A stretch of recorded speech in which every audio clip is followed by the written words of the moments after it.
Morning, everybody. All right.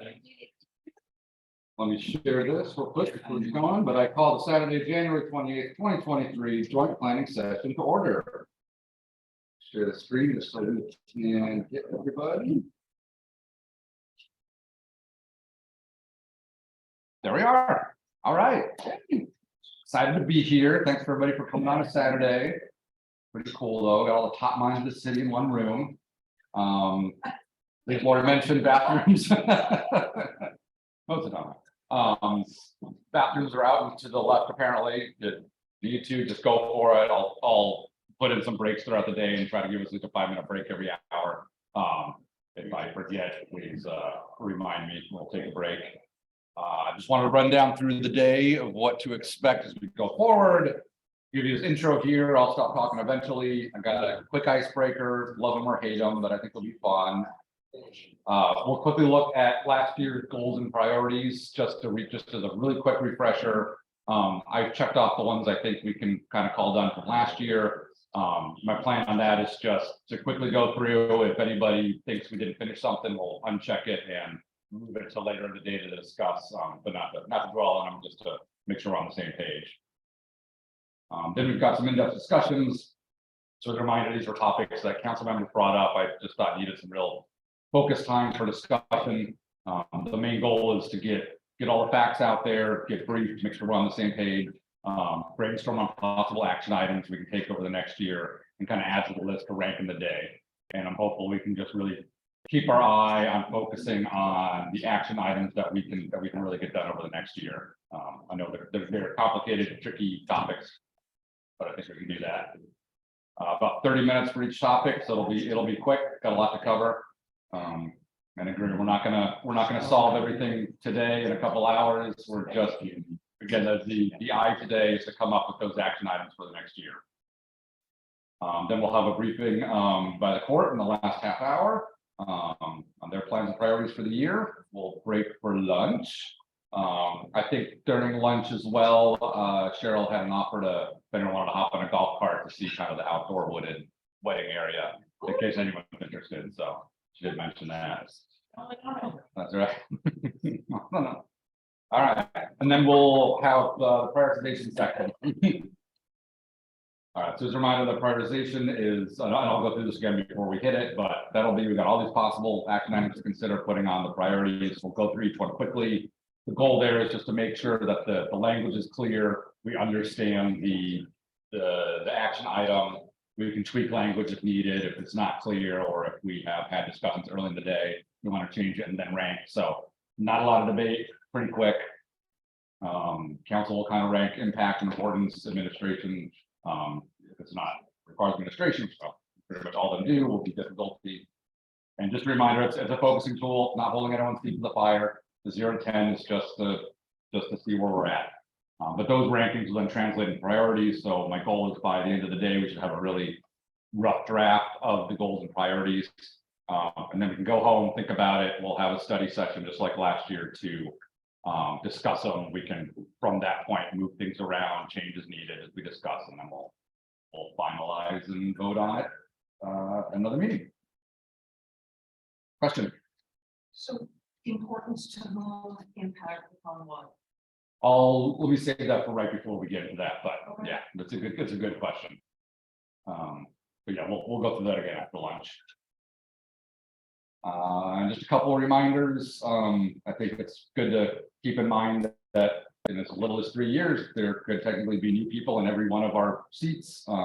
Certainly, 10 or more, that's very likely to be the case. So I think it's good to keep in mind that we're strategizing about the positions and the structure, not the people. And then for the in-depth discussion, I think let's keep it with the one person speaking at a time. I'll call, make sure everyone gets equal opportunity, kind of like a study session or a meeting. So I know those topics will get tricky. But the prioritization later in the afternoon can be a lot more fluid. All right, with that said, here's let's see, Eric, questions. So since this is housekeeping that you're covering, without pronouncing the password, maybe someone could write Wi-Fi password, good question. Yeah. So it's GMG guess. Yeah. Okay. Good question. Any other logistics questions? Cool. All right.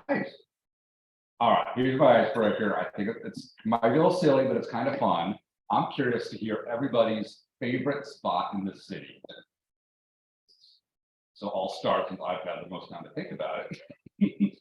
And I'm gonna go, it's kind of obvious for me, but I'm gonna go with Evergreen Park, specifically the playground, because it's so amazing. I gotta go there with Max all the time. And it's in such a nice, green, awesome park setting. Anybody else want to go next, or I can just start going around the table, put you on the spot? I just ask if budget's related. That's true. No impact on today. Yeah.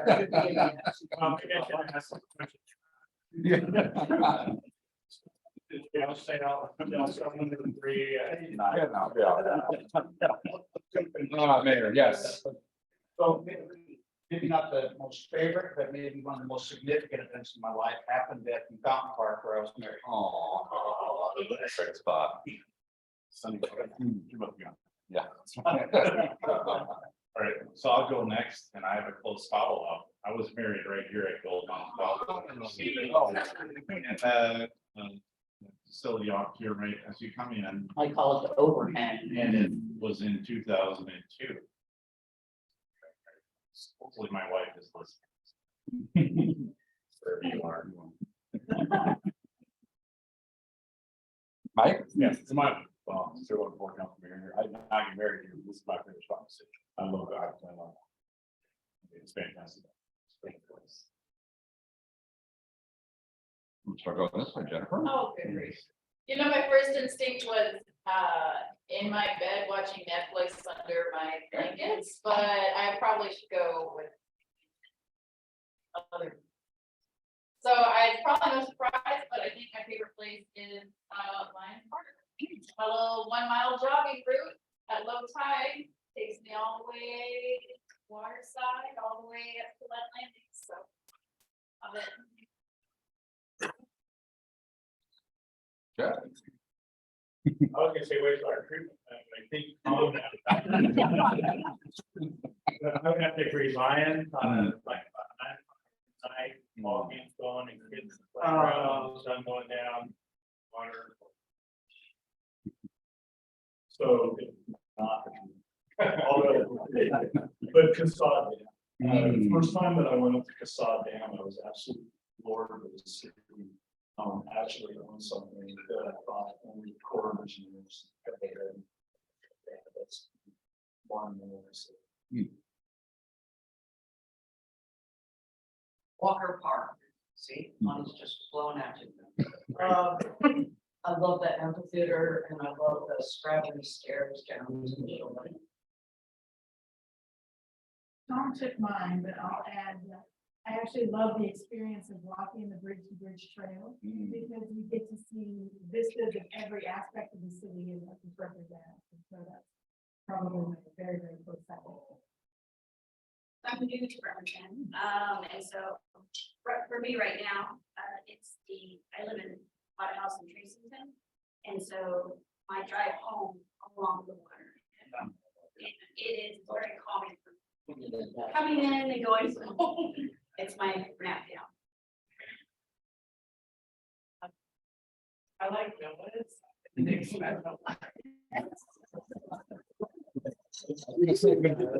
Could be a business. Yeah.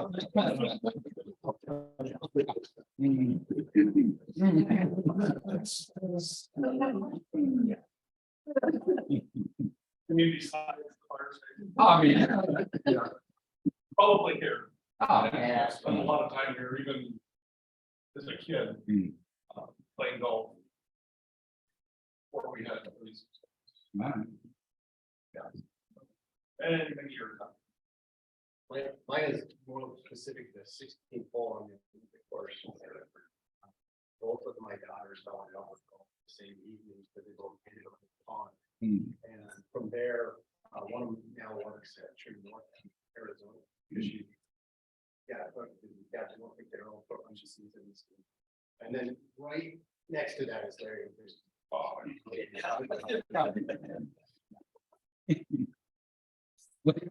No jokes, no jokes. Yeah.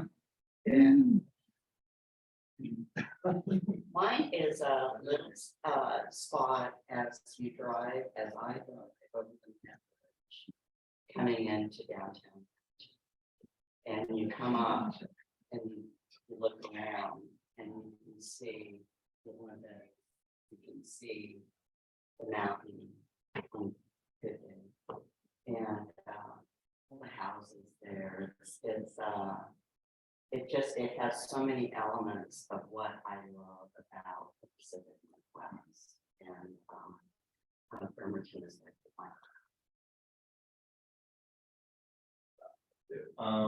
When it comes to something in your district, ability, like, just having, I know it's not technically part of the city, but, just having. We're working. Yeah, just can't fix that. I'm sure the state will do it. mayor. Yeah.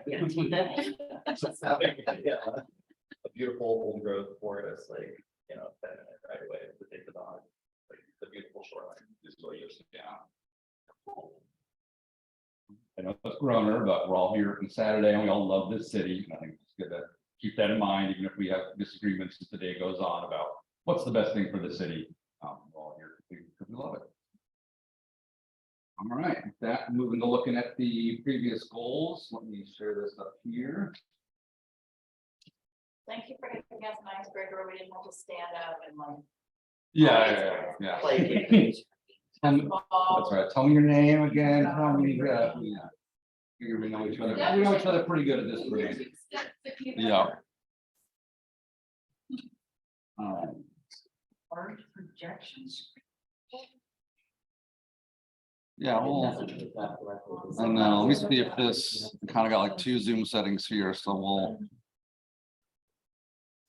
All right, that should work.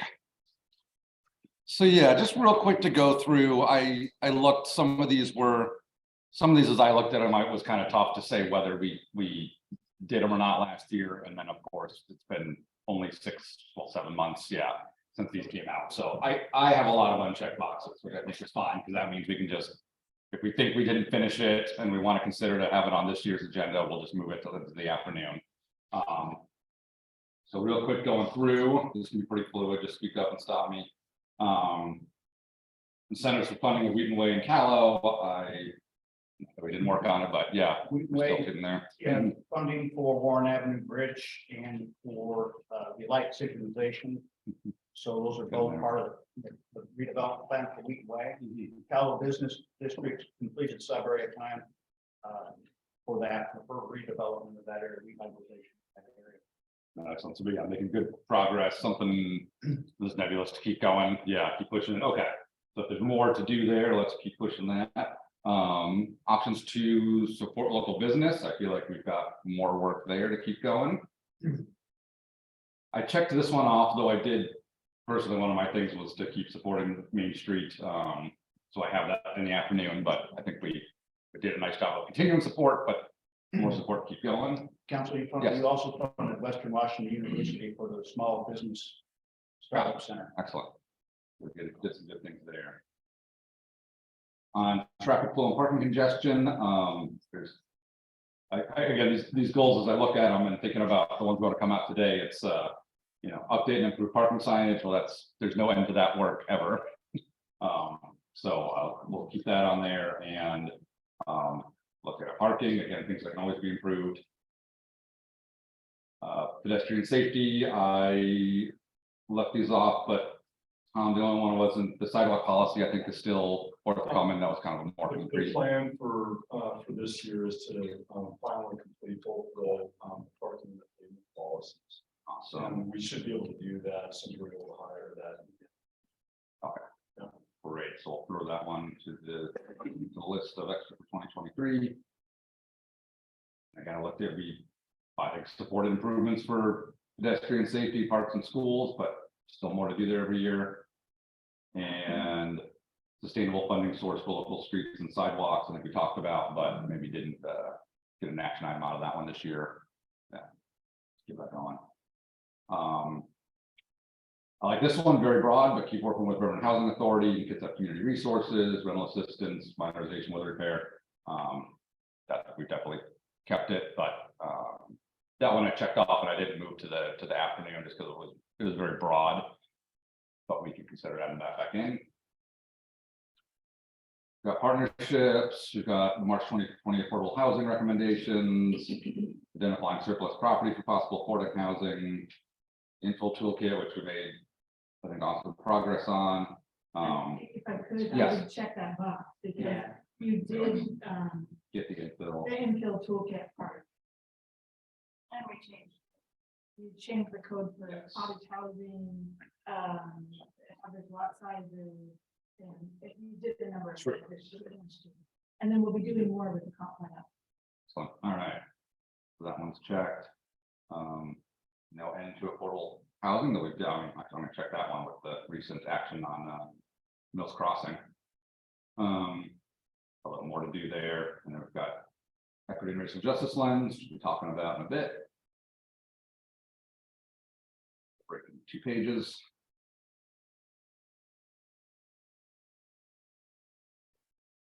Kitsap Lake, I checked that one because we did continue supporting Kitsap Lake and how nice it's coming out, but again, another goal where there's no end to it. I think, Macy, for you, school. Oh, darn it, didn't come up. Nope, no, I didn't. Thank you. I need to share specifically this. Thank you. All right.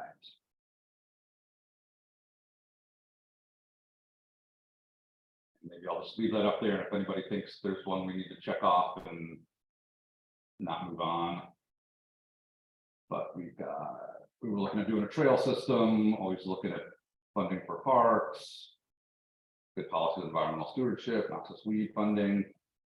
That's all stuff that you consider to keep working on. Checked off the Navy base. I thought we had a great tour and good relationship there. Not, mad, but yeah, some of these are just so noble. So develop policies and implement changes that encourage civic engagement. I would say we've done that. We made the meetings easier to access remotely, but that's so nebulous to me on how we say whether that's a really checked off item or not. Yeah. And the last one is the equity in government. I think we've got the work to do. We'll be talking about that today. So I kind of left those unchecked for now. And that's it. Unless anybody had any thoughts on last year, we didn't want to dwell too much, but anything to really consider adding to the afternoon, I'll write down. Yeah, exactly. Not considering to add the, to sort of sequester all the stuff that's stuff we're gonna keep on going. Stuff that we're doing, that we're gonna keep on doing it. That's not a, then we would. Yeah, just, it would make the actual looking at the goals and priorities for 23 easier, because we're gonna. Yeah, that's why a lot of those, the continued support, keep making progress on X, Y, and Z are basically all on our list for this afternoon.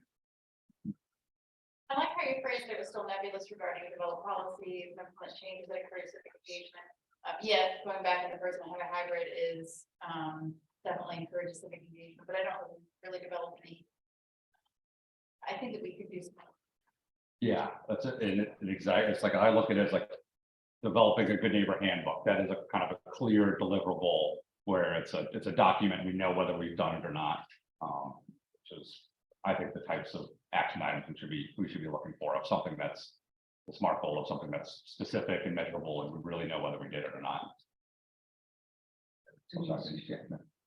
Yeah, I'm just gonna bring up again, it's out of context for me, and so it's difficult in a planning process when we have a budget for this year, please. And then the mayor's initiatives, much of which there's a clear correlation. And then the council meetings. And it just, it doesn't allow us, except on those things where we're already in alignment or whatever, really doesn't allow us truly to set priorities for this year. And hope to depend or hope to engage with administration on that. So I'm not, and this is the only time I'm gonna say this today. No, that's a long-term plan, yeah. I'm finding it hard because I've been through a lot of strategic planning processes. And the legislative body informs or sets priorities a lot of the time. And works with the administration. And I just, it's out of whack for me. So I just want to bring that up and have that on the record. Sure, and I think it's something long-term, you know, we can look at moving this in the year, into 3 years. Even stretching it out to 2. Yeah. Yeah. Yeah, so, I think it's good to keep in mind, but yeah, for, Just, you and know, that's a lot. for today, walking away with what we think we can get done in the year as a council of the city. Yeah. Yeah, and there's a lot of them. Oh, yeah, no, Yeah. absolutely, that's, it's okay if there's not, you know, and that's, Yeah. right, that's how it works, but don't have to that. Eric? Actually, I think that was nice. Okay. No, I've already spoken once to this issue. All right, so I just wanted to build on, I don't necessarily agree with Nace, but I don't agree with Rita. So the reason why we have these is traditionally we could have new council members, so this is their first opportunity, and when they get feet on the ground, go ahead and say, hey, I want to have input rather than just 10 meetings to find the ropes. This is our one time a year, and it's usually in the beginning of the year to do so. So I suppose we keep it in January or early February. Meeting schedules fall. The other thing is, I don't necessarily believe we need to have money made to affect changes. So as council members, our primary thing is to act ordinances, set policy. A lot of these things that I see on this list for today don't necessarily cost money. And the were on the list previous don't necessarily cost money, or else, you know, we already have a staff that can take care of it. Just setting priorities. And that's my hope that when we get to the afternoon, we have something that doesn't cost a lot of money or a lot of staff time, or some stuff maybe totally on council. For example, I looked at working with the Bremerton High School youth program. That should be really low barrier to, that's probably just me reaching out to them and saying, hey, let's set up a meeting, come on in. And so that would be something that is absolutely, when we go to the ranking on the basically the cost or the difficulty, would be close to 0, because it doesn't require the staff time, doesn't require budget, doesn't require everything to state law. And then the other thing building on this is that this gives the finance and the mayor lead time to incorporate it into the budget, because we may review the budget in November, but they're working on the budget as early as June. Yeah. And so now they get direction and they go, okay, now we got to build the budget, have to do all these other things they have to do. Okay, now it's budget time. Where would the council go? Here they are. Now we can go ahead and consider that when mayor comes up with the draft budget. So respectfully, I like it. And I did see a suggestion too of keeping it, I mean, we're here today, so we're doing today. But keeping that, and then we could have another tag up on, say, a fifth Wednesday somewhere towards the summer, prior to budget season, to kind of maybe evaluate if things changed in the past 6 months. And so I'll throw that option out there of a pre-budget season meeting as an option. Perfect.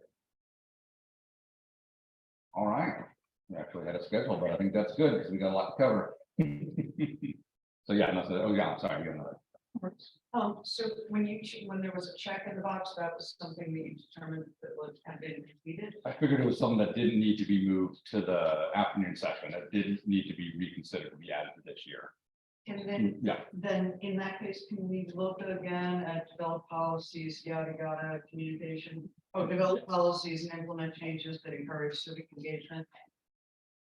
yes, I can just add that, you know, what I'll do is make sure that's back on the list for this Thank you. afternoon.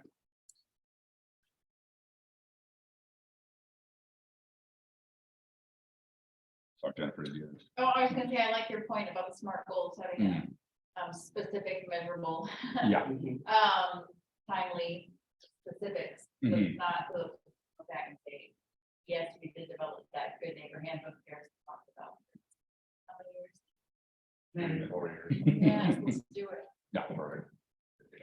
yeah, something complex like I don't know, want to build a new football stadium in the city, not gonna happen this year, right? But that's something that would be, we could start the planning of it. I don't, no one submitted that idea. But, an action item for the year, research the location that said stadium would go into. Yeah, that's a good idea. All right, I think with that said, let's move on to the in-depth discussions, and I reordered things just a little bit from what was sent out. But I figured Andrea would be fantastic to maybe, since we got comp plan as a big component this year and it's all encompassing. I know there's some questions from council on how the best way for council to be engaged without overstepping bounds, but to encourage all the citizen involvement and get feedback. So you wanted to speak to a bit of how we can help. Yeah. Yeah. So I sent an email that kind of summarized where we're at. Right now, we just had a scoping period as part of the environmental impact statement process. And the scoping period comments closed on Friday. And then we're in this application window that this week there'll be land use application requests that come in. So we're kind of in this very preliminary stages. So there isn't a lot of opportunity for the council to do anything right. Anna had a unique opportunity because she was holding a district meeting right in the middle of the scoping period. So we said, yeah, we'll come out and talk about what the scope of the comp plan is. Comp plan processes are very complicated and we don't expect you all to be experts. But what we'd love from you is to tell citizens that we're doing this thing. And so I have stuff for you all leave in this bag. So in the envelopes, there's the I Heart Bremerton stickers. And then in the back, there's these postcards that, everybody in Bremerton got a postcard and it was met all the standards for our EIS process. Lots of words and you're like, I don't know what this means. But here's your elevator speech. So on here is your elevator speech that you can give to citizens, but there's a whole number of these postcards that you can hand to people. And if you need more of those, come see me and we'll get you more of them. So I have a packet in here for everybody. Make sure you just tell people that we're doing this. We've had some really great responses to our community survey. I think we have, it doesn't sound like a lot, but 100 responses so far, which is pretty remarkable because we're so early in. Once we know what the scope of the EIS is, and we're going to have alternatives to consider and all the land use applications, we're going to be developing, and I don't like this word, but district profiles that talk about here's what the demographics are of each council district. Here's what the land use changes are. Here are the different alternatives. And we really want you to help us hold district meetings to help communicate with citizens. Because when citizens, my observation is when they come to these big meetings, they don't know how to engage and they want to go right to the map and right to their issues. So I think it would be really advantageous for us to do more district specific meetings. So in the coming months, we'll be doing that. What we've been doing with the planning commission is just giving them an overview of all the chapters in the comp plan. We don't know what the changes are yet because we were very early citizen input. So there'll be more to come. And right now I know you all want to get geared up and go, but there's just not quite enough information for us to share yet. So we really want to help. We had in the 2016 update, we worked with each of the council members and we did walkabouts. So Eric can talk about this. We walked each of the council districts with the council rep and and in this case, we will have the assessments of the district and the land use changes, so we can actually walk around and look at those things. So we hope to do that with all of you again in the summertime when the weather's a little bit nicer. And then what we usually do is we go out with vans in the morning, we walk around, and then we find a lunch spot in your district, and then we go back out in the afternoon. Yeah, we had a really great time. Eric's sitting there and Andy, I don't know what Andy's thoughts were. Andy tagged along with us. So Andy's teenager is 19, Yeah. so I think he enjoyed it at the time, but now I have a Yeah. different. It was a great time, and actually, so looking at your district in the perspective of a planner, Yeah. and that was about it. So Because we see things differently than you do. There's some really great examples, even of new projects that have come in that are like more dense development, and we want to talk about those and what they look like, and that will help you like in your decision making when you're reviewing these land use regulations, which seem very nebulous to you. I think having like a physical representation of what the land use Nina's gonna be really helpful for you as well. So we hope to make this a conversation with you and help. I don't like the word educate, but just like share with you our perspective about what we do. So there's lots to come. And then when you're encouraging citizens to make comments, we have these very cool mugs, and I have one for each of you. But we didn't buy very many of them. We have grant funds. They're expensive, so we didn't buy a lot. So we're doing a drawing two times a month. We're gonna draw people who provide us comments. Wait a chance to win a mug, but I have one for each of you. Nobody else has it. Okay, so really nice, and I also have a bag of stuff over here. This is even room. Nothing else. But there's, so look for your name. Can you set this from all this? Right. Yeah. Is well done, yes, I didn't mention that.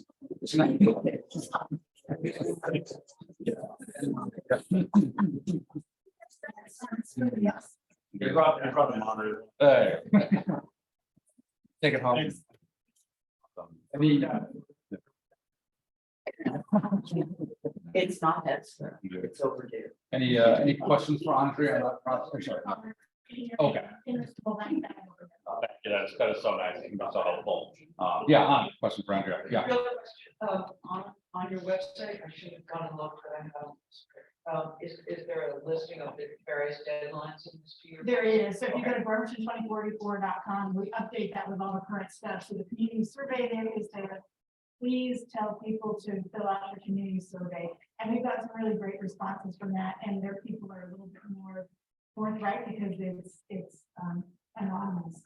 And also, communities of color are getting more participation that isn't old white guys, I'll just say.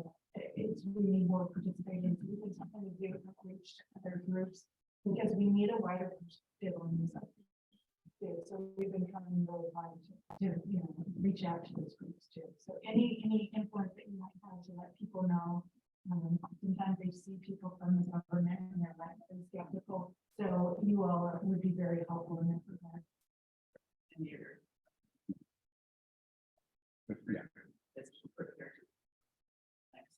Is it next month? Yeah. This way. Was next where they end up. Yeah, they were on the Zoom and they Yes. couldn't see it. Yeah. it's like- You presented it. You're on this year.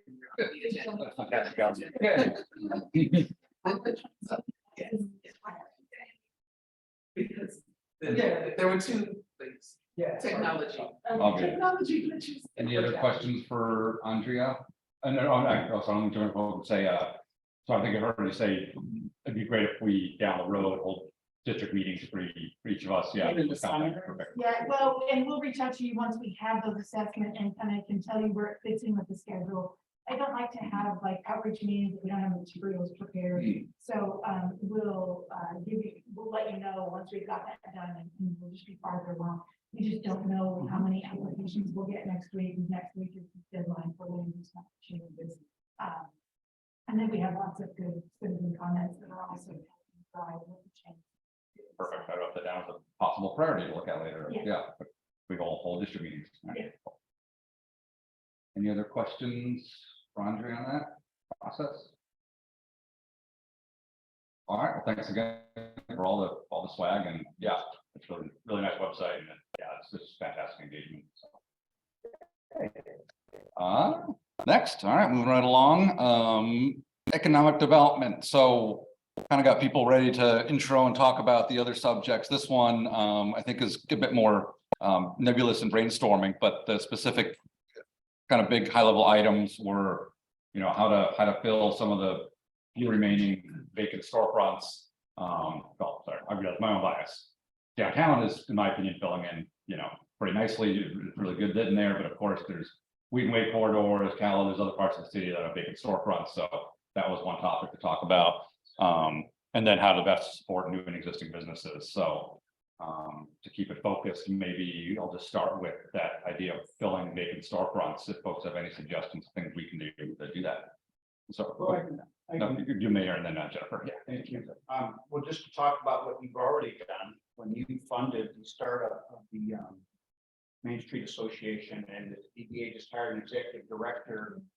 That position right there. And then, of course, leading to Main Street Association allows those business owners to come together, unify a strategy and a plan, find and have a funding source through grants and or B&O tax that's exempted if you contribute. Mhm. That there, then they can, it's the big match seat as far as addressing those vacant storefronts. Perfect. And I do have, as a possible goal to continue that 50 grand a year funding for DDA. If needed, you know. But yeah, that was really great to see them get the higher end and, yeah, make progress. Sorry, Jennifer was next. Yeah. Find out if we have an update, we make for project that we. The sign fell over and then it's now back up, the one for, you know, Meyer in your district. Yeah. Do you know anything about some of it, where they Oh, where you would spot? Oh, yes, the, I forget the name of it, the Bremerton Station. Chapters, crossing, something. It's in land use approval right now. They're trying to figure out the logistics of how they do the land subdivision and how they accommodate basically cooperative agreements for the parking in the area, because what they're gonna do is take that entire site and they're slicing it up in pieces. So they're still trying to figure out what the slices look like for each of those footprints of Bob Pizza's piece and other goat pieces. So they're still working with. And then what was the program that we funded that you just talked about earlier? Well, first, the DDA downtown Bremerton, Not Main Street, but the. well, Main Street previously. Is that what you meant? What, you mentioned something about small business. Oh, Western University, There we yeah. And I was able to brief the their kids at chamber just recently and let them know it's there for Bremerton businesses. And did we continue to fund, are we funding best? We did that, did we do that through CDBG? Yes. Oh, that's right. Yeah. So that would be nice for two. Okay, We know that there's improvement, great change. okay, I'll put that down. Okay. And Beast is next then on. Yeah, Just any ideas? just to kind of reiterate, you know, that has been in the planning for so long, it was kind of like the dream. And it's happening, and Erin Hale is the perfect. Oh, yes. person. I just, I'm really excited to Yes. see, she's in my old office. It's like dreams come true, right? And it's fabulous. I would love us to make sure that that's in oh, yeah. our planning, just to continue to support that in whatever way we, you know, possibly can. She hit the ground running. She's already meeting with regional partners Yeah. in Harvard just the other day. So That's impact, Mhm. funding, you know, throwing $50,000 at something and being able to expect that kind of impact is just what we needed, So I love Pausing before I, let me circle back on the best program. So Yeah. they can apply to CDBG every year. They're not guaranteed to get it. Is there a mechanism where we could provide additional funds directly to best if we so chose, or? Appropriation. Right. Oh. So I was make sure that was something that was actionable if we wanted to. Okay. I'm sorry, Anna, please go for it. Me? Yes. So a really normal strategy for cities, at least in this country, is to revitalize an empty downtown is artist studios, the pop-up artist studios. I know that one of the difficulties with our downtown is that a lot of the buildings have been vacant for more than a year, therefore they have to bring everything up to recent code. They're not allowed to be grandfathered anymore. But that would create the vitality that we're looking to foster. And, you know, just on a really normal level, it's like people don't break into studios to steal paintings and sculpture. You know, they're really hard to hide. So if we could work out a way to get past the bringing buildings up to code, that would make them more attractive to future tenants, because they would see buildings being alive. Hold on. Yeah, Scott, if there's any. That 1 year rule isn't necessarily true. Okay. It depends on how much they do to the. They wouldn't have to do tremendous number. It's usually the dollar amount. Is what the trigger. You have other provisions that don't make them and parking. Is really hard. So careful with those kind of broad statements. If there's somebody who wants to do something like that, it's best to come in for a pre-submittal conference, talk to staff, because fire comes, public works comes, planning, building comes, and can give those kind of perspectives to people about what it is to renovate a building.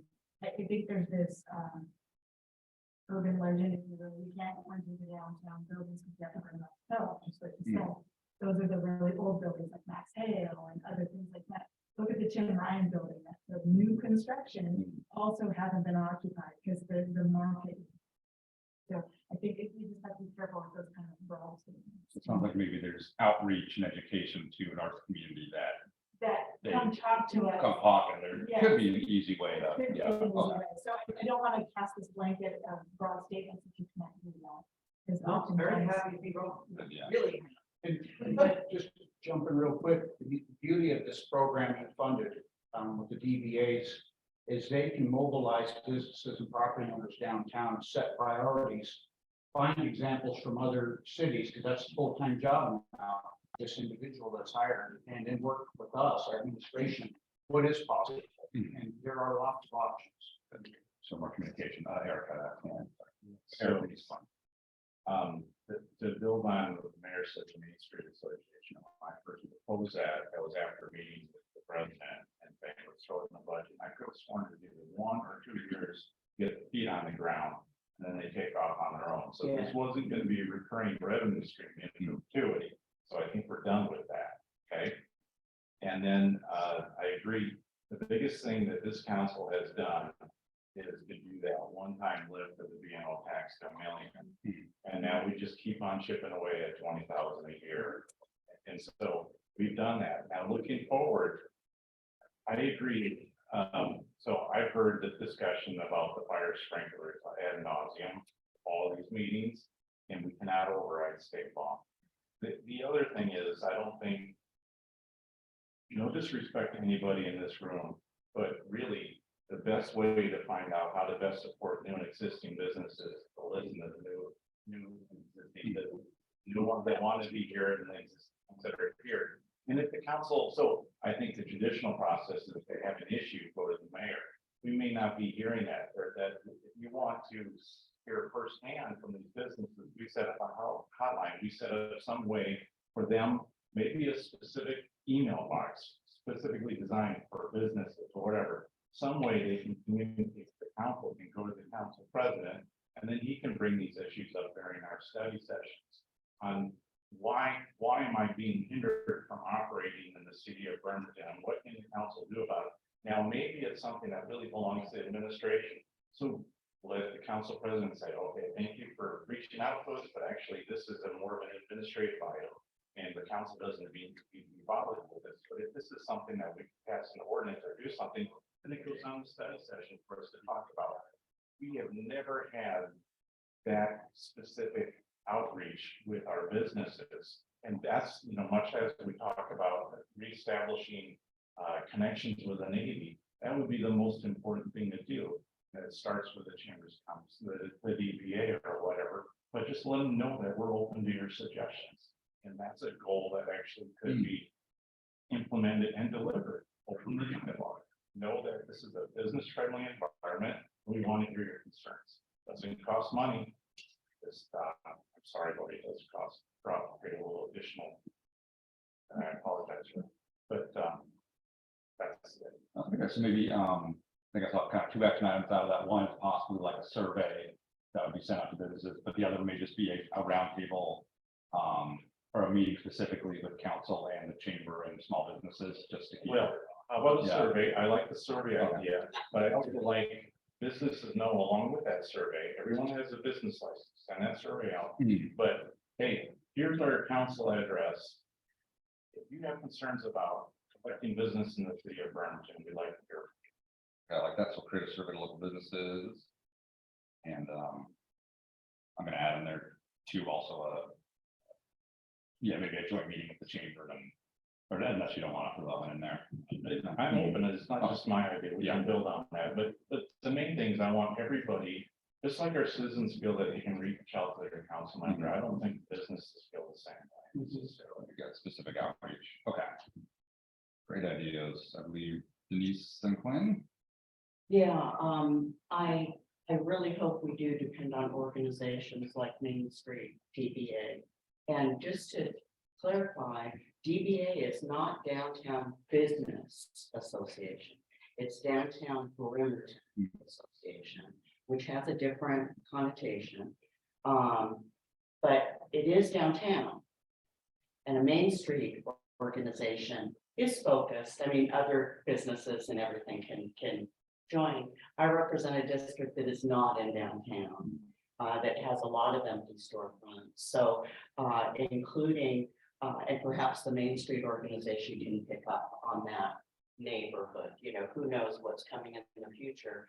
But to remember that these efforts really are focused on downtown, which is fabulous and a good place to start.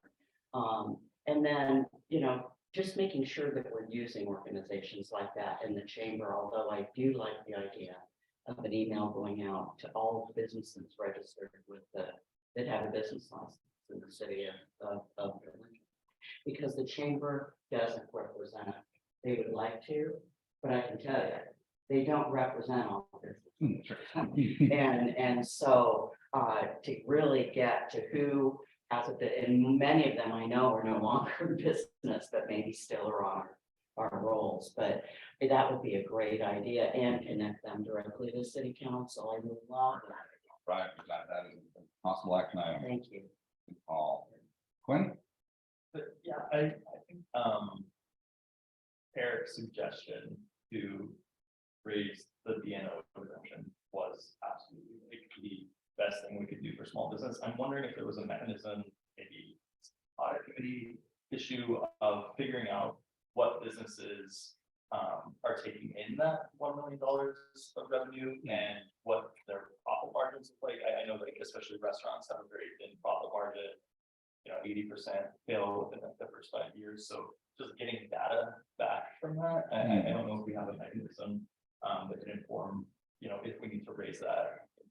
I have no idea what businesses are taking in 83,000 in revenue a month and what that actually looks like for profit. When you say 20,000, I'm assuming that's like to adjust for inflation each year. No, so it originally, when the council had a 20,000 exemption, the BNO tax exemption was 60. And we decided the most we could afford was 20,000 a year. And then 2 years ago, when we moved it to $1 million, we were on council. They're looking at the budget surplus and it's like, let's do it. And we did. But you obviously have to be careful because it has long-term impacts. And so I just thought, well, okay, let's do it. And then we're surprised. But I agree. Maybe look at it again in the near future. Keep chipping away 20,000 a year. But maybe if we're growing and the economy is good. I mean, I think we have recession coming, but we have recession too. So I'm not advocating something again right now, but we did a huge leap. So, oh, no, I was gonna say, yeah, so it sounds like probably not to look at raising it again this year, let the 20 continue, but yeah, evaluate it. Yeah, and so now I might be able to speak to that. I just, some data, like the number of business licenses. So the data that you're talking about is not disclosable. So nobody can look at that. You have to sign this. Gotcha. You can't do that. But I can tell you is that we have 86% of our business licenses fall at 750,000. That's great. So only 14%, and there's still that 250 between, or 270 actually, because it's 1,020,000 now. So there's most of the businesses are already. Thanks. And then the second part, my last part is, I've been seeing some great businesses show up downtown, Gastro Pub, Grumble Wine, about it, like you feel kind of a renaissance down there. And part of that renaissance is some beautiful murals that have popped up that I've been seeing on social media. Don't know how the Arts Commission works, but if we can throw some more money towards getting more art downtown. I love the sculptures downtown. I think it draws a lot of folks, you know, to Anna's point. But if we could, and we've already kind of done the budget, but if we figure out some public spaces like Quincy Square is obviously underway, but other spaces where we can incentivize artists to work on the art by funding them. Got it. So, Oh, so sorry, Anna had hand up and then after, yeah. I'll be really quick. So we're in the in-depth discussions now, right? I missed the part where you go key change. Oh, sorry, yeah. I'd like to do two things here. One is to go, I also represent a district that is not downtown. And we have empty storefronts along Kitsap Way. We, adjacent, I'm just speaking up for Michael here. We have the whole Charleston development area have a longer or shorter name. Anyhow, both of one of the parts of the comprehensive plan is building around centers, and those are empty storefronts that also need to be built. So downtown Bremerton Association, good. And I'd also like every single time we say downtown Bremerton Association, I'm just voting on this. Then we also say, and the Main Street Association and the Creative Arts District. So we just, yeah, both those things. And again, those are also places, you know, artists will go a really cheap studio space, let me at it. So hold on, thank you. okay, so can you remind me what, you said would be a good, actionable SMART goal item that you put down that we said that was what Eric said that. Yes, well, I have, She remembers the important. like a turducken of ideas. So I have the create and send a survey to local registered businesses. Yes, please, can we make that a SMART goal? Yes, Okay. yep. So I got that on there to add on. Yeah, we can make it more specific on specifically about B&O or, you know, we can Like, see even if that. we had, even if SMART goal was work to develop a survey that will go out to all. Exactly, right? Right? I think we can get a survey done this year. That's pretty, yeah. So, and then I also have posted joint feedback meeting with DBA, Greater Kitsap, et cetera. to hear some things. Post joint feedback with EBA, okay, so, Yeah, I'm never gonna say don't throw the Arts Commission more money, but but yes. you know, but, okay, a couple things. I wonder, Director Spencer, if there is, areas of, that are identified that are like potential for blight. You know, that have a lot of, you know, like I'm thinking specifically, I mean, like, we know the hospital district, we're trying to, I don't know if we would even call it blight, it's not blight at all, but you know what I mean, where a lot of these things are really maximized. You have target areas like that. We have certain areas that we have, we developed some reports a couple of years ago with data about, around the definition of land, which is structure value, land value, and looking at that. So we have some data from a couple of years ago.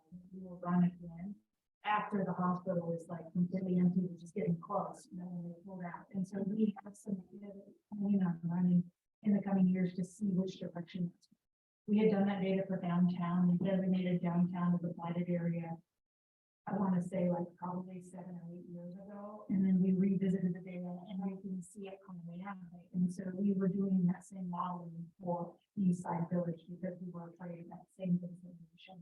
Because the hospital disappeared and so did all the doctor's offices. It sure did. Didn't it? And so I would like to just, you know, I mean, yeah, great, let's work with the Downtown Bremerton Association, but they're not a target area now. So why would that necessarily, I mean, yes, we want to continue these partnerships, but what about these areas that are like? And this comes back to the council district assessment that we're going to be doing. I think we'll be doing the same sort of thing with those district assessments. So there'll be data that you can take a look at, and perhaps we have that data to determine what a path forward would be. Can we maybe consider the idea of working to use, I'm not sure if you would call it like said, but what your proper term is for it, to identify targeted areas that we want to see growth in. So we can at least have like, I don't know, I mean, we still want to build up downtown core, I get it, but we also want to infill further spaces.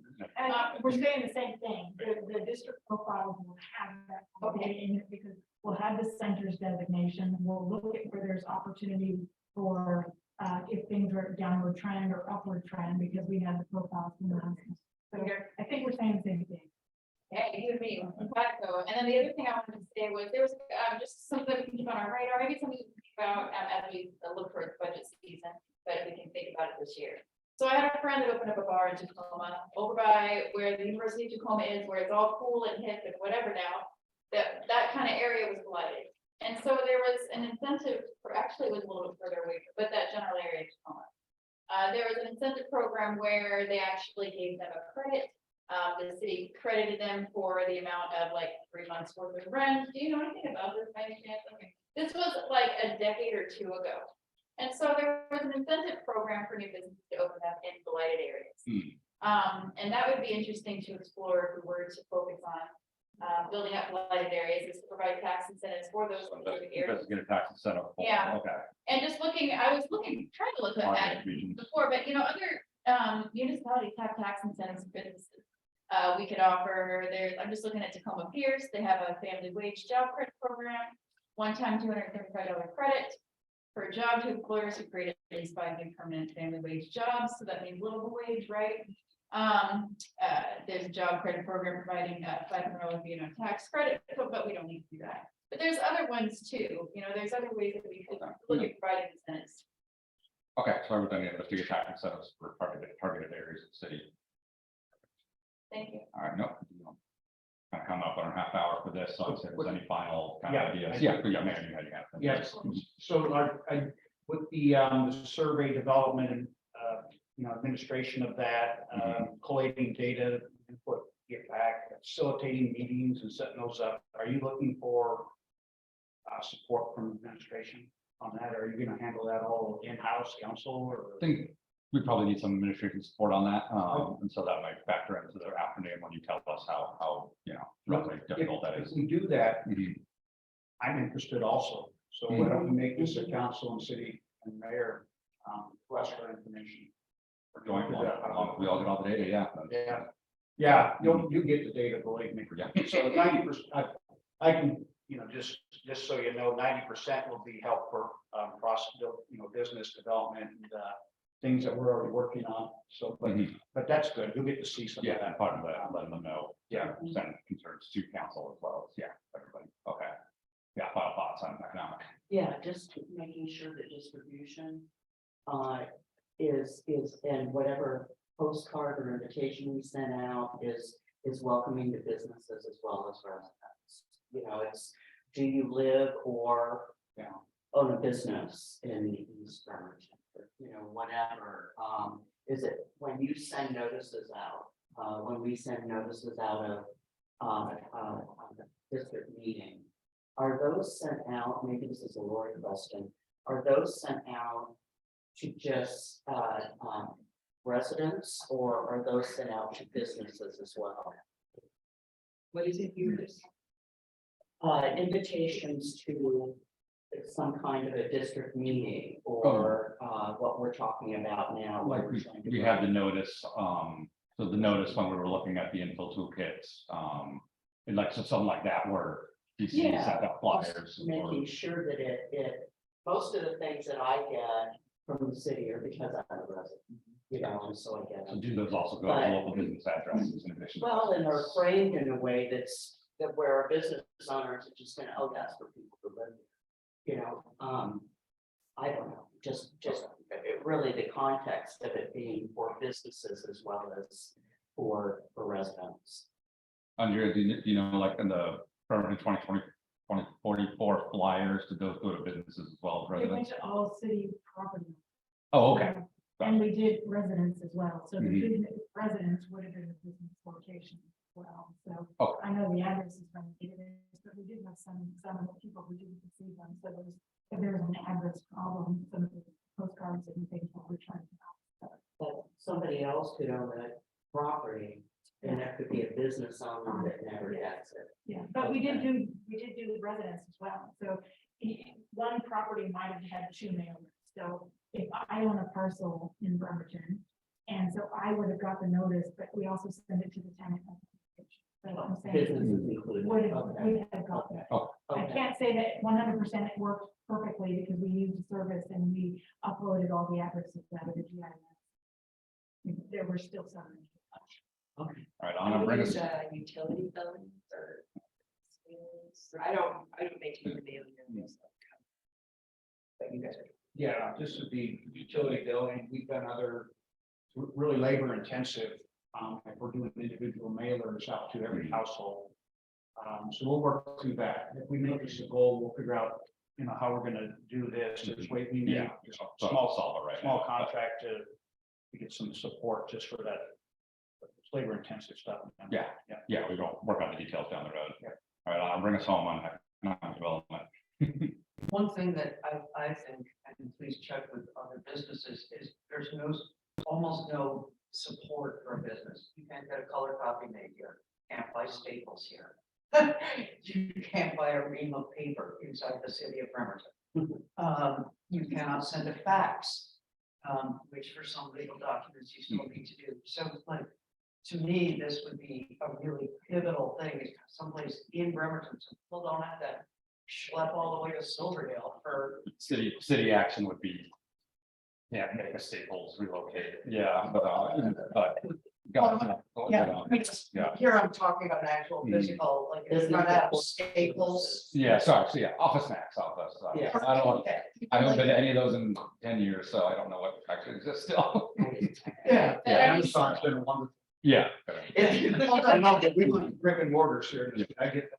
Yeah. Yeah, all done. Okay, no, we're good. All right, we've got a lot of excellent action items there, unless very, very, very last thoughts or anything else to add to the pile this afternoon. I don't like picking winners for losers. Mhm. And so when we say specifically, oh, we need to make it arts, this, you know, arts, whatever. I want to throw out the idea, and I don't know how this works, but something worth thinking about is a small business thing. Having that best and I see three. Again, I reinvent wheel, so I see city of Tacoma has something along that lines. If we have property that can be used, I think one of the things for small businesses to start up is that can cost a rent, right? And so, but you don't want it so it's gonna necessarily be, I don't know, winners or losers, but you don't want it so it's a storefront that's gonna be there forever. Subsidies, but a place where someone, as Alan mentioned, where you can send a fax or what. Right now, by the way, for Bremerton, I think you can go to do it. So, just some type of space that if we have it, we can lease it out for nominal cost, but I wouldn't want the city running it. I want to buy one, three running it, and some type of small business incubator, so you can have an office environment, you can have conference room space or whatnot, at a nominal cost, not necessarily free. And whether, I doubt you can do this in a year, but just kind of, but if you're not, it's not in your radar, maybe think about that. That's how they're doing it. Also with the Port of Bremerton, they may have some space that could be available as well. So. Gotcha, so let's get the space and how to create a small business incubator. Yeah, and support one. Only we got We do have- connections already. Just real quickly, we have 5 co-working spaces are used for that purpose. But it Yes. doesn't necessarily have the coaching that goes with it or the mentorship. So Western Washington University is still out there. Yeah. So What was the full name of that, or quick, Western Washington? Small Business Development Center. Thank you.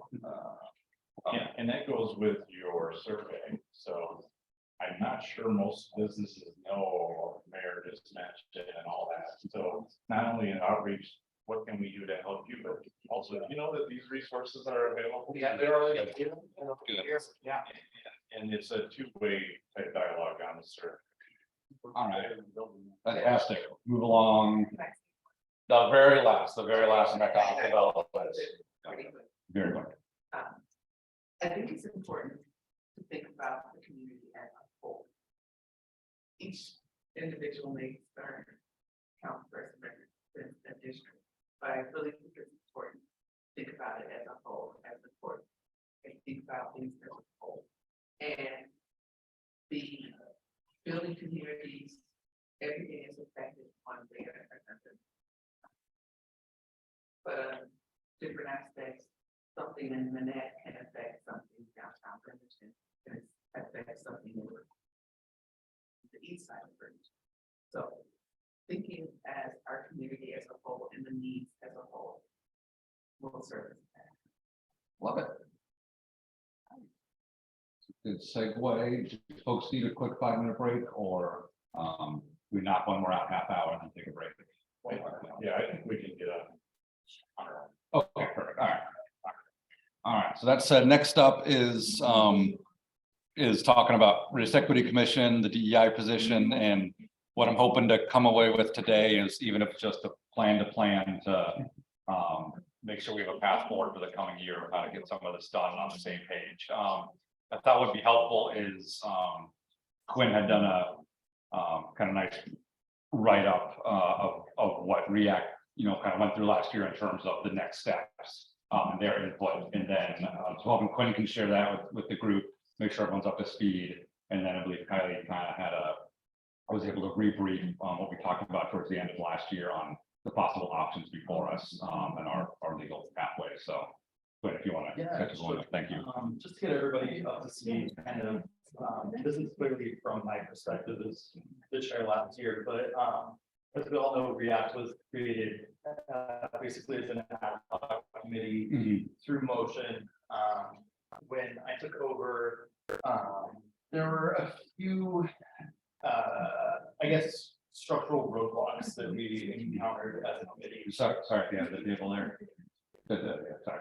A few structural roadblocks that we encountered as a committee that were thankfully highlighted from staff, from a legal perspective, kind of issues around OPMA, issues around communication. It's a committee that's based in community membership, and a lot of folks that were on the committee are organizers, and so a lot of the work that they wanted to do was kind of in between meetings, and so we had to figure out one, what the structure would look like while complying with the OPMA, and then two, we also needed to make sure that the committee was in compliance with the charter, which the charter states that any committee must be passed by ordinance or resolution of the council. I think is the ordinance. Okay, so just ordinance. So what we did is, I believe the first time we presented to the committee possible ordinance language was back in March. I think Brett Jetty drafted a great memo from us that mirrored the Bainbridge Island REAC. Bainbridge Island does not have any council members on it, so it was the way it was formed was very different than other community advisory boards in that it had council members on it. And it was specifically a council committee. So where we found some roadblocks along with the OPMA and compliance with the charter, another issue was, as the mayor put forth his DEI request for funding, the committee wanted to have input on hiring around that. What we explained to the committee is that that's an executive function and we can't, as a council committee, veer into that due to separation of powers. And so they stated, and this is a committee where we're really trying to empower community members and listen to them. What they stated is they wanted to have more input on the DEI position and possible actions of the executive. And so what we got back to them with legal advice was, well, if you want to do that, it needs to be a commission where the mayor appoints, we confirm, and that power is shared, because we can't usurp that from the executive.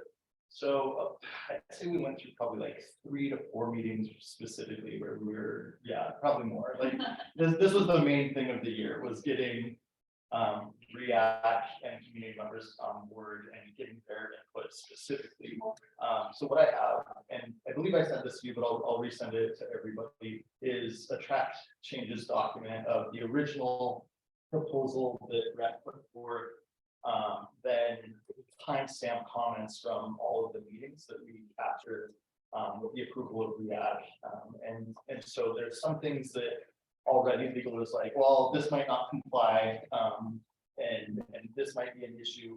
But what I did do is I made a promise to REAC that I would present this to council for consideration. Draft ordinance. This is the draft ordinance. Yeah, I'm sorry. When I say this, I say the draft ordinance with all the comments on it. And so that's what I'm going to do today is I'm going to resend that to all city council, look over it. Now it's as a whole body, right? We need to move as a whole body to pass an ordinance if that's what council wants to do.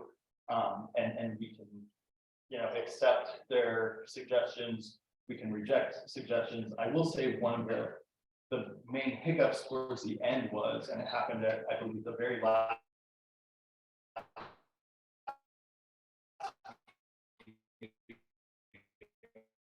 REAC, was letting them, the mayor has the duty or the responsibility of appointing, the privilege, there it is, that's the correct, yeah, that's what I said. All of the above, the privilege of appointing members, and that we could not, either as a committee nor as council, dictate who will be on the committee going forward. So I think there was like a little backlash of like, wait, we're not gonna be on a committee anymore, even though the majority of the terms expired. So that's kind of my perspective to share, kind of a very 10,000-foot overview.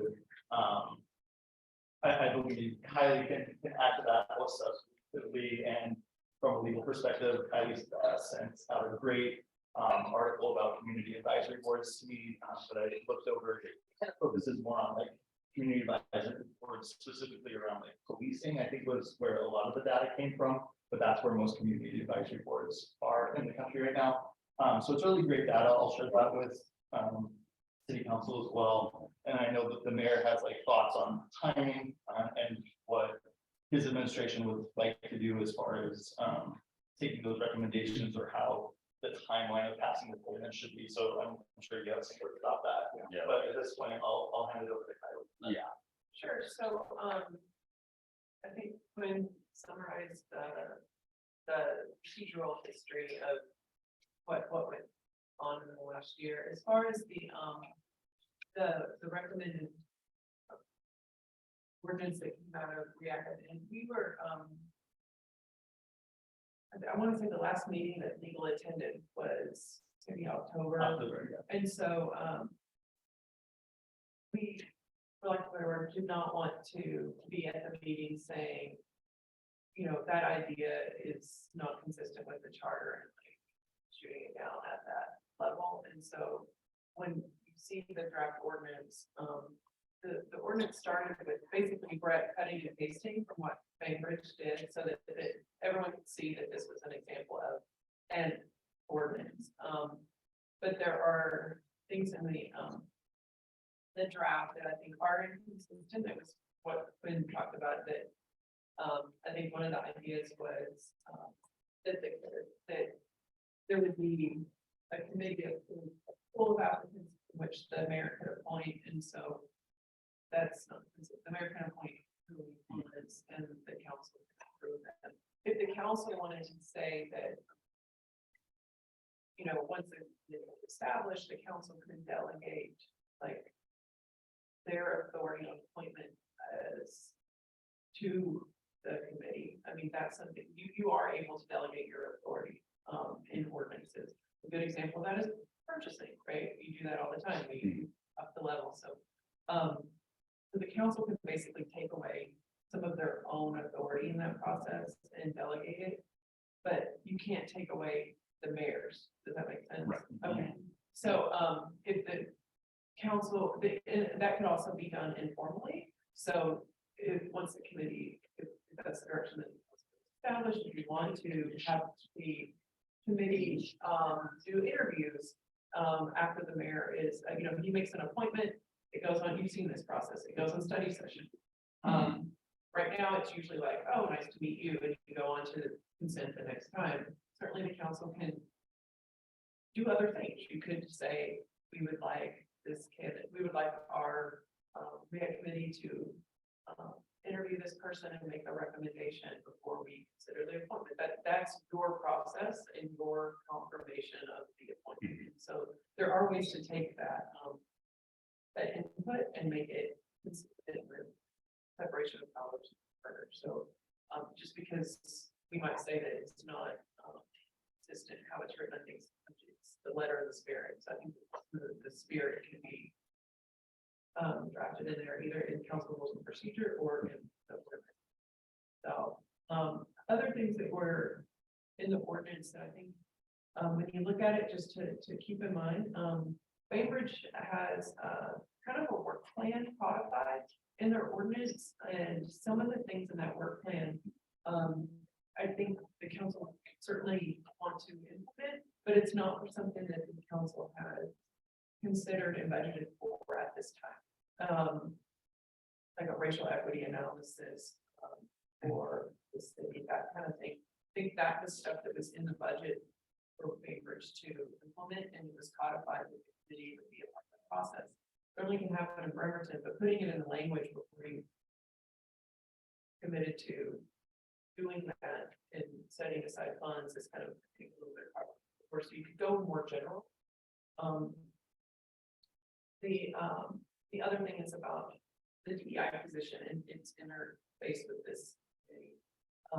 And so, and the timing of that, because the ordinance as proposed references that position, but then we know that where it isn't filled yet, and we can talk about that process. And so, I'm happy, I'm gonna work with you guys, but those are some considerations. And I really do think the article that, when referenced, I've shared it with, Jeff, I've shared it with the mayor, found it was, produced, it's a national study on, community advisory boards that was done by the NYU's law school, on what makes community advisory boards successful and what causes them to fail. I think if you read it, you will see some of the things that we experienced, in Bremerton and some things that we can do. And the thing that I took away from it is that,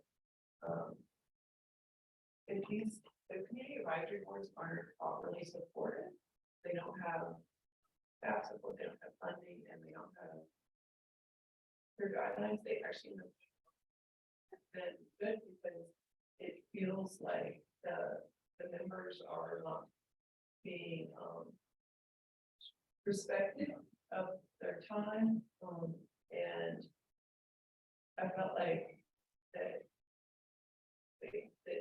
I think it's a good article to read as we go forward, because drafting an ordinance is one thing, but the committee needs to be enduring, and that requires an enduring commitment, and more than just, oh, we have this and we can pat ourselves on the back for it. It's commitment to providing support and resources and supporting that partnership.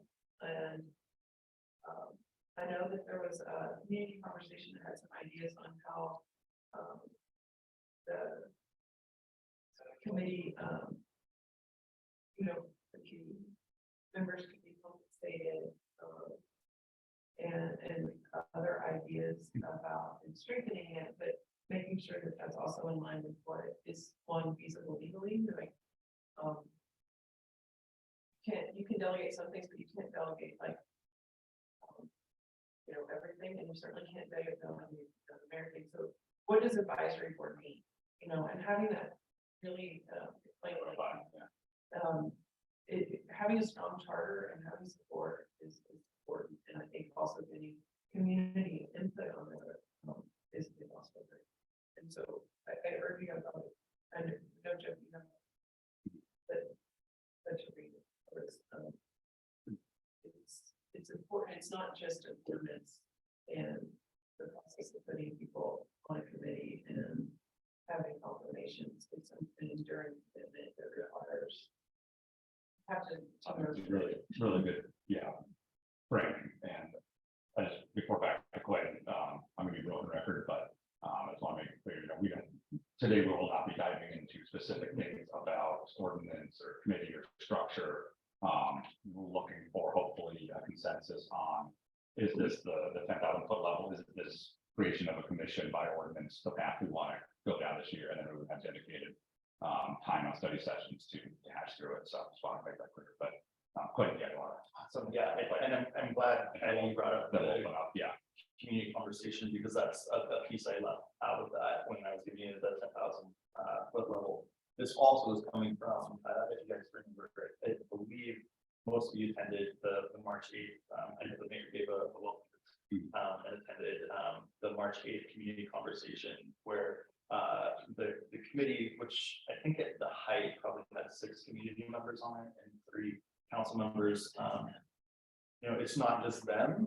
They've been doing racial equity work in the community for a long time and had ties to a lot of BIPOC leaders. I believe Monkey Pie, who just got a 20 under 40 award, was there along with a lot of other folks from the community and BIPOC leaders. And one of the main things that came, and it was the highest attended meeting that I've been to. I think we had about 83 participants from the community.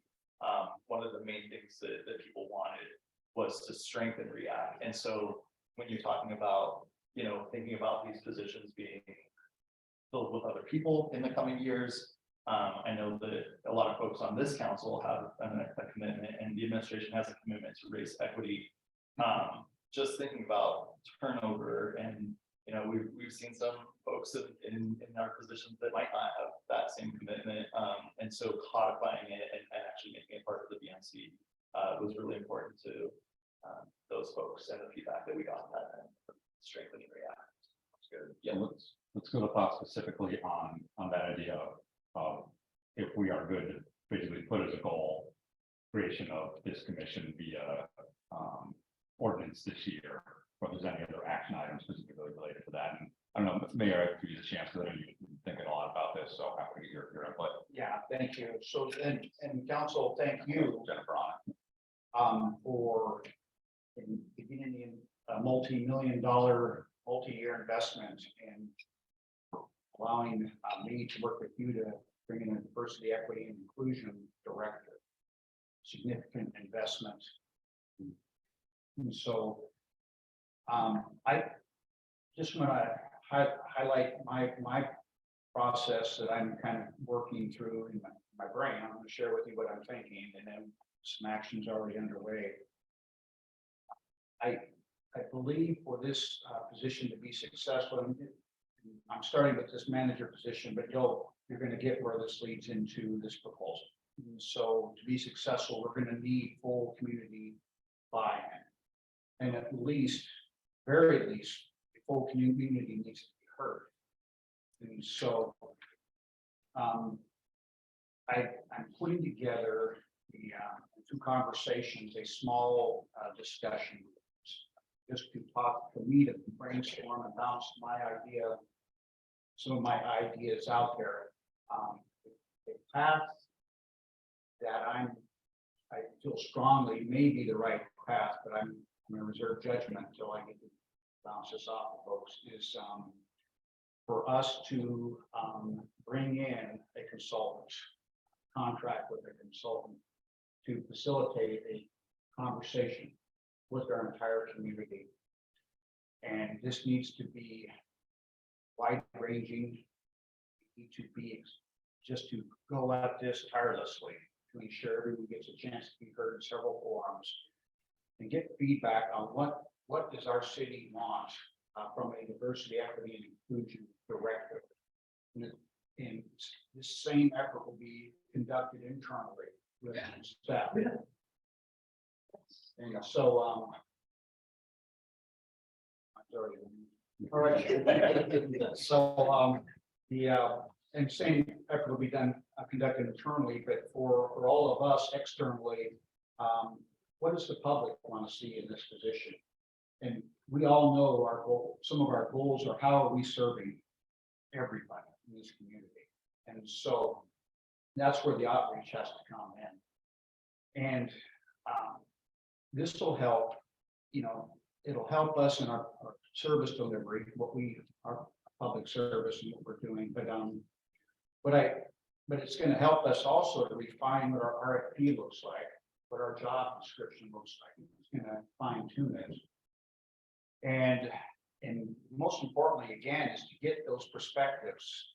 And I want this done. This will be me, obviously, with your support and budget. It'll be on me to administer this program. And so it'll be obviously unique. You'll have more involvement, I think, than maybe any other time. But once we get the consultant hired, the professional, we stand back. We let the facilitation and support the facilitation process, the input data gathering process, and then of course collating that. Once that's done, we'll do it as long as it takes. Once that's done, then we'll work together to develop a recruitment and process for a DEI director. So that can be done in a number of ways. We'll work together on that. It might be the formation of a committee. It might be, sometimes I've seen where you cast a net far and wide, get in your top 5, you do an interview, you do community interview process, depending on how we want to do this. And so, we kind of just, we go through this process. And so what I'm hoping now is, you will let the process take over. So we develop the process, we get it in place, and then we let that take over. The director, the new director, is going to be an experienced professional in DEI, diversity, equity, and inclusion. They can begin to answer some of the questions on the Race Equity Advisory Committee. What the difficult, tougher questions are, what are we hoping to achieve with this? How will this committee, move our city forward? And so that won't be done by us who are untrained, or an attorney. This will be done by a professional, vetted by all of us, helping us identify what type of committees that we do. And so what I'm asking from you is to let me work through this process. What this internal one I'm working on now will be to vet this idea, potentially vet some consultants, bring forward some options. So if I can restate kind of and make sure I got it accurate, the couple paths we have to choose from, somewhat today is we could, prioritize and get in the next month or two an ordinance passed that creates a commission, and then same time recruit a DI director, or we could work with a consultant, hire a DI professional, have them give input to the existing ordinance, which I think is what you were proposing. yeah, In that order of operations. right. And so I'm proposing no, keep the ordinance, no action on it. Let the DEI professional, we're devoting a lot of money, Proposal. and then let that individual drive, because that individual actually will, any committee that's formed, that'll be the person administrating the committee. Okay. Yeah. And then, for what others is, and then I think just for clarity on power separation, I know that in the charter, the council has the responsibility to define the roles and positions. Obviously not hire or administer, but we definitely have the power to define the role and responsibilities of that position. That word is close enough. Yeah. So we will need to basically approve how that person interfaces. All right, so let's go. Yes, I think the 10,000 foot level of what is the path forward we want to take with the proposals on the table. And sorry, Jennifer, at first, and then on. Yeah. So how come we can't do Homelessness goals? How come we couldn't have a rich luxury advisory committee be your working group? And then, somebody you appoint, this discussion group is already thinking anyway. And it could be with our approval as well, because you don't want it to just be that whole island concept. Because if we're just keeping it in administration, you're still an island. So would it be possible to continue with an ordinance and your discussion group, which you're putting in the works, be the Well, the ordinance, two different things. The ordinance will be in perpetuity. You are setting course. This is the course of your job for generations. That ordinance. We don't have a clear clear end game or output or outcome that we're looking for by this creation, because we are untrained in DEI. So I'm proposing we follow my process, and I'm hoping it'll be our process when we're done today. And then my recommendation, and we bring in somebody who is a trainer. This will be somebody that we are all agree upon. And this will be, again, this will be formed through this community conversation. So with that, a no or a yes? REAC could not be your discussion group. Me forming you creating an ordinance and me handpicking. I rephrase it as, it sounds like one option may be pass an ordinance, start recruiting folks, start recruiting the DEI position. And then when they come in, we can always amend ordinances with their advice. Is that, I got that wrong, make sure. No, I wasn't recommending to amend the ordinance. I want to challenge something about the topic, the notion of being untrained. We're assuming that our community members are untrained, but we have a lot of folks out there that are trained because they have lived experience, right? If I may say, I'm untrained. Okay, that's fair. Yeah, and so, and I, Professionals in our community. so, and also my education background, lived experience is part of it. But it's an important part, but so is education. So an experience, work experience. And so there's lived experience, there's professional experience, and there's education reviewing, especially when we review. I mean, a few of us have gone through this where we review case studies. We do this exhaustively when we can reach outside of our own experiences and reach from other parts of the country, you know how it is, we develop an education background. So yes, I would challenge that we need to bring somebody in to help guide this conversation. I believe it has to be a trained professional. Then ultimately it will be a trained DEI professional that will do this. So I have a master's degree in public administration. Whatever that means. Business. Whatever that means, right? But, I mean, I guess as somebody that's trained educationally in this profession, I am suggesting to you that you harness the power of your community, who are the professionals for their community needs. And I implore council to go ahead and pass an ordinance for REAC. Now, whether or not he actually puts it in place, it's gonna be up to him, right? He doesn't have to. But he doesn't have to get it started. But that's just my opinion. Yeah, no, you're in your support for moving quickly.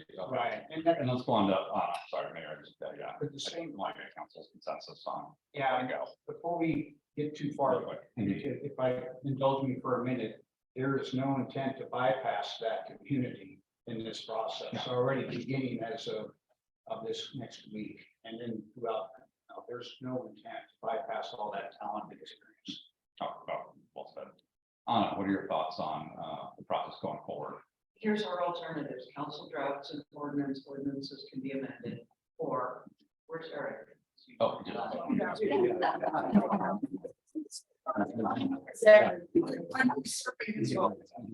Or the mayor can proceed with hiring a consultant to consult with drafting an ordinance and writing a job description for the DEI person.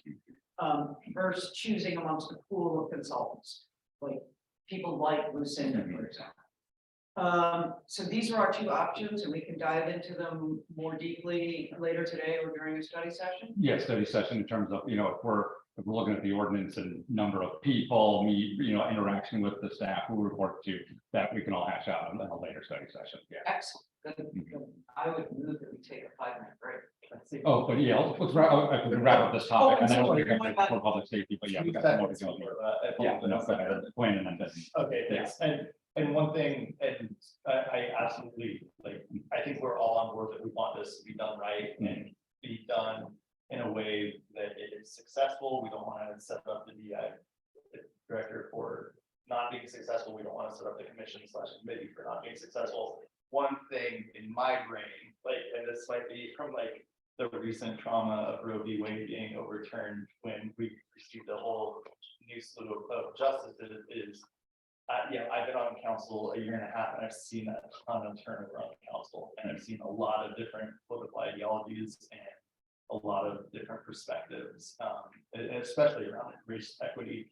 And so my personal impetus in moving forward, maybe,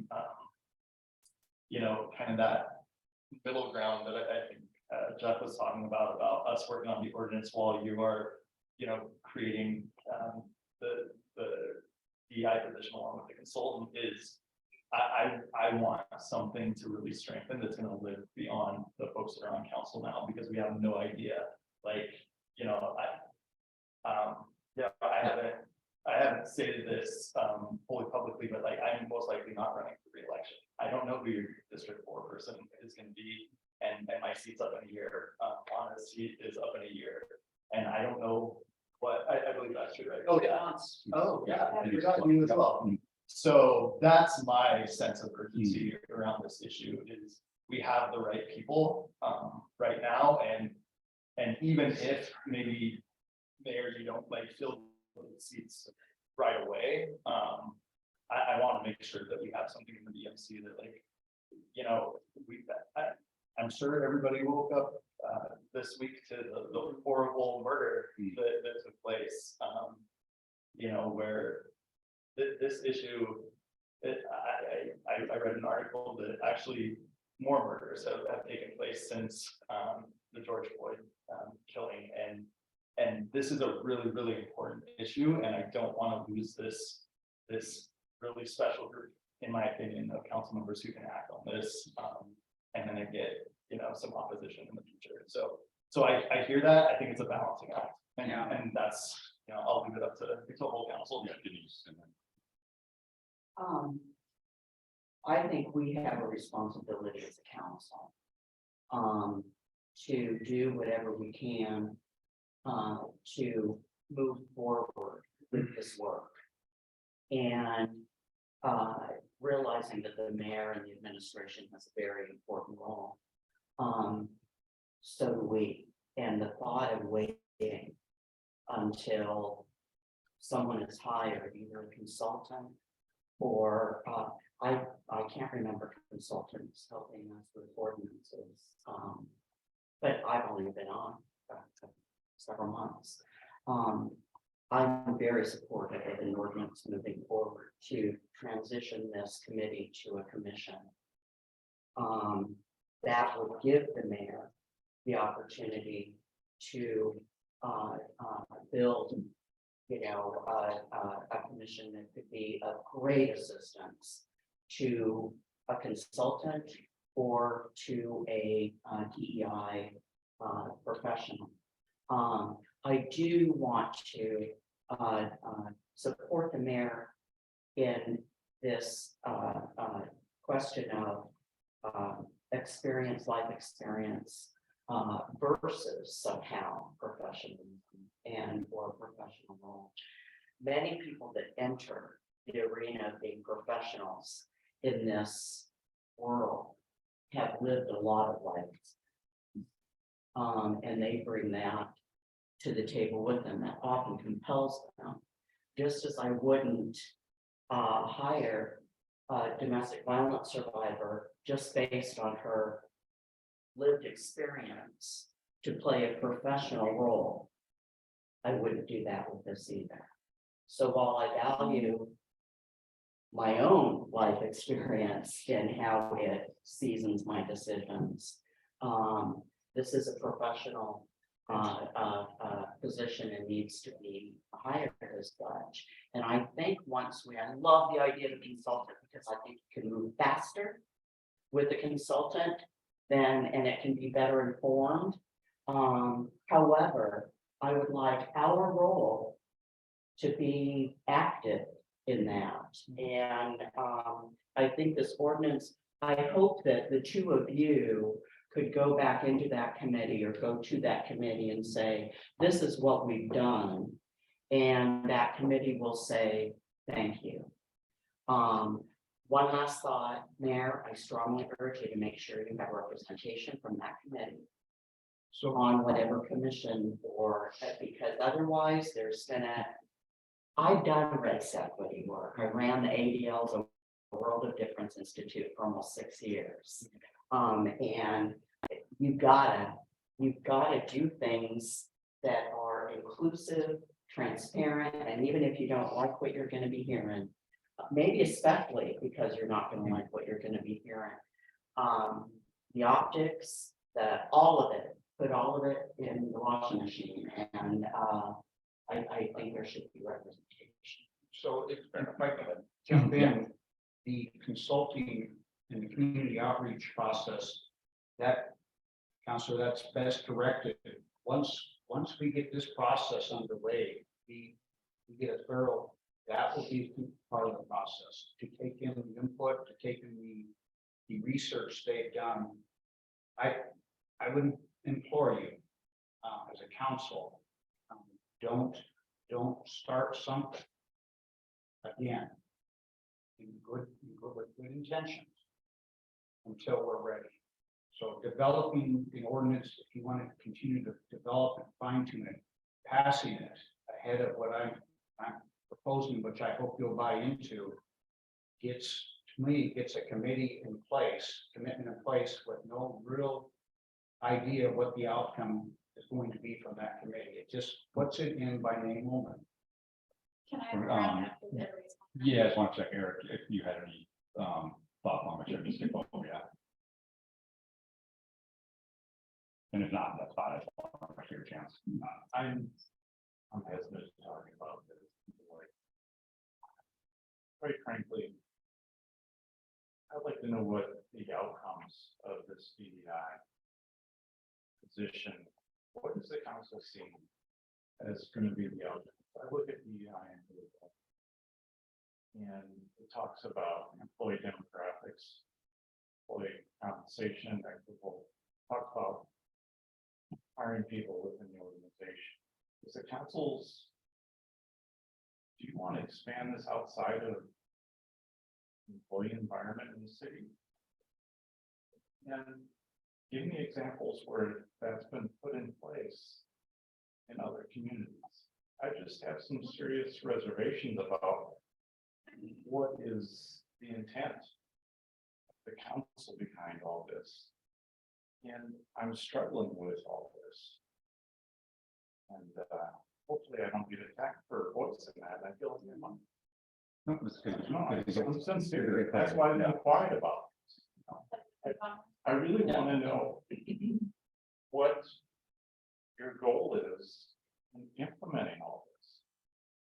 Fair enough. Yeah, no, I think everyone should be able to ask questions. They're genuine questions and they're good questions. So, Jennifer, yeah, you want to go suggest? No, I love that you asked that, right? Because you want to learn and you're open to it, is what I'm hearing. My question is, and the hesitancy is because maybe you want to understand it first.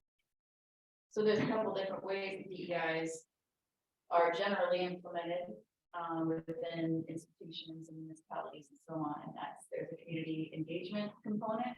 And there's also internal, like, human resources component. So the idea is that diversity, equity, and inclusion it is to analyze barriers that prevent people from being part of the institution. And that can be not just race, there could be a disability bias within an institution. There could be a wage gap between men and women in an institution. There could be maybe there's a bias in the institution against LGBTQ, against trans, So I right? understand that part. Mhm. Is that it? Just personnel issues? I don't think so, because I think a number of us believe and see the data, right? I think most people on council, and I can only speak for myself really, and I'll let other people speak for themselves, but we recognize that institutional racism is intersectional with other biases that exist within our community still, even though we seem to have progress, there is still institutional racism, institutional sexism, institutional ableism, all these intersections that exist that prevent people from accessing jobs in an equitable way and also accessing resources within our community. So we could even, if we wanted to do a deep dive, we could, but I think that's the job of the DEI, is to analyze that data, to find out where the gaps exist. Why, and sure, we're getting better at some things, but there's so much room to grow because there are people still suffering and who are unable to access at the same level as other folks, you know, so that's something that a DEI can work out and would analyze and use actual data to show, which is, I know you just have data. So you want to see the numbers, I'd like to see And that's- examples where this has been implemented in cities similar to. Yeah. But. So fair to say that at this position, in the same way that, Andrea says, hey, here's my opinion and input on how we should do zoning, and Tom says, hey, I think we should allocate money to stormwater here. This person may give input on to where we can reallocate resources, update ordinances. That, but yeah, in addition to just HR, and then, yeah, I'm sorry, to try to keep, please finish. yeah, and so I'm kind of jumping basically, in quick. I really love hearing that folks, on council, this is just a council, I don't mean, we know you have your plan there, and I think it's a great plan. But I think that we need to, again, we had this community collective of, how many different people were at the community listening? 85, yeah, 80.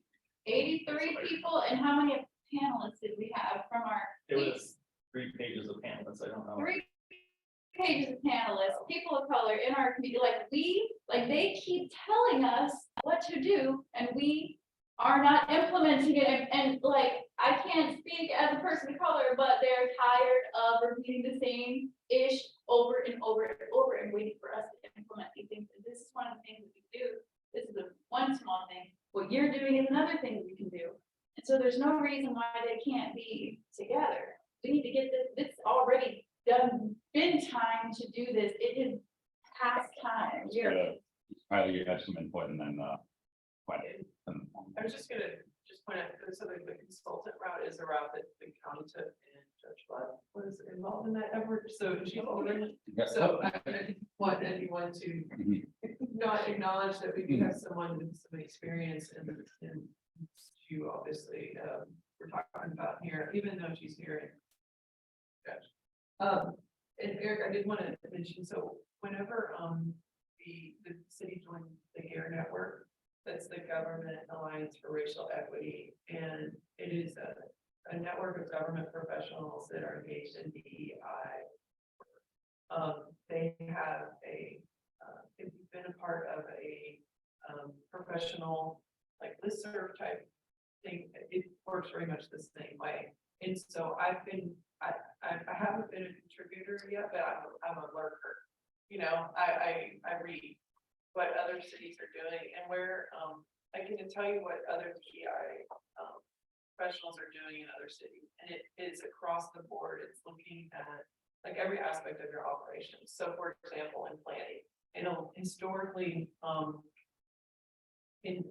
there were, if the city has engaged in a practice of historically voting public dollars into one area of town versus another, and that was done in a way that was along lines that were inequitable, and it could be, race, religion, or whatever, income, that kind of thing. So public dollars went into improving infrastructure in one area of town and identifying that and, changing that course so that your planning efforts are more equitably distributed. Parks programming, looking at that data, what are the demographics of folks utilizing the parks, and is it being, are parks being utilized in an equitable manner? And if not, is there a reason? Is there parks programming that is not inequitable in its space? And that's what a lot of the stuff is not intentional, it's outcome. And so their parks programming is geared toward the likes and dislikes of particular demographic of your community to the exclusion of another. And you can look at, pretty much any aspect of your municipal operations, looking at data and how that systems delivery can be done. Identifying if it is being implemented in a way that is inequitable, and then coming up with a plan for more equitable service delivery. And so that is what I have seen other organizations do with the community outfacing. the HR component is, of course, looking at income disparity. There's, you know, everyone's familiar with the statistics on what that looks like across occupational and gender lines. You know, in the workplace generally, I'm not, and so there's a component of the work that is within the organization supporting employment, making sure that we don't have barriers to promotion, don't have barriers to opportunities, we don't have barriers between, you know, similarly paid employees that have somehow end up being inequitable, even if that wasn't the intent. And then there's the service of the project. So I hope that helps, just from what I've seen. Yeah, it does, thank you. Excellent. Yeah, so Quinn, and then, I think good to flush that out, and then I'll go with the mayor. And Do we want to hear- see if we have a consensus on, oh, yes, and Judge Flood, why don't we go? Can we hear from Judge? Yeah. Floyd? Yeah, that's fine. Yep, go for it. Sounds good. Yeah, and let me say this out loud, I don't want to ignore the people of color we have in this room, in this conversation. I am keeping in mind the hats that we're wearing in this room at the moment as, you know, as judge instead of, you know, counsel. But, yes, please, if you have experience, and thoughts, say, yeah, please share them. So I'll just add that the county, Kitson County, went through a selection process with the RFQ. So address the issues with DEI. And part of that, the county commissioners. That were part of the selection process at that time. So it allowed for there to be input on the selecting of the consultant. Now, this wasn't necessarily to create a DEI position. This was to take a look at everything in the county on DEI. A little bit different, but still a selection process. And what I want to say is, when you think about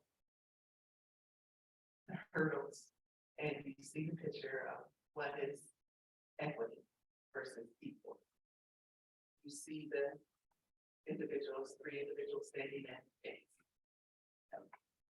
Person who's about 3 foot, the person who's about 5 foot, the person who's about 7 foot, you can see the fence. So the fence has limited. So can't see through it. And then they give the individuals the blocks to stand on so that they to look over them. Then see that equity is taken out of it so that you don't need the blocks to stand on to look over them. This is the same thing that the individual is at first. So when you're having this conversation, remember, what is your income? What is the big picture? Which goes back to my comment. We have to look at it's not only what's happening at city council, what's happening in the city, public works, which is huge, which affects judicial system and what the process is there. Because this one individual who is selected isn't going to be yourself. So when there's younger is asking this question, it's about a question. So what is this individual going to do? Are they going to HR? In essence, at the county level, they were looking at what's happening with employment at the county, but also looking at what's happening in our county. In multiple levels. So whatever you do, it's up to us. But also to make sure that what you do and how you're doing it.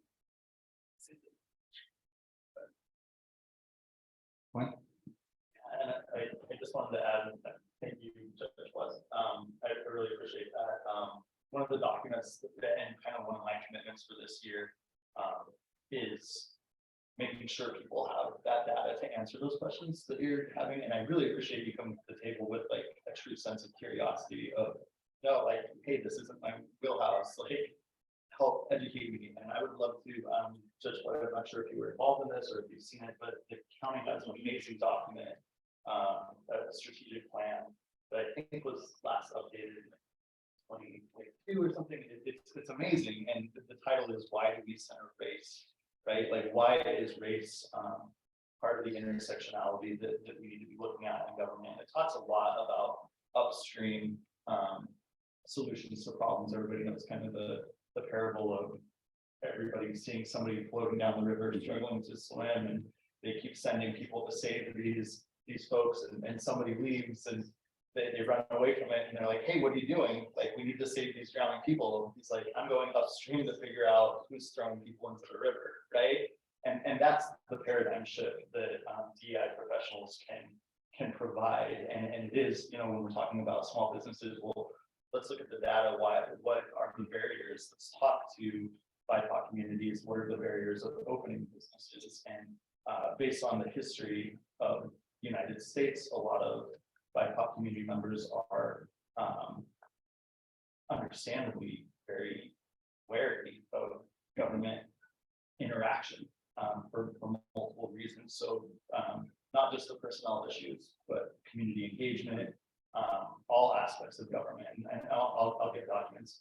And Mayor, I know you said you really value, the professional experience and where people are getting professional experience. Just so you all know, I don't think you saw my resume when I applied, and everybody else has forgotten it. But I'm not just coming at this as like, hey, I want to rush this through because REAC. But for me, it's 20 years as getting a sociology degree in crime law and social control that had a focus on race and ethnic conflict, getting a doctorate of law that had a lot of classes that dealt with racial inequity. I taught for 3 years in a 99% African-American low-income school before recruiting for an organization that put teachers into schools like that. I have 8 years doing employment discrimination, housing discrimination, public accommodation discrimination investigations. I was a trainer at the City of Seattle for the Race and Social Justice Institute, where I was teaching white folks to deal with their internalized racial superiority. I have a master's from Harvard, where I have a master's in education policy and management, where I studied at the Kennedy School that focused on race and ethnic conflict and human rights. So that's the lens that I'm bringing, and one of the resources I think that I can share with folks, especially white folks that are the majority of this table. What is our role in race equity work? And I'm happy to share literature. I'm happy to share the things that form my urgency around this issue, and I want to do that. But I think these are valid questions, and I think our hearts are all in the right spot. And we, just like you stated, just like Judge Flood stated, we want to make sure that this is done right and balance the sense of urgency around the issue with doing it right. And I think we'll start that balance. Well, going back to the mayor. Can I ask just for a quick temperature check on Yeah, this issue? well, so I'm going to go back to the 10,000 foot level and see, because we've got about 5-10 minutes left in this conversation. We're all on the same page though. Yeah, and so that's why I want to go back to council. Let's walk away in the next 5 minutes. If we got a council member consensus on making a priority to move forward with the creation on the ordinance, with the understanding that can be modified down the road. But Mayor, I know you wanted to. Yeah, I just wanted to say, obviously, I think it's very clear. The one last thing is of every other committee or commission we do have a professional in that field that oversees every commission committee we have. And so back when this was all starting, professionals helped craft the role of the committees and commissions that we have. As of today, I am not a trained DEI professional. I have a lot of background. I have my MBA with emphasis in human resources, so I do understand only from an educational standpoint some of this. But I am not even gonna claim to be a DEI professional. I'm asking that we kind of follow suit. Planning director, planning commission, parks director, parks commission, council committees, you each have appropriate oversight from administration as the, on this one here, we don't have that. So I'm just requesting the DEI professional be a part of crafting something that's going to be here forever. Do it right, do it once, do it right. That's fair enough. So what I'm gonna write down is, if we can, we can rank this later, like, it's gonna rank fairly high, but, that we keep as a priority to draft an ordinance to create a permanent race equity commission. Also to throw on there, as a priority to evaluate hiring a consultant to help define DEI position roles and responsibilities, and give input. And I think those are the two big action items, but if I'm missing anything, and then as with those priorities, they do end up in the top in place, that would allow us to start getting study sessions specifically to dive into the ordinance, look at it, and then if we have specific concerns in there that the ordinance is either too specific or too general, we can have those discussions down the road. Is that I'm seeing thumbs up? Okay. All right. Except you're not putting which one goes first. Should decide that today. We should decide that today, yeah. And I'll put it more on the rankings. Well, so I think what I heard clearly was getting the ordinance in place should proceed as a top priority. It doesn't preclude hiring a consultant to help with the DEI position and gathering community input on who to hire for that position. Those can go in parallel. Okay. Perfect. I think that's productive. I need to take a restroom break, which means there'll be no one sitting in this seat, so you know. But that's let's take a quick 5-minute break. Yeah, I'll take a 5-minute recess and come back and talk about how that.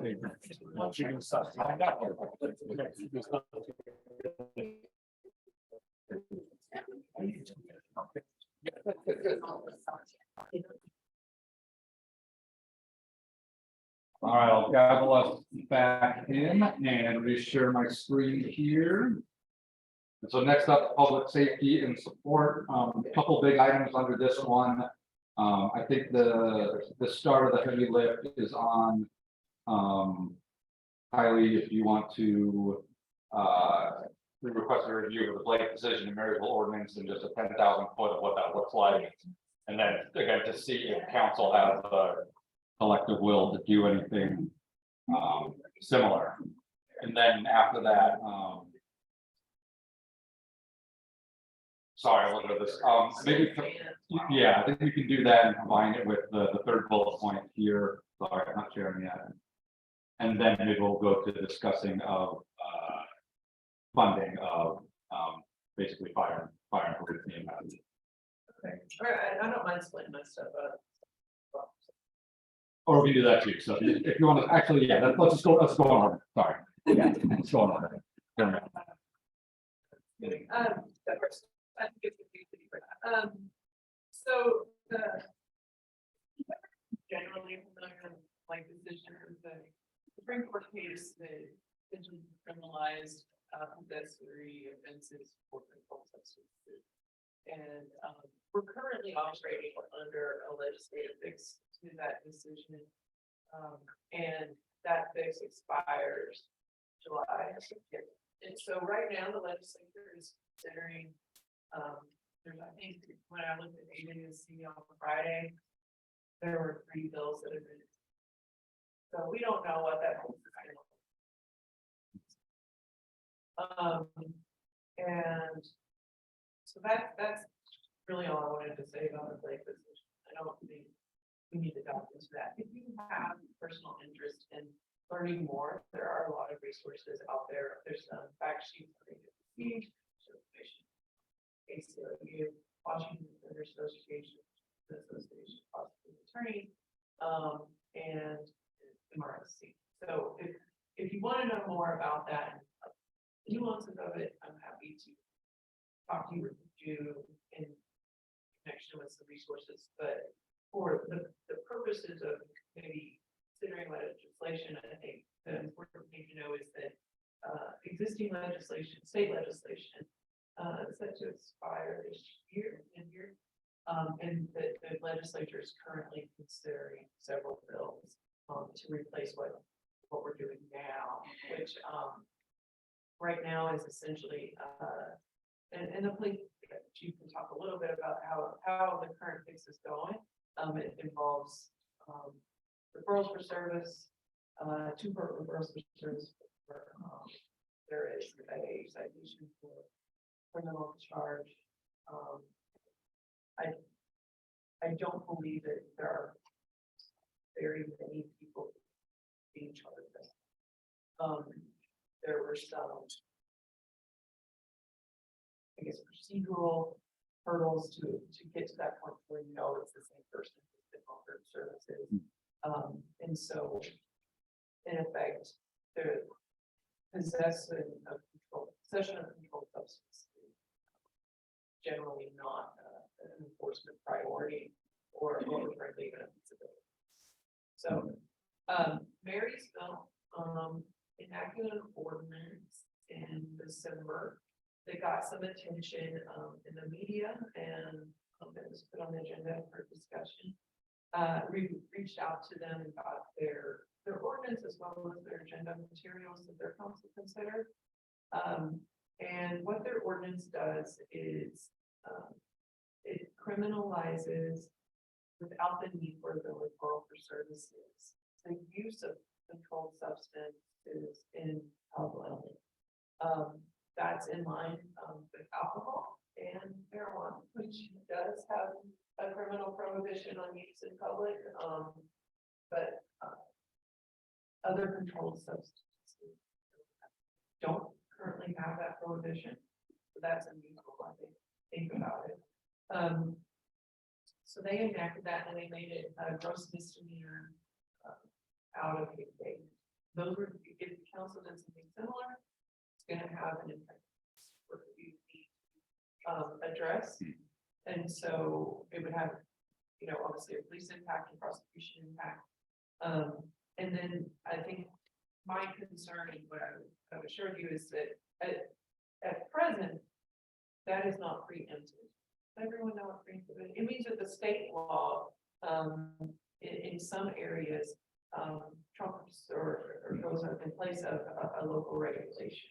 So right now, this isn't, but it could be if the state law, for example, says that the use of controlled substance in public a simple misdemeanor instead of a gross misdemeanor, and it's directly on point, then that would be preempted. Could be something similar to made a felony. You know, if they didn't touch it at all, then you would still be okay. So if you took it action like Marysville, you know, they did it at the end of December. By the time we did our analysis of what we need to consider for implement, you know, how it would impact them and the police and all that, I would say it's going to be early. It's like March before something could be, you know, like on the ground. I haven't talked to their analysis, but just when you make a new law, right, and you got to figure out. So the risk would be that we do that and then it's undone the next month. So I'm hearing that if there was collective will to explore this and work on it, we could put it on the list, but it would be something we really want to schedule for later in the year once the legislature shakes out. I'm just saying that's Yeah. a consideration that, like, if you have it, the state legislature is currently looking at controlled substance issues, right? And we don't know what's going to be at the end of the day, if that use in public is going to be included in a final bill, or if it's not, and if it is, there's a chance that we could be free. So let's go and then keeping an eye on time. Any questions about that ordinance? And then I'd like to hear if there is support or opposition for doing that. It's something to consider. And so then Denise, so okay. Denise, no. I just have a question for Chief Law. Is this a direction that your department would benefit, would sees a potential really positive impact on our community. If we were to pass an ordinance that tightens up on active drug use in public places, would that, what is your assessment of the impact to our community? The high level impact, it would be huge.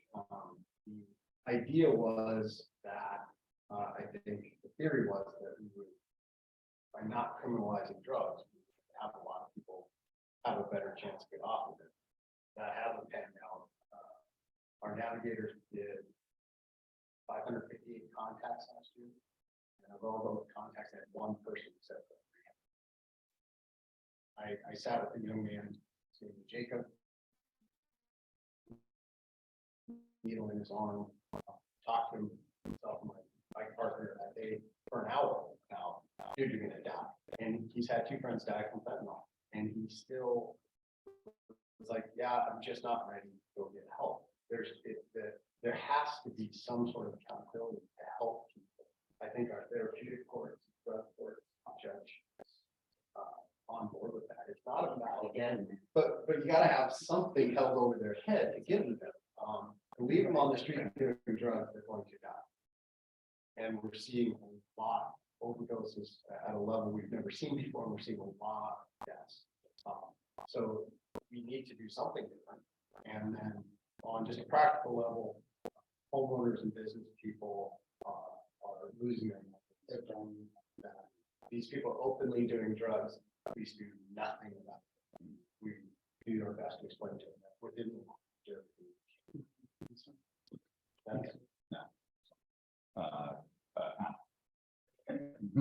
Pleased to meet you. Two things on this. It's the enormous majority of everybody I talk to who's a member of the public feels that this Marysville ordinance or something like it is just a ticket. It just breaks people's hearts to see people literally killing themselves, you know, on the streets while we promising you people and all of us, well, we can do nothing. But at the same time, was somebody puts out mental health, and please correct me if my facts are wrong. At Project Connect, and it's like there's no beds. Like, once people get referred, where are they gonna go? So that's a part of the puzzle that I think we really have to work on. Yeah, definitely. That's it. No, it's a, yeah. Spend the whole week discussing, yeah, that is, no, but great point. Quinn, I see a hand, your thoughts, and then Eric. Sure. Yeah, my husband first out of law school, prosecuted in Seattle and did a diversion program for drug court, and that was interesting to see from a perspective that it was a lot of the times the time that folks were seeking out help, and we were at the 20 under 40 a few nights ago. There was, I forget the gentleman's name. She owns a hair salon. There we go. Amazing. Doesn't surprise me.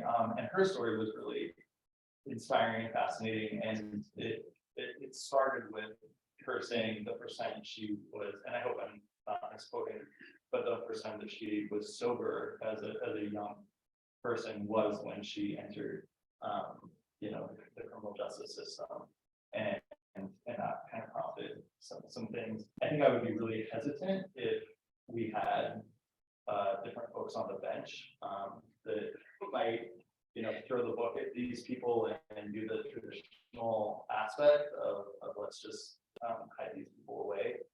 But I think with the personnel we have right now, this is one more tool that we have to incentivize folks to get help with it. Eric?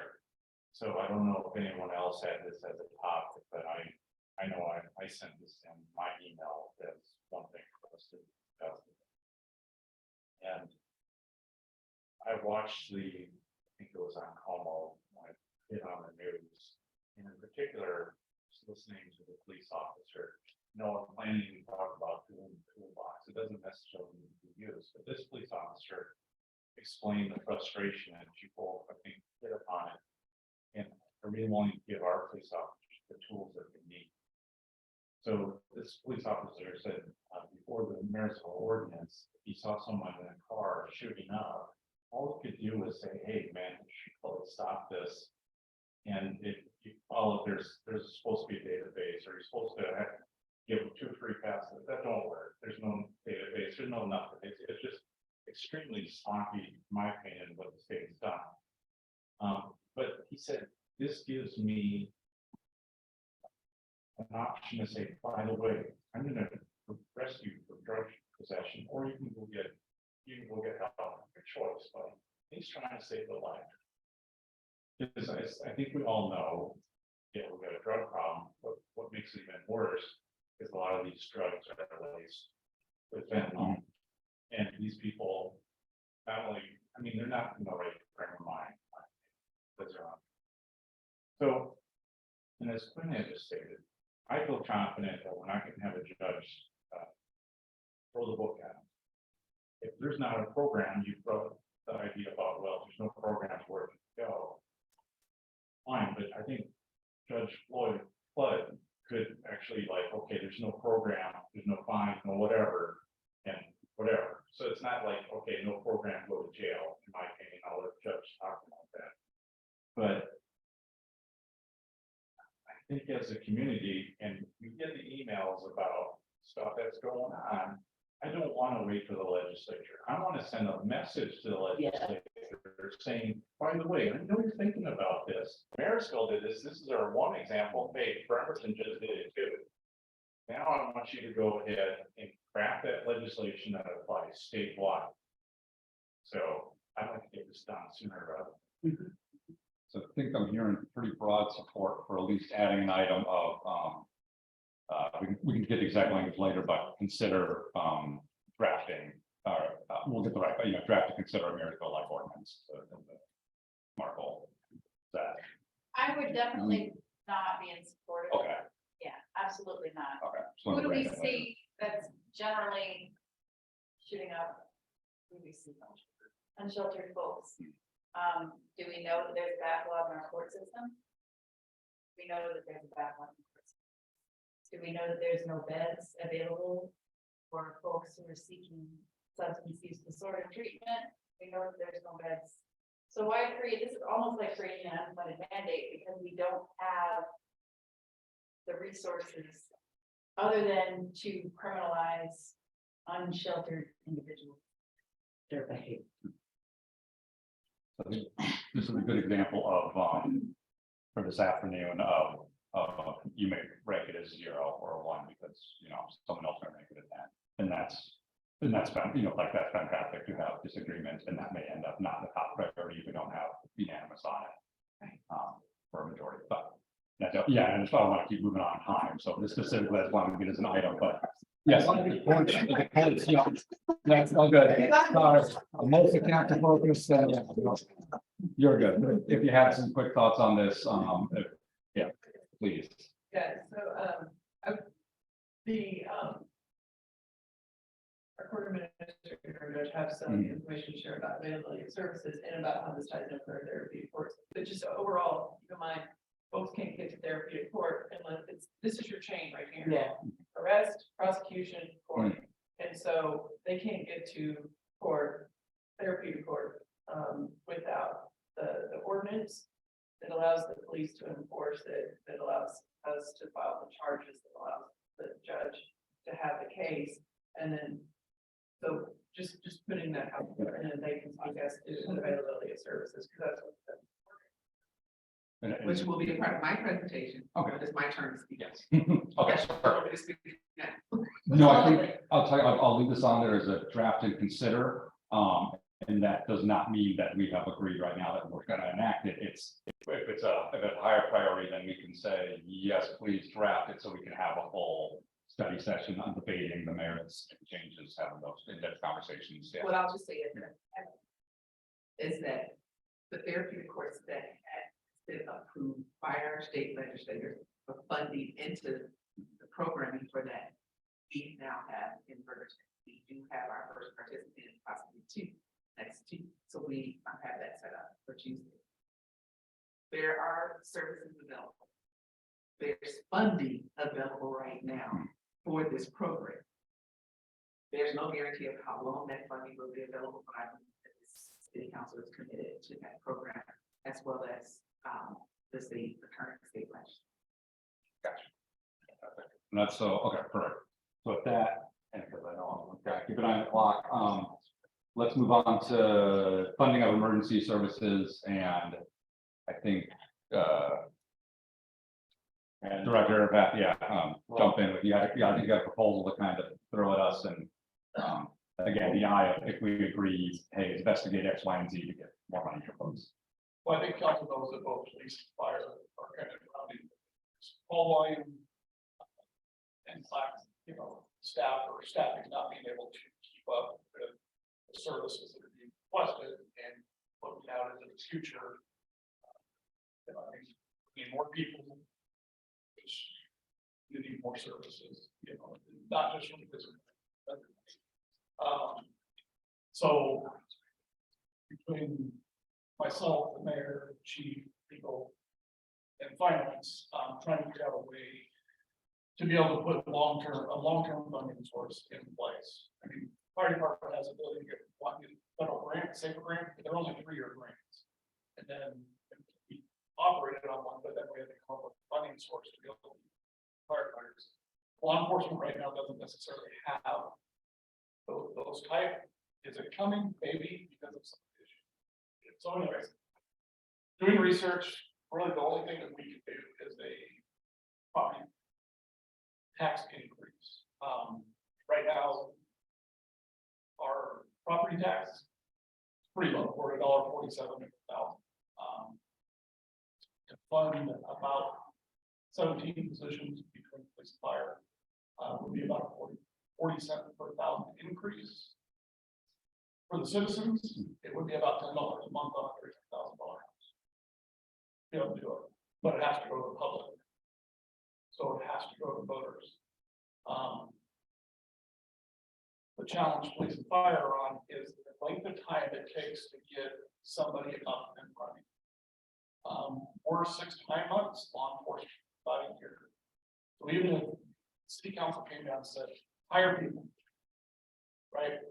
Well, that process, just to get them in the door is a couple months. And then down the road. So we're really looking to use that, hire people. We're not going to see any benefit until 2024. So the longer we kick the can down the road, longer it's going to take to get where we need to be. And I'm going to tell you, I know all our departments have issues, but we're behind the 8 ball starting now.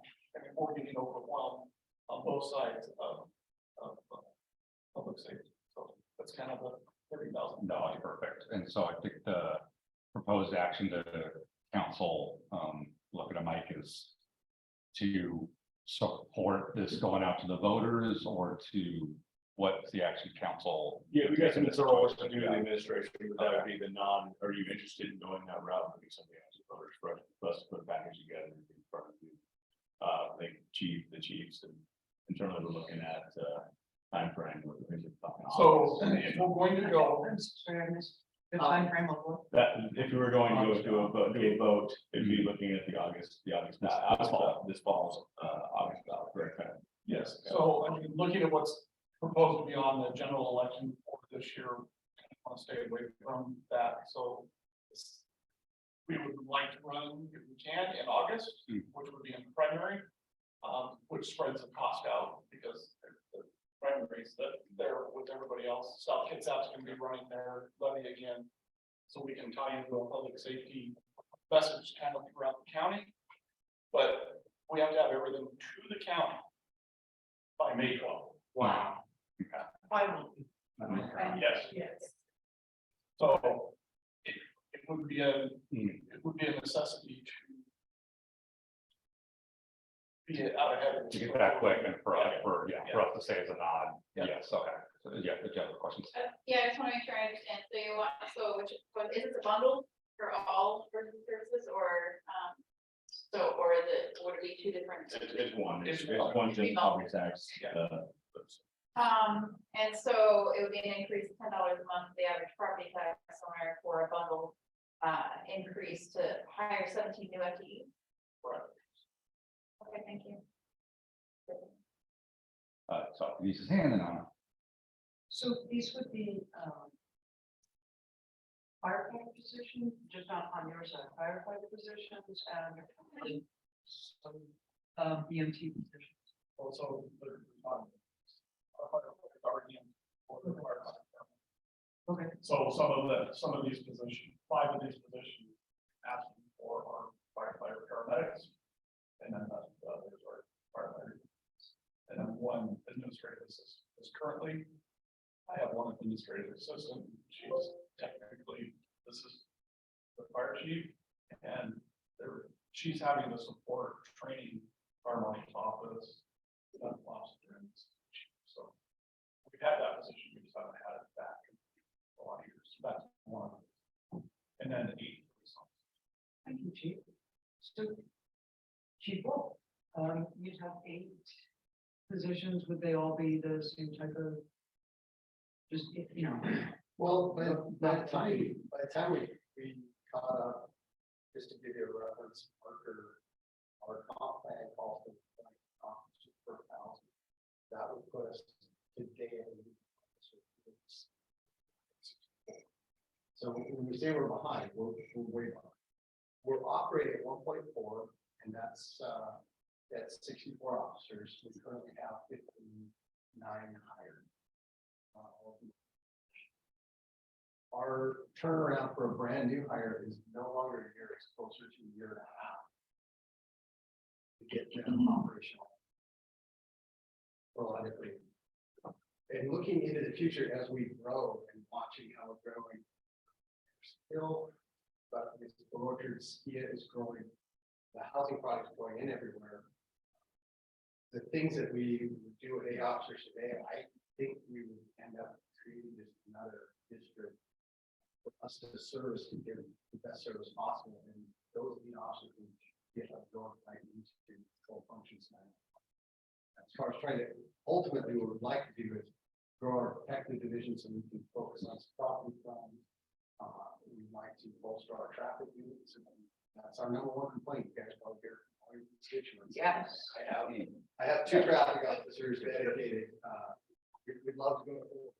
There's a lot of things. There's many things. We talked about our business district. Well, I'd like to have more than a couple bike patrols just downtown, on the east side, down on Cal, on the west side.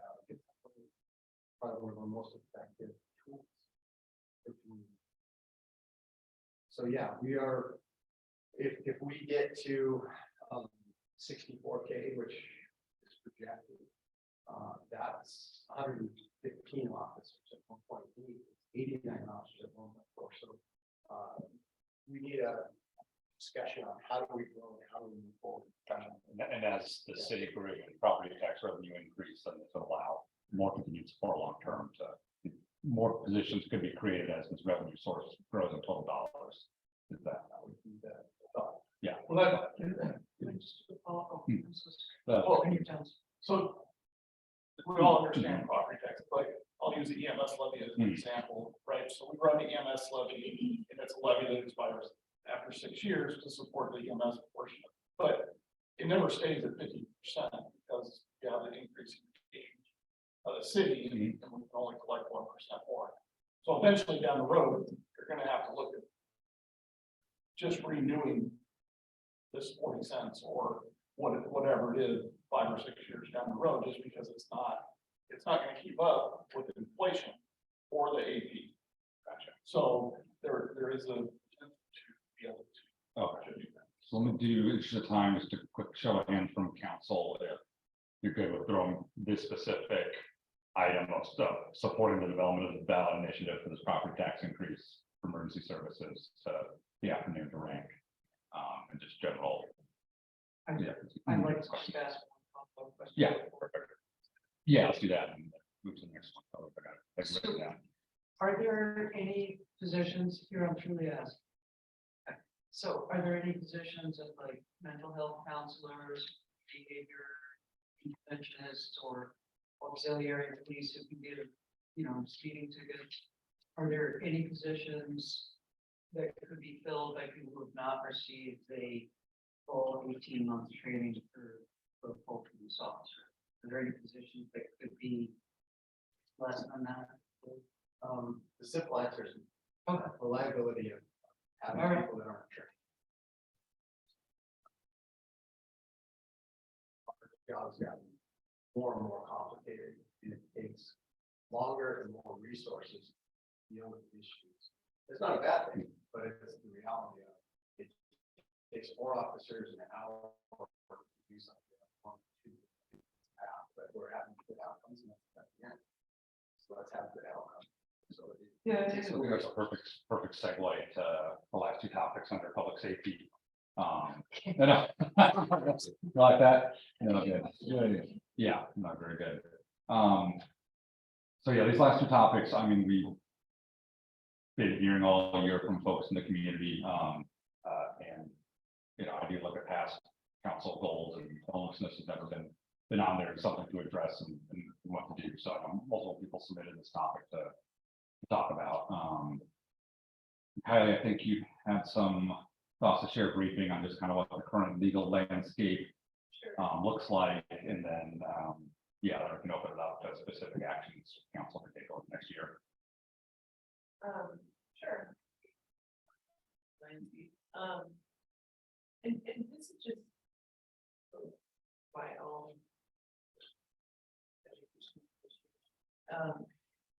I know we use the term homelessness on our agenda. I've also seen the term homelessness, and I'm curious if just while we're talking about that, like unsheltered, like what is the unhoused, like what is the term that? I think unsheltered is an even better one.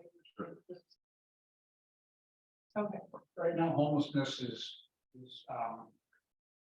identified, where when you go for grants and work with the state, homelessness is still the term. The state is using. Recognize I was this just and- curious, I think words matter, I didn't want to, I just was wondering where we were on that. Yeah, is it, and I'm happy to, I think unsheltered is just.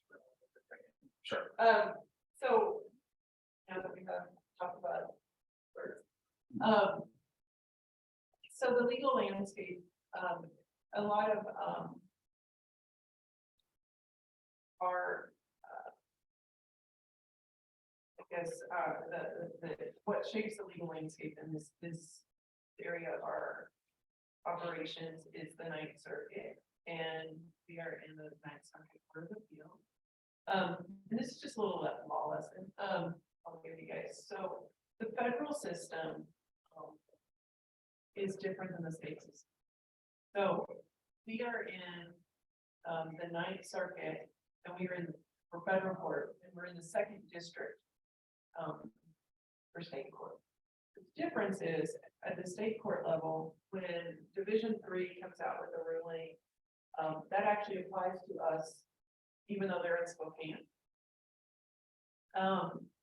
And same thing for just District 1, if that's in Seattle. And so at the state court level, appellate courts it's one court of appeals that rulings apply to all the states.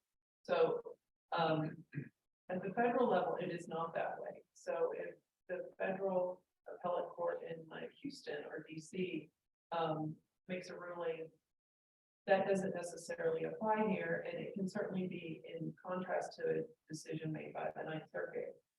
Those discrepancies between federal circuit courts exist, and so you will see things that are illegal in California and Washington are not illegal in other parts of the country, and that's important to understand because all of us travel, and so you also most people consume media on a national, you hear about news stories or Tennessee's doing this, or Orlando passed this ordinance, and it's important to understand that at the federal level, the United States does not have consistent laws. Well, it's just how it is, and the only way that those inconsistencies get rectified is if the Supreme Court accepts review of a case, and then they set the law of the land. And so, we are in the Ninth Circuit, and there have been, 2 cases that have shaped, the law in this area regarding, municipalities and shelters. The first was out of Boise, and, they're, in the Ninth Circuit. And it involved the city's enforcement of their no camping against their no camping. And the Ninth Circuit held that the enforcement of those ordinances violated the Eighth Amendment, prohibition against cruel and unusual punishment, because it punished the person's state of being. It was not a state in which they had control, and so making their essentially their existence a criminal offense. They had nowhere to be. Was cruel and unusual punishment. And then in September, so that was a real shift in the legal landscape for ordinances like that that happened several years ago. In September, a case out of Oregon, the city of Grants Pass, also in the Ninth Circuit, made that ruling applicable on a class basis. And while if you look at the MRSC articles and things, it didn't actually affect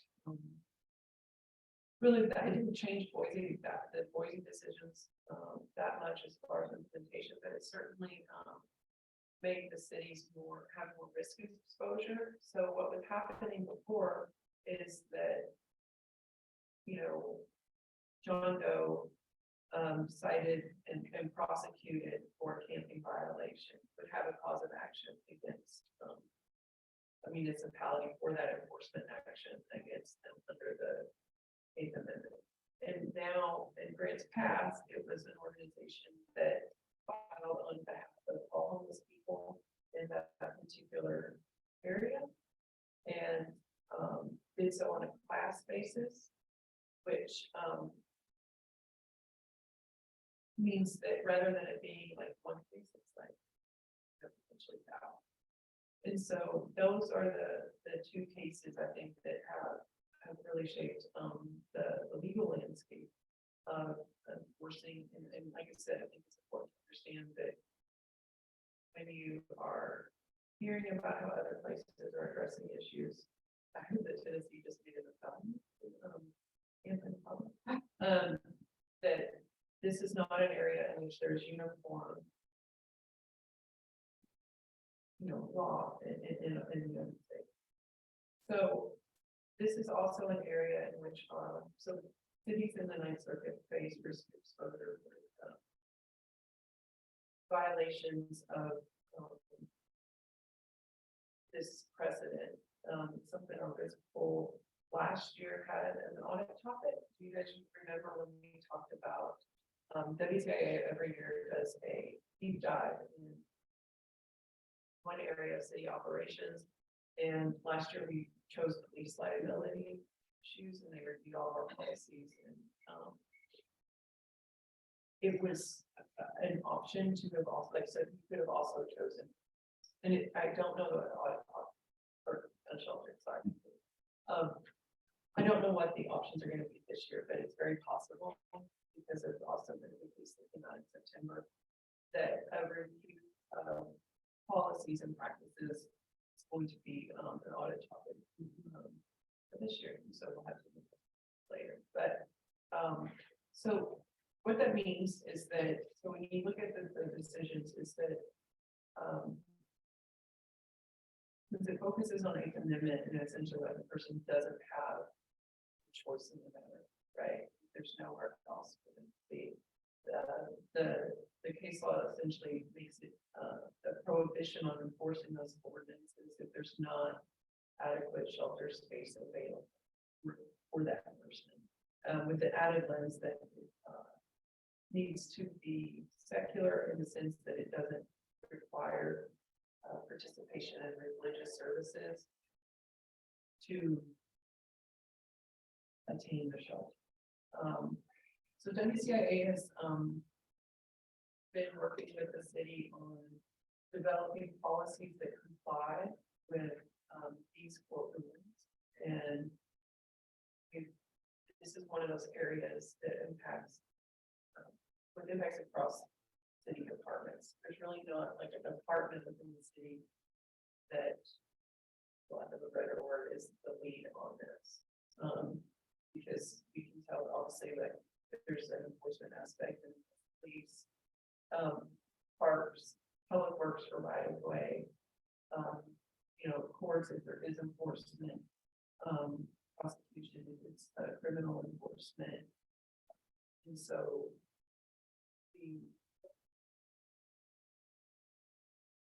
and WCA has been, like I said, working with us on drafting a couple of things. One is an ordinance. We currently have an abandoned ordinance, and in the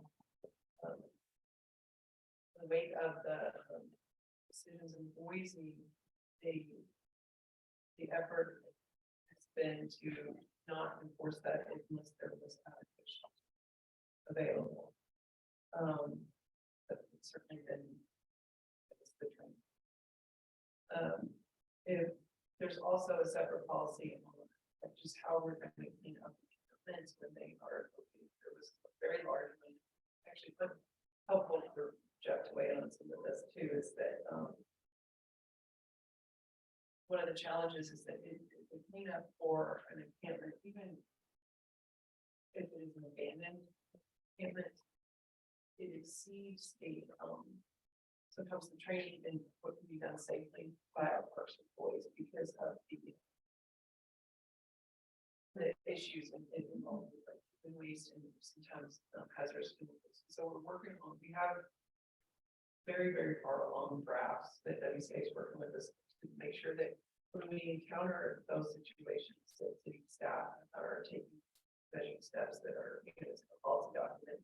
If there are people there that there's posting to let them know the city is going to be taking enforcement action there, that there's resources available. And so those are things that we've been working on to make sure that they're in compliance with the law and that, we're doing what we're supposed to do. So getting to like what ordinances on this issue look like. There's a couple of things. One, most cities are drafting an ordinance in which some places are just not okay for people, period. An example of this would be our watershed. That has always been enforced for no one to be there, right? And so it just as for a sheltered person and you're camping there, you're just as much of a trespasser as if you are a family going for a hike and you're similarly not allowed to be there, right? And so those are areas like that's an example. Most cities are carving out that area. I know Spokane, the riverfront is one that is just off limits. A lot of shoreline is being made off limits all the time because the environmental impacts, are such that it's just not, there's just not a place, right? Other places have made their improved park areas off limits. So situations where a person has sought shelter in a dugout and at a baseball field, and that is not okay, even if shelter space is not available because it interrupts like the little league games that might be planned or at the play field or on a golf course, right? And so, those kind of restrictions on things that are always off limits, I think are still. It are do not trip. And then file. But when you start making those lists. It is, you can't get to the point where you say it can't be anywhere, right? And there are a lot of considerations, right? You get into,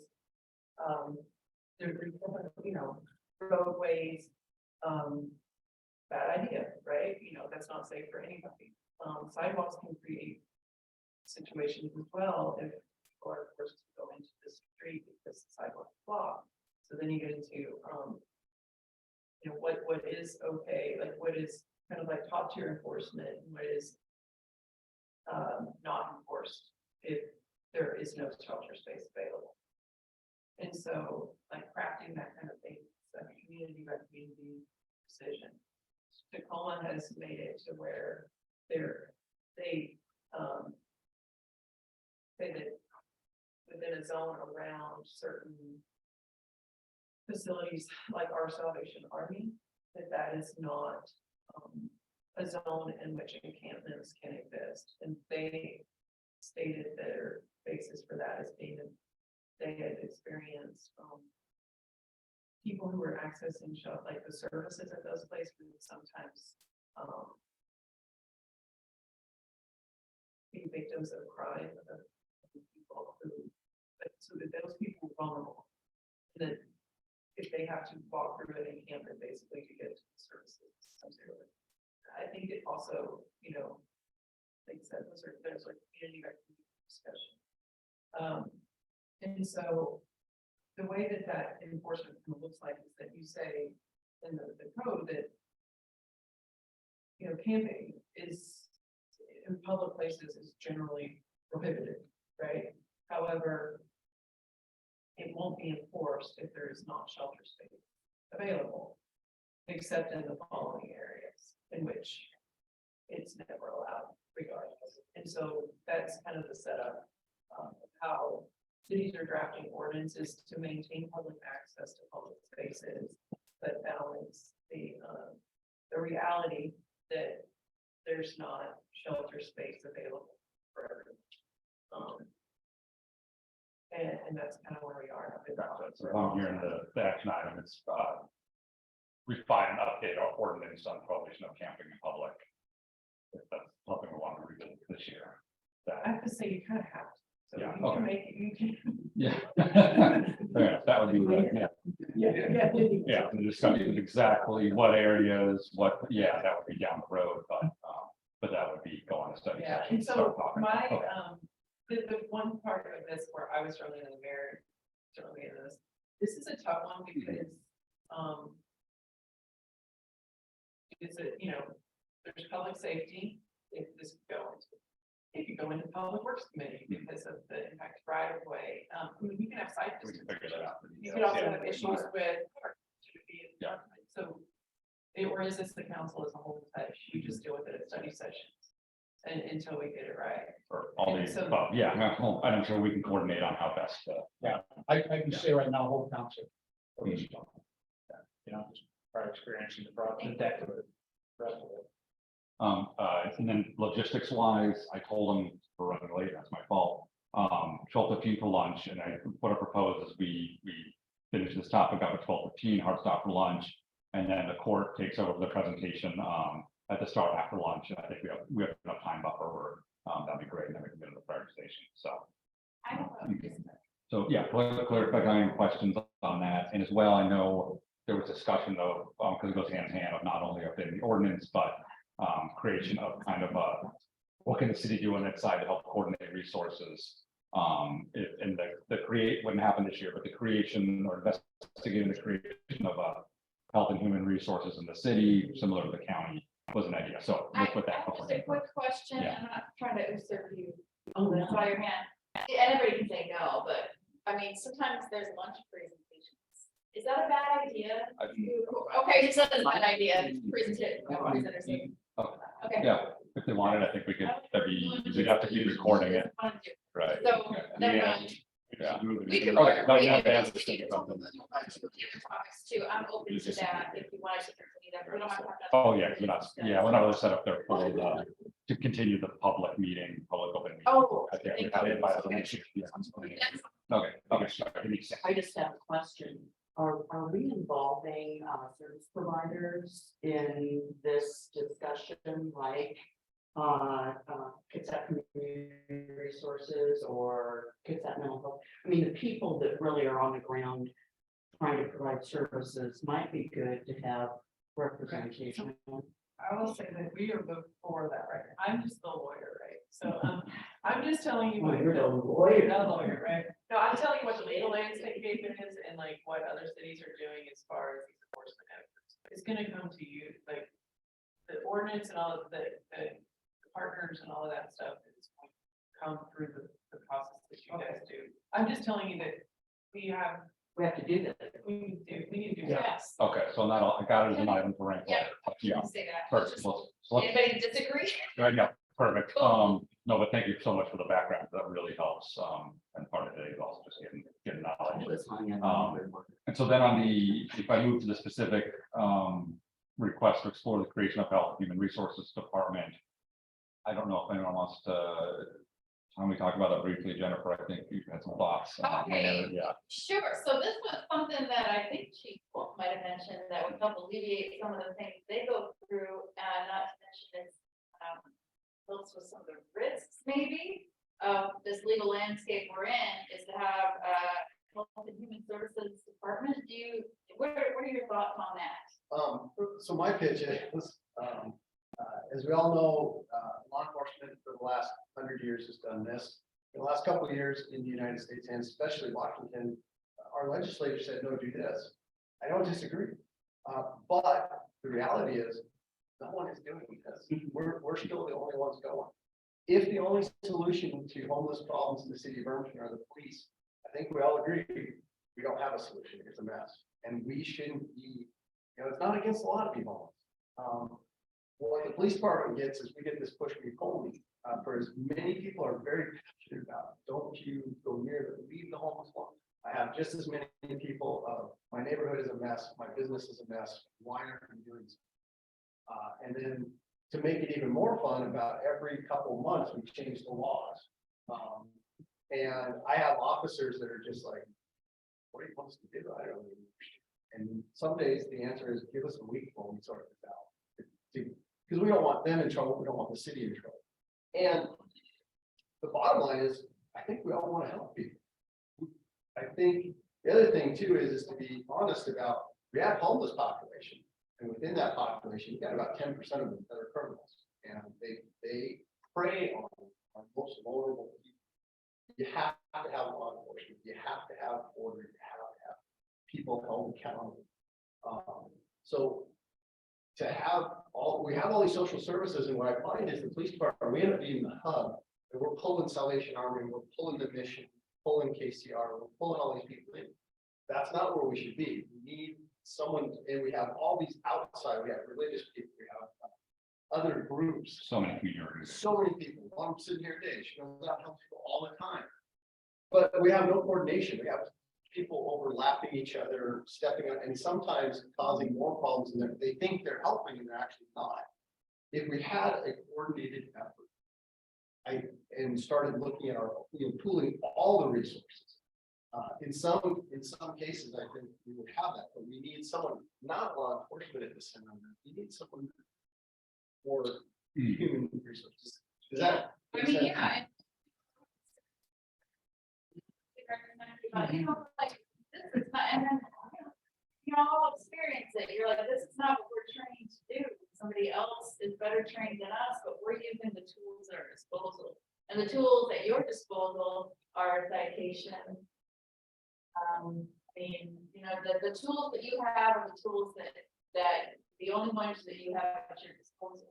And I would love for us to explore what funding would look like for a health and services department within the city for future time to alleviate this, because it's not going to get, And just throw this out there too, I mean, if there's risks involved with the homelessness Ninth Circuit case, there's also risks on the other side of ADA, non-compliance, so which lobby group is gonna win on litigation? They're both, people are camped out on sidewalks. And so there's all kinds of things, and if we had, and it also bothers me that only one person out of 558, like I said, 558 has accepted help from your navigator program in the past, for drugs and alcohol, right?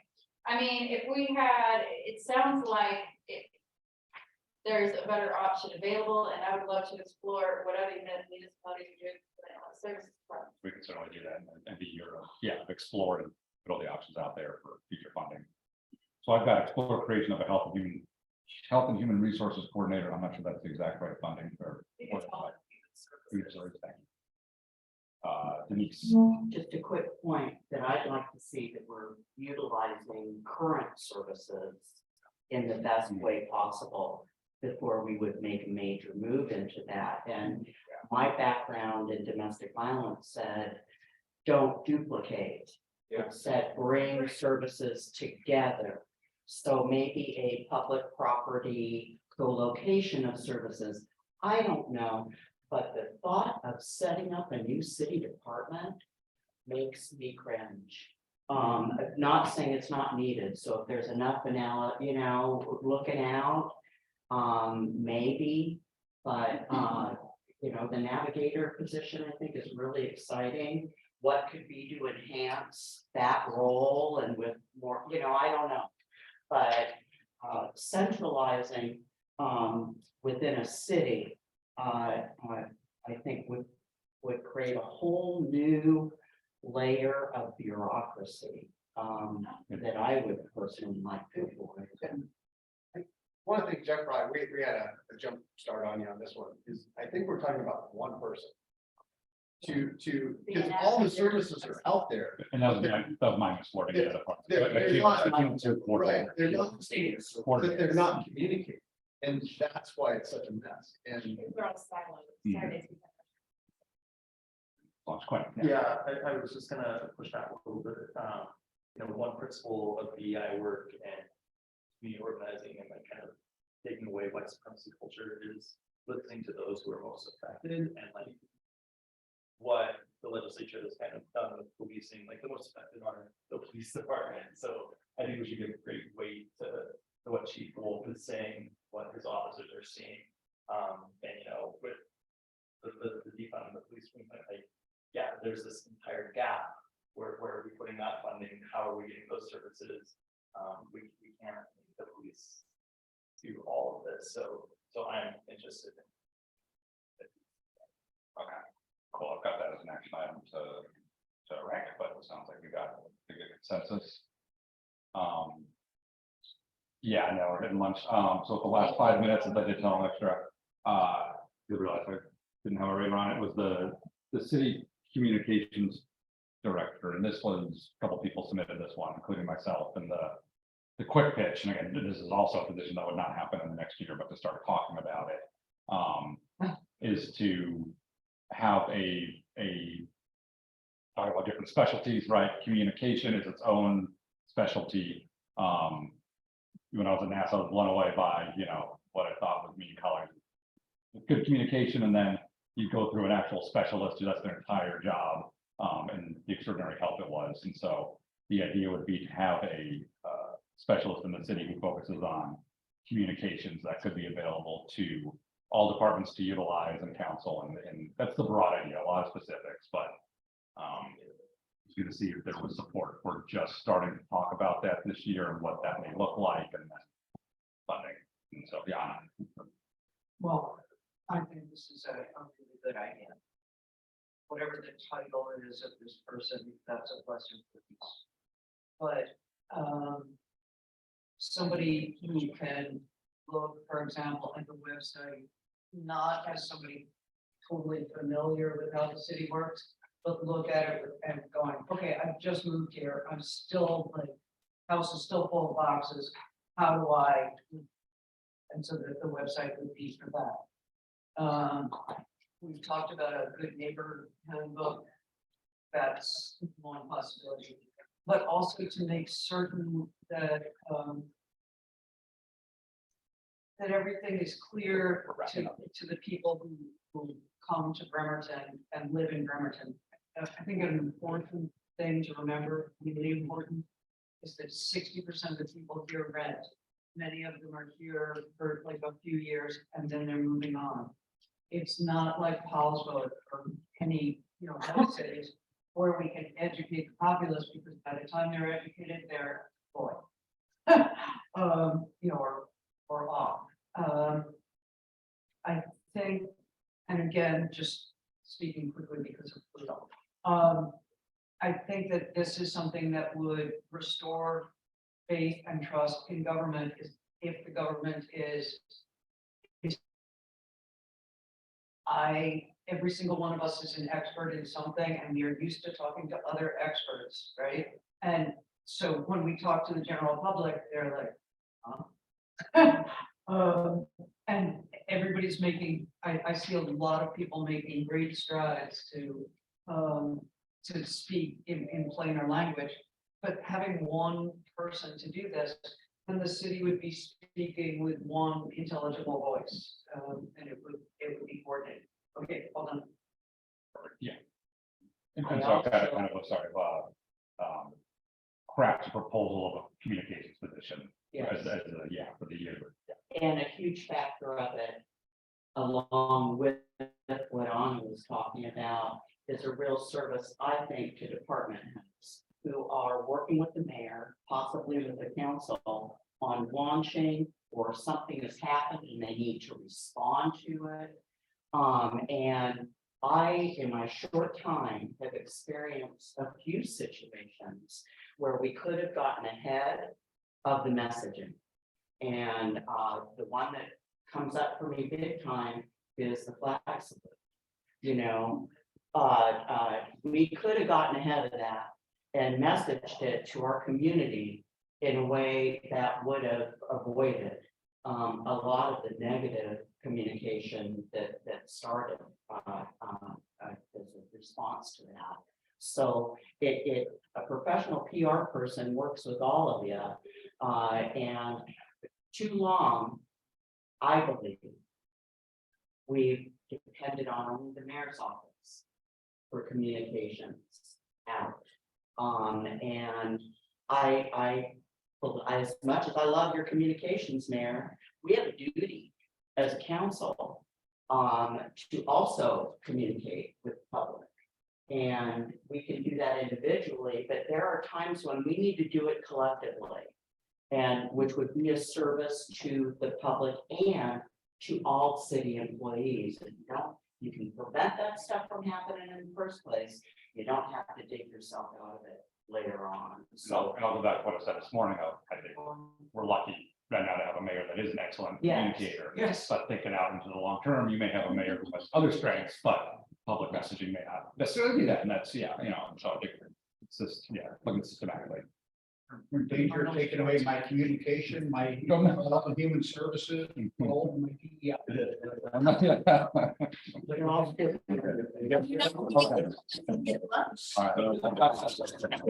All right, so I think we're at a good place. We got a lot of action items for the afternoon. What All right. time? Come back. We'll reconvene at, let's do the full hour for lunch, 1:15. Okay. Never do it. Oh,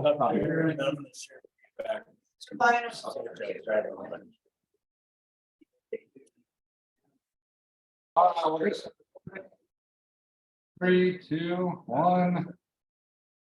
Good afternoon, everyone. Oh, sorry. Yeah, real quick. All right. Well, the meeting order, Mayor has a quick remark. Yeah, just to let you know, while we were chatting, I was actually helping a homeless college student in the services. And this is it's pretty common, almost a daily thing that I do, but if we move together toward modernizing human services and so communications, I have plenty to do. So just don't worry about that. So someday we start to turn some of these things over. I have more on my plate. But I need it. So what I'm hearing you say, Chief, well, is in support of that idea. Yes, so we might take some.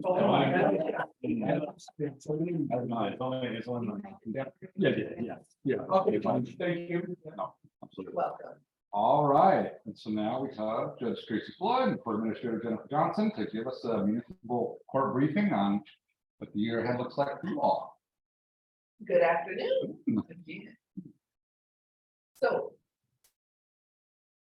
I have what is a quick slideshow. It's, I'll put a lot of fillers in there, just kind of like a point of information. Some of it we heard, some of it. haven't heard. But what's new is that, the, court seal for Bremerton Municipal Court now that we have the court seal, because each court have their own individual seal, along with the city of Bremerton's seal. So that's, let's rebuild our first slide show there, our slide page. And on the next page, we have just some really high points of goals for 2020. And something new that has never been done for the court is the state of the court's address. On the next slide, it'll be a require of invitation, but for this one, let's just let you know that we're having that on February 10th, 2023. That would be at the North Dick Center. BCAT will be covering that, and it's, we were looking at it from the standpoint of having it similar to kind of an open house. It'll be more detailed than what I'm highlighting today. So I'm extending a personal invitation from me to you to be able to attend that on February 10th at 2:30 p.m. And it'll be more detailed than we have time for today. So if some of your questions aren't answered today, they will probably be answered on that day. And that will be an annual part of what we do, along with continuing to do the safety committee. Safety, public safety. Be a part of that group and providing information there as well. One of the things that's at the top of our list is security. Security at the courthouse, security around the state at courthouses, security around the country at courthouses is so important. We have one security contracted position. Since I've been a new judge, we've had our windows broken, and even as recent as yesterday, we had a staff. We often have people who gather around the courthouse in the evening times, so security for our personnel. That is really key. Security for those together. With only one security officer having two courtrooms. And two courtrooms that are being in an active probation department. We also yesterday had the first taken custody of these events, the police department. And individuals that are away, they're gonna be what? They're gonna be what? And having them as court with, you know, security officers at the door if they any types of threats, things of all. So that's key.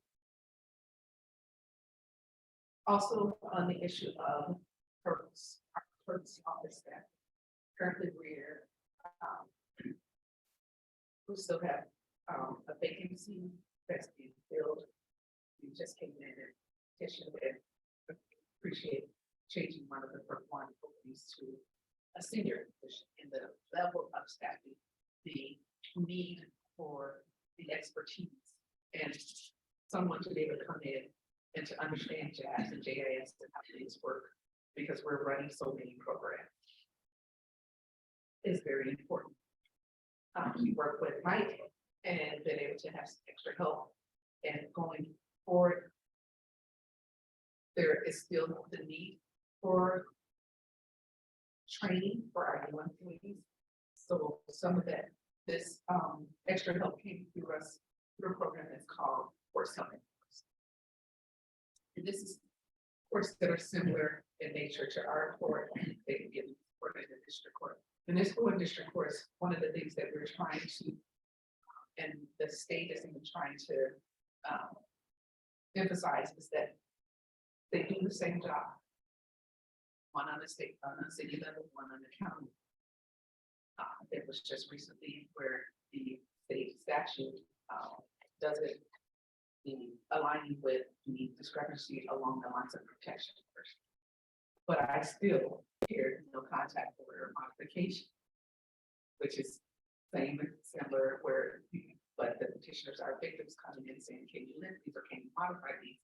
Then we have our civil docket with traffic infractions and things of that nature, red light cameras. That's been around since I believe 2007. So since 2007, red light cameras. Those red light cameras did not come with increased staffing, but it came with an increased workload. So that's all pressure that comes down on a staff that was already bare bones.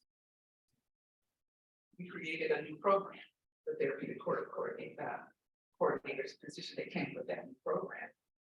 Was created under grants. But that doesn't provide relief. That's that individual establishing a new program. They've been able to help. But again, the skill set is different, the focus is different because that therapeutic coordinator now working with our city prosecutor's office because the right communication and do that. So our coordinator goes out, talks, and he has meetings with the city prosecutors so that they can assess those individuals who can become participants in the therapeutic court program.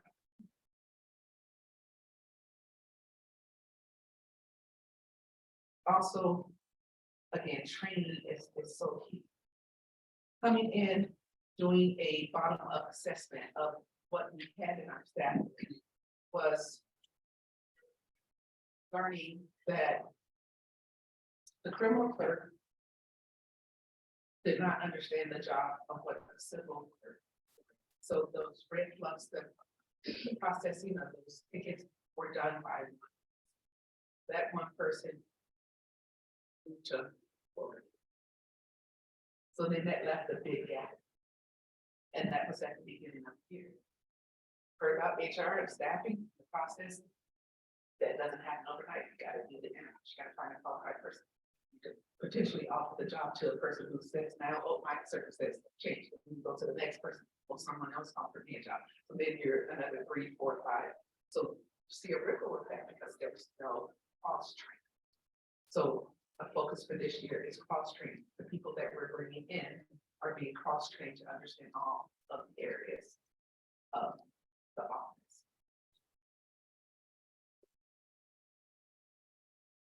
So other highlights again is we're happy to say we have a participant, an additional participant with the application pending.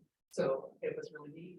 And I digressed last night being at the bar dinner, running into retired Judge Booth, who was the first judge in kids actually to establish that drug court.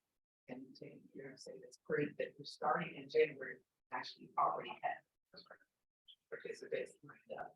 So it's really key for communications for the court to be able to function because we're dependent on the city prosecutors, our public defenders, our police department, and our community to figure out the large picture. Because it's not a one size fits all. Our coordinator came with lived experience. And because of that, having worked at West Treatment Center, his background and experience, we have partners now, not only in Kentucky County, but we can access those treatment programs and access those bed days and things that are needed in substance. But we've also done meetings where we bought it and said to the chief, you have someone available and there's concerns, bring it to the current code. We reached out to the staff at the jail and said, meet you at our meetings, because we only have from 8 to 9 on the calendar, because our jail has the same issues. They're dealing with multiple judges, and all of those judges are when my matters are important. I gotta finish this matter. I understand orders behind me, but can I please finish this matter? And they've been gracious to come and to assist in areas where we were not getting the open releases and working with us on that. So everything and understanding that the county have, we have the most as far as the time slot behind Superior Court. You heard me say Superior Court needs an hour and a half. I was as a new attorney, I was the arraignment attorney. I did that calendar every day at 3 o'clock. There were times when we were there to I have from 8 to 9. I don't have the luxury of going very much, maybe 10 minutes, maybe 15 minutes. But to ensure due process, I can't do a sentencing or take a plea at 8:59. But that may be when the last matter's been called and that person and wants to have a disposition or resolution. But then it gets settled. So the therapeutic course program allows for there to be one more option to things that have already been in place here. And that's maybe a deferred sentence on a matter involving alcohol where they know they need to hear treatment program. But the therapeutic course allows for the issue of whether that individual can afford treatment. Has insurance. When they had this program to support them from day one. And that's been lacking.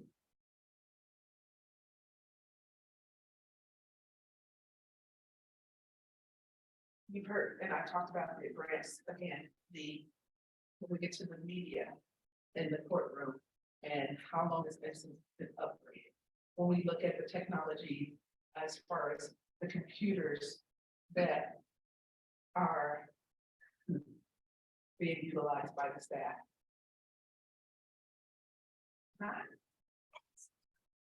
And when it's originally brought in, and we all work on computers as part of everything we do, laptops, heavy technology,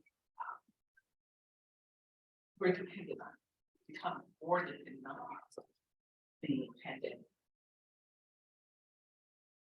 Working with IT to make sure we have our technology that we need. We just recently was able to add the PDF, full PDF writer so that we can scan and there can be document edits and document signing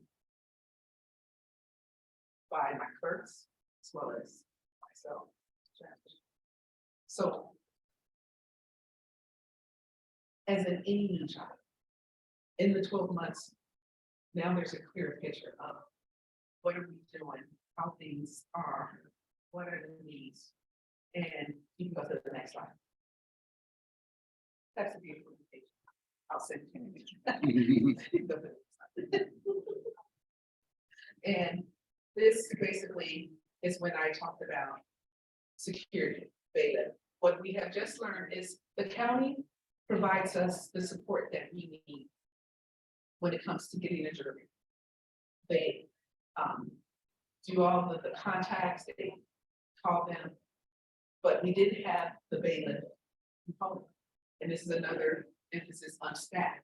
When you're already stretched in with staff, and you only have 2 clerks downstairs, and you need to have a person come upstairs to be the bailiff during the trial, then again, the ripple effect of what's happening downstairs at the counter.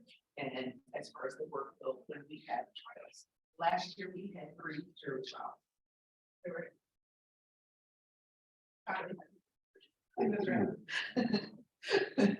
we're gonna have one that's going down on Thursday. And I anticipate this year, start seeing how we're in January, we'll have a lot more trials went out this year. A lot more things are opening up with the emphasis on making sure that rights are and the emergency orders that had been in place that froze them in time ended in December. So the backlog, those older cases, I believe, from correctly, we're talking one that's going out is at least 2 years old, a little bit more than 2 years old. And this wanting their day in court, even here. So that just gives an analysis of the extra security person being able to have them upstairs would also need their need. We are getting some support from the county for this coming up trial on the bailiff, but that of course will be still being paid for out of the post budget. But it's a need that we have. There's something that we're in the works of filling that need that we haven't been able to fill in the past.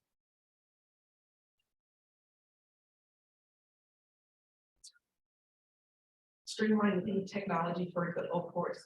When I mentioned the courts helping courts, all of the support that has been given to us on a virtual basis is because we do have the technology for Zoom.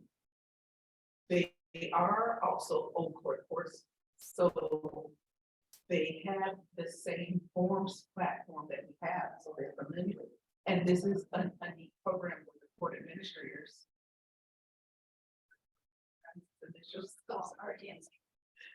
So it's like we have the district court and the municipal courts judges association, the court administrators have their DCMA. And they pulled together and said, Bremerton needs this. Through them, at least through the month of February, so that they can provide training to our people on the old course, because we have some that are from district courts in the states that are in the courts. Started that training last Friday. We also did our first staffing a retreat away from all last Friday to be able to come together and do some staff building and just procedural discussion. So that is the immediate needs. But the technology that we have is, my typical day looks like this. I've got a screen, I have another screen that has the JIS program on it and the Oak Course program on it. Link to the JIS technology is the Laserfish, which is support 5. So I'm trying to navigate between all of those screens on a system that is not the way to describe it. So those are needs that helps us fully function at a level that is effective and efficient. Some of the calendars I can do from home, I navigate between 2 laptops so that I can then be able to navigate the screens. Just some numbers. We're averaging anywhere from 100 to 125 emails a day. We average anywhere from 50 to 75 phone calls a day. And these phone calls aren't quick. The emails require not only getting in the complaints from our city attorney's office, making sure they're in the file, making sure all the parties get those. Then you have to put them into a program. Then they have to get to me, the judge. So there's multiple things happen. Our caseloads, there hasn't been staffing changes at the Bremerton Municipal Court until now. And that's the there. In 2016, there was what's considered 7.8 staff. That was a 3.5 legal technician. And that was kind of classified as, and then somewhat of a 3/4 time, part-time work. Since 2016, it's gone down. That part-time critical help went in and out. This year was a different, 22 was a difference of a year with employees transitioning out. That civil work that I mentioned moved away, continued to provide about 20 to 25 hours of support on the back end remotely. But that little bit helped. If you remove any of those moving pieces, then you have an area that is unknown to another clerk that's gone, that needs unmet. So moving forward, identifying that gap that needs working on. So I think overall, just understanding that when the red light camera came in, it added work to the courts. That's that. So we're still down one position, and that is what.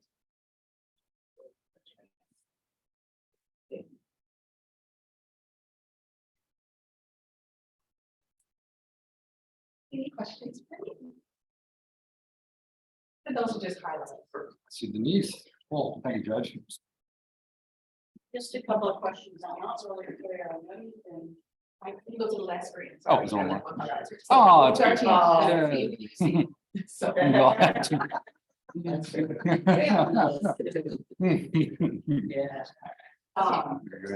So my understanding is that we've been kind of using what might be called temporary or loaned or whatever we think that we brought in these staff experience from other boards that have helped.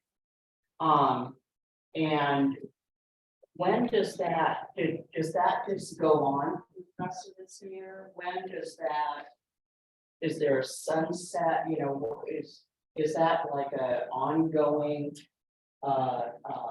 thing, and is that, so that's already in the budget for 2023, all those staff. So I think Mike needs to take this, but the hope is that the need for the level of remote support that we received last year has been greatly reduced because of the new hires that we've been able to do. But there are still a need, and Mike can take over.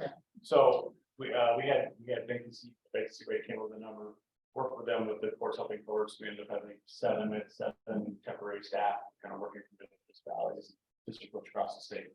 So that was, we looked at year end as a priority at that point, keep down, because there's not actual budget authority other than the savings yet. So as the new year started, we looked at, they still had a vacancy. They had the position they just talked about that we upgraded to a legal tax lead. That got up to January. Right now we're at, there's still a vacancy to work out with the assistant, administrator. So within their vacancy rate, we'll allowed to have some dollars. I think in January, we had 125 hours that be available. Those should be going away. And so with the court's going to come to the council, and if they have additional needs at this point, that they should need temporarily a budget adjustment to do that. We're working with them to look at their savings to help, but it is drastically reduced from what they were last year, where they had 20%. So in essence, no, it's not in the budget for any extra help, but they have savings based on the vacancies, but that should work this month and try to get And that. that'll come before us as needed. Yeah, once they get fully staffed, they maximize their payroll, their salary, budget, and they'll need to come to council if there's any issue. Two questions that are more related to security and domestic violence. And I do have a significant concern about a potential gap in security anytime, and the risk involved with that to the city. So I have to say that. And I hope that this is appropriate, and President Coughlin, shut me down, I know Okay. if it's not.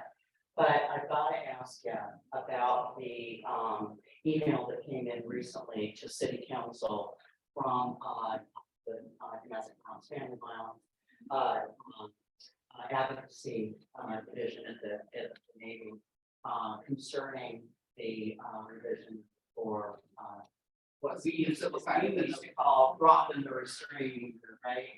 Never been a big fan, but I will say that I've learned that people's lives are dramatically impacted by these restraining orders, and the lack of lifting one or getting in different kinds of parameters can really impact people's lives detrimentally. And so I'm sure that other council are concerned, but I've got to ask you that question. What's going on with that? She cited something like December. So the information, so the information doesn't flow directly to. What they have been told is that they need to contact before contacting the court. So that information has been correct. They don't need to contact the wife first. They need to they can file their motions directly with the court. In the month of December, I think it was, she indicated that it was December 20th. So we had whatever they're at the Y, then it gave to the court. But in essence, there's multiple parts to living that.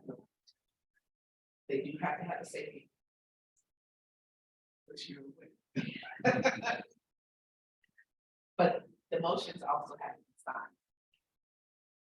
So if we get documents at the court that aren't signed, the declarations that are being signed on the version. So this is part of the explanation for this concern. Okay. You If I can could imagine, just, you yeah. can imagine that's an office that is critically important, and representing that office is contacting the city council with concern. We're gonna. Right, although definitely keep in mind our separation of powers and. Yeah. like that, Yeah. Yeah. So Yeah. just to add a little bit more. Oh, So when we The have court full the court does staffing- not owe us an explanation. No. Right, this is all. in And their this is purview, this is all yes. Our community Right. deserves an explanation. So if we get communication If I can finish, asking, I wanted, this is between me and President. I understand, So, but I Separation. don't want to get into the. no, let's move on from this subject in particular, and we can discuss communication, but for now, let's keep the separation of powers in the government and. I just want to get to the staffing side. So I Sure. talked about the procedure. So the staffing side that was missing too is if we have the staffing at the clerk's office, they can be able to catch it sooner. And to be able to talk to the victim to say, we don't have this, but we'll still accept it if it's in this. So it is really wanting to provide the highest level of support to our community as a whole, and again, getting back to staffing. Either the extra help that we're getting speaks directly to the support we're receiving in court. We're not getting that extra help on the front counter. So that's a big thing that needs to be understood too, as far as when we're saying we're down a staff person. What year is this? 20, or at least 13 years. Go. One quick question, again, for any clarification, not for. That had department. So I guess. Well, was sitting it- out of departments into the branch of It is government. another Sorry, branch of that's- government, that's okay. there, yeah. Yes, I mean, okay, just, no, I did that, I said that. Okay. Mhm. But I just wonder, we're okay to go ahead and move on, this was just a report, we don't need to Yeah, make it. no. make it, okay. No, no, you're not. Normally comes to like public safety or a study session rather than to a. No, I think it's fantastic to have the briefing of what your priorities are, what you're laying out for the years. We have that in mind moving forward and know what to expect to come before us this year. Mhm. Being a new judge, my understanding from past that there's been a request from courts to be able to come to this retreat session. to be able to provide a high level of goals and support. And that's why I said this is gonna be on a higher level, and that on February 10th is where there's gonna be a lot more details, and I will have questions there. And we'll have plenty of time to engage. No problem. That is the end of my presentation today. Good. Thank you. Move on, that's expressing on, okay, sorry. At some future point, but not now. I think that we would all appreciate also a briefing on the kinds of cases and populations that you're dealing with. It's a- No. That on February 10th, we'll have. There we go, all right. Well, Excellent, and so we're about 12 days away. No, thank you. Give 10 days. Yeah. I think the Courts have been missing past years, it was really nice to have you here today to, yeah, get on the same page. Thank you. Fantastic. All right, so that brings us, again, we should on agenda, but to the prioritization section. So let me go ahead and share my screen. And I hope this is the like fun part of the day. No, not all been fun, but that's right. More fun. Fun. More fun. I was reading about a project manager who at every crisis loudly announced, this is the fun part. So perhaps you can do that. There we go, yeah, right. Say, this is the fun part. You know, if everything is really too calm and boring, then something is not, we're not doing our jobs. All right. See, I'll make this legible. So I wish I could get rid of this whole wasted area up here. Is this the same draft that was sent out a few days ago, Mr. President? Coughlin? Yes, with a few tweaks as we've gone on throughout the day. Okay, In addition. because I can't see it. Oh, thank you. Yeah, Might be able to, in the whole body, right, let's see, in the ribbons. Let's see if I'm having my blindness staring at this. Bear with me. Go to home real quick. Yeah. See the possible.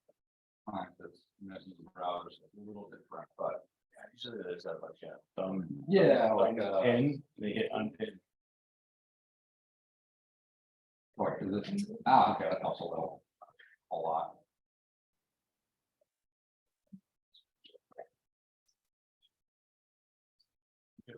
Oh, wait,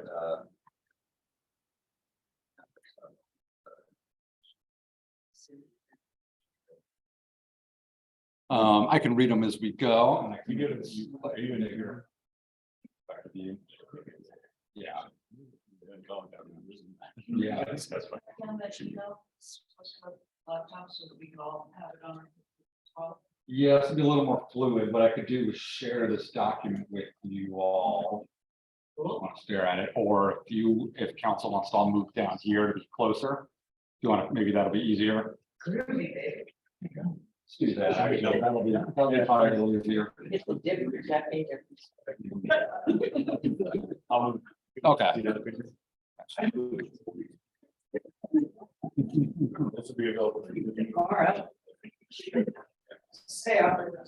So we're gonna go from the other end of the table? That's you can shout your vote. Okay. 0. That's all Oh, right. no. Sorry. Well, that means it's really easy on your end. Oh, no, we, 10, Yeah. 10, 10. All right, so back to your honest question from 4 hours ago. How does the ranking work again? So I said it before, so I'll keep saying this, but again, it's doesn't have to be precise. This is just a focusing tool. It's just to sort things in a really rough order. We'll have the opportunity, once we have a draft and study sessions, to tweak it and move things around if we don't agree with how it came out. But as far as importance and impact goes, importance/impact, it's, I think, a combination of how impactful do you think this is to the city? You know, this might help one person if we patch one pothole in front of one house. That's probably a 0 or a 1. Versus a 10 of this will affect, man, everybody across the city, and it'll make a difference in their lives.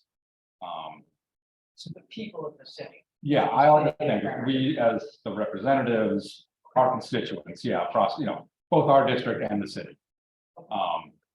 And the important side of that as well is, this is the most critical thing for us to focus on. This will make a huge difference to this won't. And that may differ, obviously, I expect it to differ on a lot of these on person to person. One council member may think something is hugely important, another council member may hate the idea and want to rank it low. And so the idea is that we can hit the items where we all think are both really, really important, and we're in unison on that. Those would be really high. And then difficulty as well is, again, most of these will be on the administration to kind of throw a number out there. I've said it before, but you know, if it's takes Kylie an hour to make a few tweaks to something, that's probably a 0 or a 1, you know. If it's something that will require a couple weeks, a month of staff time, that's maybe 3, 4, 5, if we're getting into the territory of, wow, gosh, this is gonna take us, you know, 6 months of the year, to focused effort among a couple departments, we're getting to 7 or 8.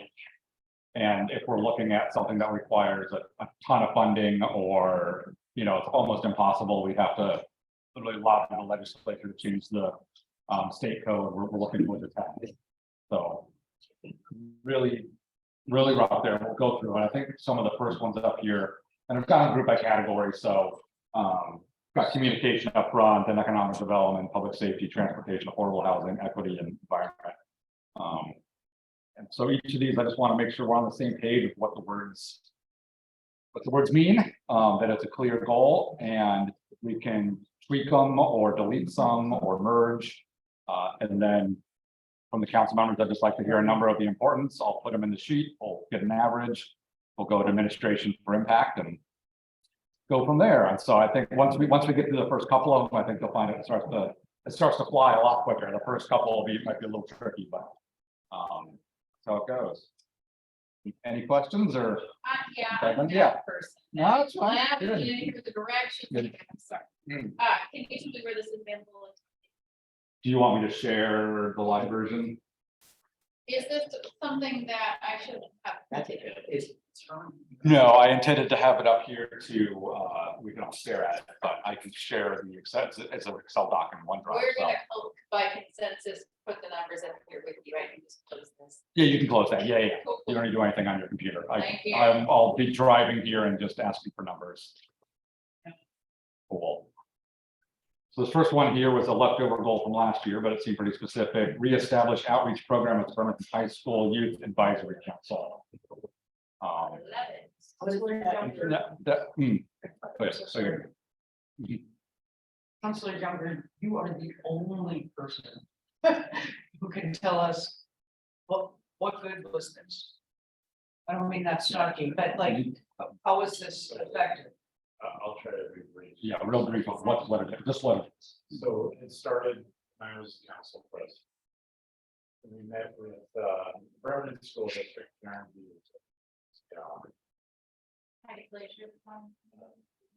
Anyway, about 8 high schoolers would meet with the council. We would meet in the mayor's conference room. Mayor would meet with us. And was specifically designed to give our youth input into what's going on in the city, and maybe come up. There's a big newspaper article you read about it, kids have a Sunday. So as far as, and we would take their ideas and maybe give them something to work on throughout the year and come back and report to us on what their suggestion is, and we can either take it or not. We did that for a couple of years and then COVID hit and it stopped. So as far as impact to our community, it's not extremely large. However, having said that, for those 8 students, be able to see how the council works and really have a voice, and also build a resume for college, I thought it was well worth it. As far as effort, not much effort at all. All I ask is that you show up for a council meeting, or the council meeting, let's say at 4 o'clock, to spend an hour with these kids. So, you know, I understand the ranking here. I don't really want to put on importance like 1 or 2, because to those students, it's very important. I, as the council president, thought it was huge. But as far as to the big population, the big picture, and issues like homelessness, all that stuff, it's not that important. So, but again, it's such low hanging fruit. I wouldn't want to put a number of its importance, and I would say this is a no brainer. COVID's over. Just kids. So I'll say, yeah, I'm gonna throw out my number of, I think a 5. It's kind of right in the middle of the road to me. It's important. It's not controlling the whole city, but if every council member just wants to flash up a number, I'm gonna say this and I'll write them down unless, yeah. 6, okay. Sure. Okay, I'm sure. Yeah. But, you know, like, talk to me and say they wanted to see this program back. I also think that the impact is larger than just the kids, because like, then there's other, if there's an, okay. So it trickles down, it makes, you know, like, you need a voice, yada, yada. Yeah. Okay. So let's get 5, 5. That's question. I'll find. I don't know, let me just, and I, what everybody says are responsible, is that.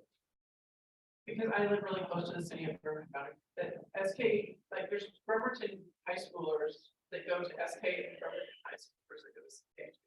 Put that out there. So I don't know if you're gonna have it like, through the city of Bremerton students, or is it just through the Bremerton high school? Because not all Bremerton high school students live in the city. And there's Bremerton residents who don't go to Bremerton high school, so just put that out there. Fair enough. So yeah, that's we got specifically with Bremerton High School, but if there's, City of Bremerton youth.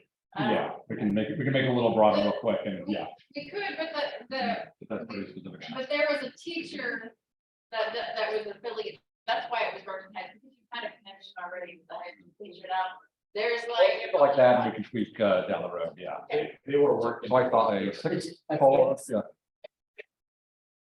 Are we doing difficulty? do numbers, well, sorry, can I get the numbers again? I did a 6. Okay, 6, I did 5, Jennifer, 10, okay, okay, Quinn, you had a 5. All right, that's it. okay, I'm I should missing be the needs. realistic about this, let's give it a 6. 6, Go all right. back to 6. Can I don't ask know. Oh, no, yeah, sorry, such I think a. What'd you say, Eric? I could really skew the numbers. All Then I would, right.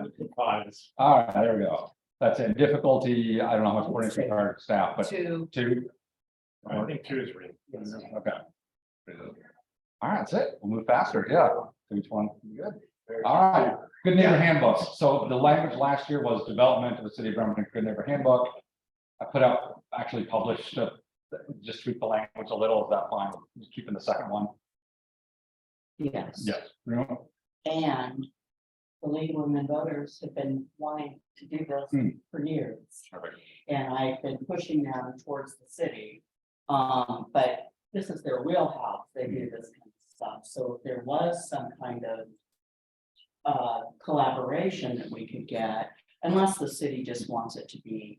I'm gonna real whip crack and say Oh. that would be great to discuss how we get it done, but right now it's just agreeing on if we think it's important or not. And again, the impact on the city. So numbers, unless there's clarification on what you this want to is, do that? just numbers, a lot of this, because we got a lot to get to. Okay, Yeah. that's not. Yeah, so as long as people are on the page of what this is, and this one's very clear of what it is, then yeah, okay. So I've got a 9, 5. It's 2023 website. That's right. For that reason, I say 3. Numbers, I see a 6, 3. I don't think so. I'm gonna give it a 7 actually on my end, and then. Okay. That's interesting. We survived without it Yeah. this long, so I gotta be honest. I mean, I want it. I came up with the idea, but I'm frustrated about that. Fine. 5, okay, perfect. And difficulty, require input from a fair amount of, different departments, yeah. Do you want to call it 6 or 7? It's up to you, Mayor. Yeah. Right now, so it's hard for me to sign. Gotcha. Okay, so for you, it'd probably be about a 7 to 1 to 10. Yeah. Yeah, the one, Yeah, gotta put a number on it. All right. Well, you want a difficult from other people's opinion on this? I rated a 2 or a 3. I don't think this is hard. We can have this Okay. discussion of work. This one does cross with council administration. I'd say a 3. If we do it This is ourselves, not though, we don't have the time. 3. I'm gonna leave it there to rely, well, unless you're gonna, I invite ideas. 3. yeah, Are you averaging everybody's score on council? yes, Okay, so you got Eric's 3 on it, right? not for difficulty. If we're doing a lift on administration, then I want administration to set the difficulty.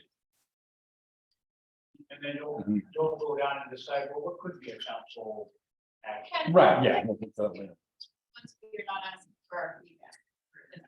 Difficulty, All the difficulty. pretty much all the difficulty, unless it Or you falls squarely in council Yeah, I think that's Can you do me a favor and kind of differentiate between those two, between, so that we know? Just a process, so that we know which ones did not have council feedback versus administrative feedback. the entire column of difficulty. This should be just administration. So, okay. Yeah, Okay, this, good. yeah, So we're not giving input, we're just giving in. and the importance and impact is all council. That's what, we're elected to set priorities for the city. How come? Mhm. Oh, okay, Because we don't have the expertise just Just, determine it. right. okay. Mhm. Yep. Fine. Crafting the official social media guidelines. I know this is already in the work, Kylie, so what number would you give, 1 to 10 to get that across the finish line? It's on your desk. It is, I know.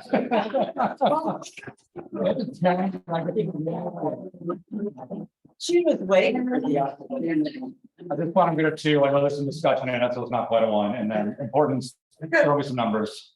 I think this is a, yeah. 3, 2. And I'm giving it a. Inside on you, it's more than zero. Maybe it about you know.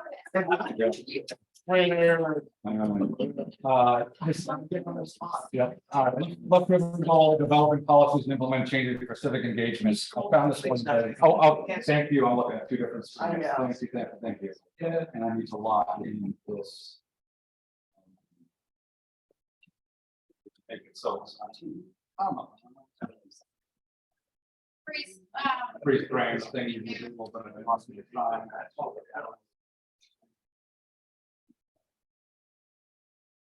All right, well, I think we know first one's, okay. And we can You just- go to view, which discharge price you. Yeah, oh, freeze stands, there we go. Hold on. Freeze top row, that's what I want. Yay, all right, thank you. Okay, I'll be honest, this is so nebulous, unless someone has some better language real quick, I would just, I mean, we could keep it, it's just hard to measure. I had a number of specifics for this. Can I submit them at some future study session? Yeah, we can tweak the language later, Because I have We can go off a this, number of specifics. For example, I'll just be real quick. Like this thing that every other organization has, where you can type in your address, tells you what your district is. We just got that. so let me, We just got that. We did? It was last week, where's Lori? Yeah. how You about, go. Who's better than you? Oh, They made it happen. they made the magic. I'm gonna say publicized information to make. I think this one is really important and it has a high impact. And I think it's a low difficulty. There we go. So as long as we're just, yeah, as long as we're roughly clear on what that means, we can keep it nebulous for now, get more precise language later. So yeah, I'm gonna, 2 numbers. I can throw out I mean, this is a really, to me, I'm gonna say 8 because it's a good start. Yeah, I'll go with 8 or So higher, there. Eric, 10. So sometimes I can just say pass. you can, That's yeah, really And thoughtful. that'll be- you can, it'll just be, your number won't be in the average, yeah, that's fine. And Jennifer, For the. encouraging civic engagement, yeah, policies and tools. I'm giving it a 9. All right. And this one is really nebulous to rate on difficulty because it's so unspecific, but, Well, it just really like. but it doesn't cost- policy. yeah. Costs Costs you money, so. It costs. Mayor, what would you say, 5, this one's really nebulous.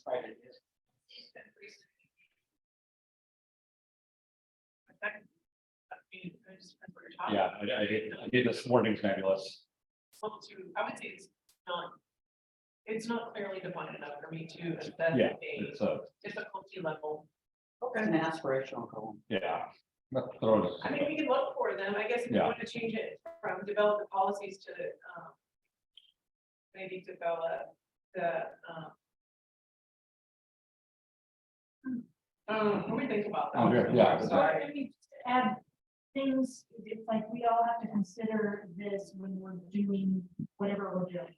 So look at the council adopted our work plan for the comp plan update.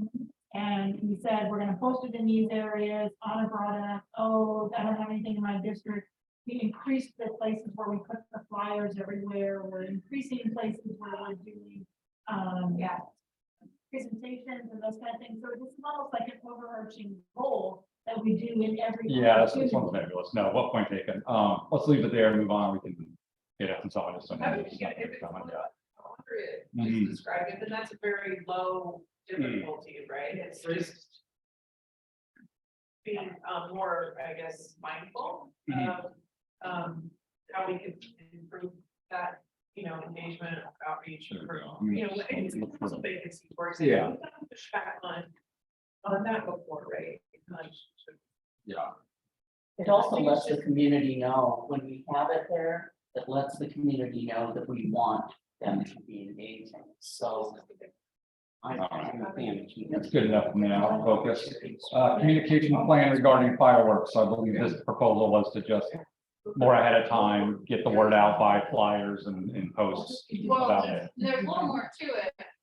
Working with community stakeholders to get out a message about education fireworks. This is, Yeah, better, you get ahead of all the. better get the word out there and what this thing is, so. Zero. Or, okay, go 0. For impact. 1, I say 3. 3. I'd say a grade. 4. Eric. Okay. And administration on just being able to develop some flyers, social media posts, infographic. Yeah, oh, crap. Do that already, so we're not just take credit for that effort.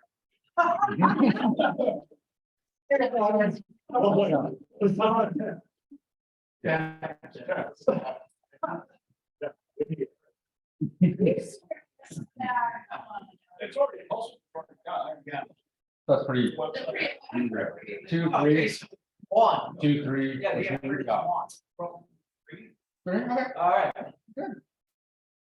All right. We tend to like. So, I got this worded as, craft a proposal of a city communications position, so this would be just talking throughout this year on what that position would look like, how it interface, and just maybe a path forward, sorry. Eric, I'm getting away.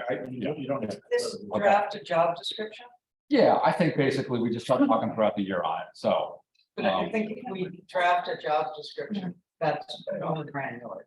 Well, a proposal. Proposal, yeah, Yeah, but like that. say for next year's council to consider, yeah. I gotta say, you want to put funding Yeah. requirement on that? I would say that the strictly crafting a proposal isn't a high lift, isn't cost money, but I mean, take some staff time to talk about and have some time during council to brainstorm, but. Yeah. So. I'm still cracking the whip. All right, council, yeah, how important do you think this is 1 to 10 to get? 8. I have a quick question. Sure. This is my chief's here. Chiefs, do you have a PIO or is it you? It's my assistant chief. Okay. I have officer does it. Two. But you tap into Waspic, Mhm. we have something. Denise? I'm gonna Kevin Kevin McCarty. They hired him as an API. Yeah, so. Whoa. I put 40. I like that 12. All right, holding, oh, sorry, and difficulty for just the plan, not the funding, anything, just talking about how it fit with the city. 3. Well, just to talk about, it's not obviously not a 10, it's the same effort we'll put into the RFP for crafting the position for DEI. Okay. And so you budgeted for that, that's gonna take some time. So it depends what level of detail you want, whatever, I mean, that goes all the way from, let's go find a city that has communication director, copy their job description, and send it to you. That's not a, that's. No, That's okay. easy. Mhm. So again, it's hard without what level you're. Those are directors, people who serve under. For one, maybe a 6. It's not trivial, but yeah. Not quite sure what to ask is, I mean, what we expect to do. So if council were to, No, that's what, yeah, go ahead. if council were to say, okay, here's what we're talking about, then to bring that to you, at that point, you'd be able to better determine. The communications director, Or just like a communicate. So I think you're gonna go look at what other cities have done, research the possibilities on what other cities have done, yeah. Public information officer. Yeah. Believe Valencia used to. Mm. Different Yeah. levels to fund that, different degrees of enforcement. This is how they put on it. It would require research. We can all research that time, yeah. We couldn't just send you one thing, Mhm. sleep at night, so Right. that's why it's hard to commit to. I'm here in the middle of the road, not impossible, but not yet. More than an hour of somebody's time, we're probably talking. He wants a Yeah. number. Oh, yeah. Oh, you want a Yeah, number? don't get it. No, I know, so I'm gonna throw out 5, is that pretty middle of the road, sounds like? We agree that if we can't provide a number, you put a 5 in. Okay. Oh, I love that. No, Notes. all right, yeah. Yeah, provide a number. Again, focusing tool, not ever, the end product. All right, holding district meetings on the comp plan, important, that's pretty straightforward. I'm seeing an 8. And, I just, before, Mhm. I just like to let all of you guys know that we had a district meeting on the comp plan. Mhm. Director Spencer and Garrett were there. Yeah. Hang on, guys, please. And it worked really great. It was the most engaged I've ever seen in town hall. They're all done. Good. It's good, okay, so it's on 8, I'll say 9. I'll say 9. So that's interesting. You had a meeting on it, but how many people attended? 15. Okay. Not too shabby, but for COVID. I'm throwing in a 7. Give me a number. Or you gonna have to do it once. Well, so importance / impact, this is real tough.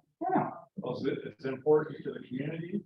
Well, if you don't have a say in it, then don't be complaining. Right? If you want to participate, don't complain. The fact of the matter is, in this community, not too many people participate in the process. So the importance really of having these meetings, I gotta be honest with you, is like I do, because you're not getting the people. I understand you're doing the outreach, I get it. But compared to other communities, we do not have the input from the public. We just don't. Fair enough. Jennifer, number. I think I said 9. But I want to change it to 8. Okay, done. Council Alright. President, in Councilor Mocker's district, land use, Mhm. one of the most important part of their discussions when you get into the Marine Drive, Penny Bay and all that. You get downtown Bremerton, it's on social issues or rise to the top in different areas, parks are, it's kind of tough. Oh, yeah, And if I could. the difficulty, yeah, Andrew, let me put the youngest one for I number. put the importance at a 10, and I'm a land use planner, and that's why I think it's super important. But whether or not people show up is, I'm not gonna say irrelevant. Having the opportunity to participate on a one-on-one basis is tremendously important. And it's important for your decision-making when this comes to council for adoption. We have done all the things. We didn't just do one public open house and call it good. We've reached out to all these community groups. We've done workshops with the planning commission. We've done extra engagement with the council. Yeah, member to show. It is very important for the legal record as we move into adoption to do this. And while I would put the difficulty in the 10 level too, it's but don't take me at my comments wrong. It's a number 1 because it's that important. Mhm. Yeah, we already got the resources behind it. It's budgeted and funded and we're doing it. You're gonna. Get a number. Right, because we have. I'm gonna push back on a 10. 10 is like impossible, and it's clearly you have an emotion, so. Oh, it's a 1, I'm sorry. Is a 1. Oh, okay. Is these district meetings and putting these materials together is a difficulty of 10, but you have budgeted us to do exactly that work. So what if you hadn't done that and we hadn't had this in the work plan, my answer was a 10 because this isn't easy work. Okay. It's going to be very difficult. So I'm putting it as a 1. Currently for this year with what you have in place, yeah. Excellent. Right, because you've already, yeah. No, it's a good clarification. And it goes with encouraging Mhm. civic engagement. Right. Yeah. It is, I understand, but I'm gonna hire. So we get that one. Good plan. All right. How can you say no?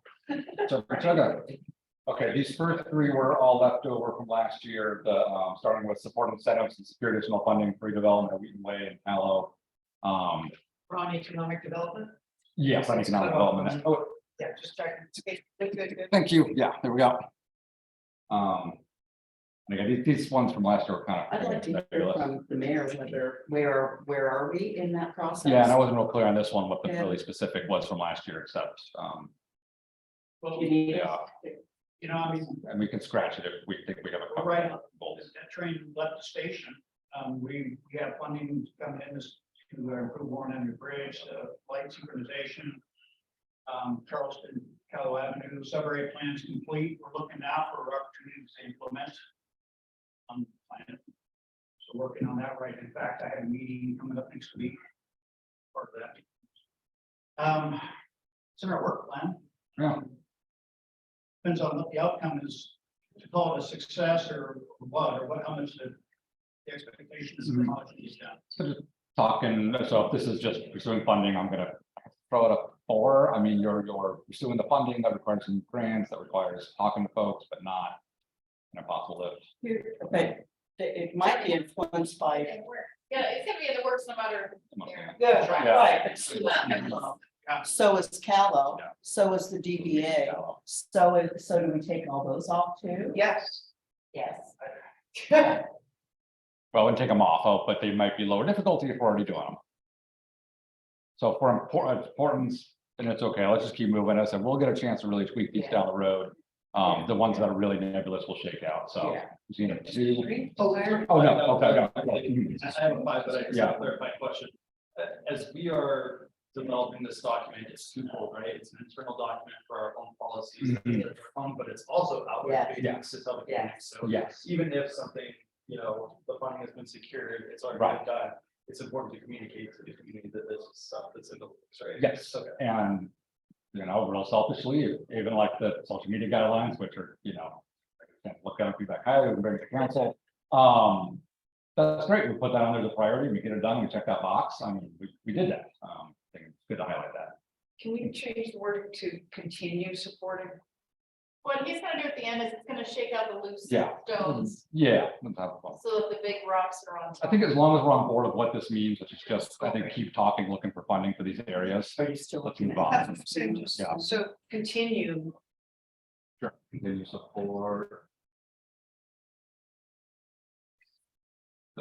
there you go. Okay, All right, do you need an importance or impact? yeah, keep it past, I heard a I got 5. I got a 4. Okay, yep, 7, bam, Oh, Denise? I'm gonna do a 9. that's Oh, wait. fine, that's fine. you're doing it the wrong line. It's not, no, No, it's sorry, not. I meant to, there we go. Yep, Alright. sorry, that one there, yeah, Wheaton Way. Okay. Mhm. So. I got we're back. 9, Sorry. 7, 4, 5, I'm gonna give it about, I'm gonna give it myself, all right, Jennifer, sorry if I missed you. Continue to support the incentives. Yeah. What did I say? 5? 5, 5. okay. Let's just agree that if I don't remember, we're gonna put a 5. Yep. Oh, you know, number 2. Yeah. So this one from last year, improve outreach to businesses on contract opportunities. We have a little bit of overlap with kind of a new thing we have down here on sending out the survey, a little different. We want to take some I think out this, or leave it in for contract visibly. I like it, Mhm. and Kylie, was, talking about it earlier as a way to, something we're legally allowed to do, we're preferring local goods and services, we're not allowed to do. Okay, so this is a pretty, yeah. So I'm going 8. 8, all right. I don't know. I'm gonna go 8. Yeah, got that. I'll go 6. 6 as well, and Eric. You gave her a 7. So- You gave her a 7. No. Just tell me what we're gonna do in this year on the council level to improve this. If I'm not Just gonna do Yeah, anything, yeah. I suggest you go right click and delete. We could just take it off, but, Yeah, okay, so we don't have an action item in place. yeah, So we're this- not gonna send flyers these out. old ones It's are- very- yeah, no, these old ones are not very smart, not smart goals, they're You have others that are more specific, so I mean, that's just my suggestion. We can delete it and add in- If you're not gonna do anything specific to address this, you need to wipe it out. It's not a good idea, but if the administration's taking care of it, we're not gonna act some policy. It's okay to delete, it's Yep. okay. So what I could do is move the contract wording into the outreach. Sure. As long as, okay. Yep. got that. Cool. All right, so remember that when we get down there, don't let me forget to put contract in. And that, and I think deleting This one- encourage the purchase, because this is the only legal avenue that we have found by which we can accomplish that. Yeah, so I will take out that and then left in, No. but we couldn't do actually an ordinance. So We that, can, yeah, on okay. account of the RCW. And was there anything that we could do to, So- yeah. Yes, we kind of where that Mhm. from, so, and this is, it was like, you can't just say, we're going to favor local businesses, or we're gonna favor, disadvantaged business enterprises, like a state level. But I think that some places have done, when they are unable to do that, is they improve outreach and education on contracting processes, which, levels the playing field so that it's not just the, established contractors that, know how to bid public contracts, that it could be an entry point for people who are interested in public contracting. And moved in the past because it seems too complicated, and they might not have the administrative path. The other thing that was in the article that I trained on, it's like simply but posting, like, if you know you're gonna be contracting, doing, like, you know, going out for bid for a bunch of stuff this year, like they put out a calendar at the beginning of the year. Even though it doesn't have the exact bid dates when stuff is due, just so that smaller businesses that might not have administrative support, can start to plan for being, positioned to make a bid. So those were just some ideas. It's Okay. not like. Yeah, it's a thing that you can do when you can do a thing. I have There a we go. question too, to clarify, right? If we can, yeah, get to it. So, well, we're asking about what do, I mean, every contract, we can require, we can make a code. Says for every bid we put out, they'll require to put on. Woman, minority. or business. And I was like, you do utilize it, but not for every single bid. Or we expanded our reach. Seems like it's pretty broad now as far as. Yeah, I think so. Yeah. I can tell you for, well, for contracting, I can give you some specifics on. No, If that's- council and the mayor create that contract, you would expect a rating on the outreach of what this server on, who we set our stuff to, the minority women in business. So one of them wrote us a lot with the procurement. And then also we advertise a small business, a smaller tranche twice a year now. We contact locally, the lobbying going on, so make sure. Okay. Is every bid going out onto the small business and? It depends on the size of the contract, so I say. So it depends, but not every bid, so some, I'm just saying. We can change the language to, So there's different levels of contract, so you can make it more administrative, you can, it's just depends on what the council wants. So something is easy to go out and get 3 quotes, and you don't have to do all the hoops to jump through, so we can get something in quick. So there's levels of procurement, it's not one brush stroke across all the service. They also. You wanna- They follow. Yeah.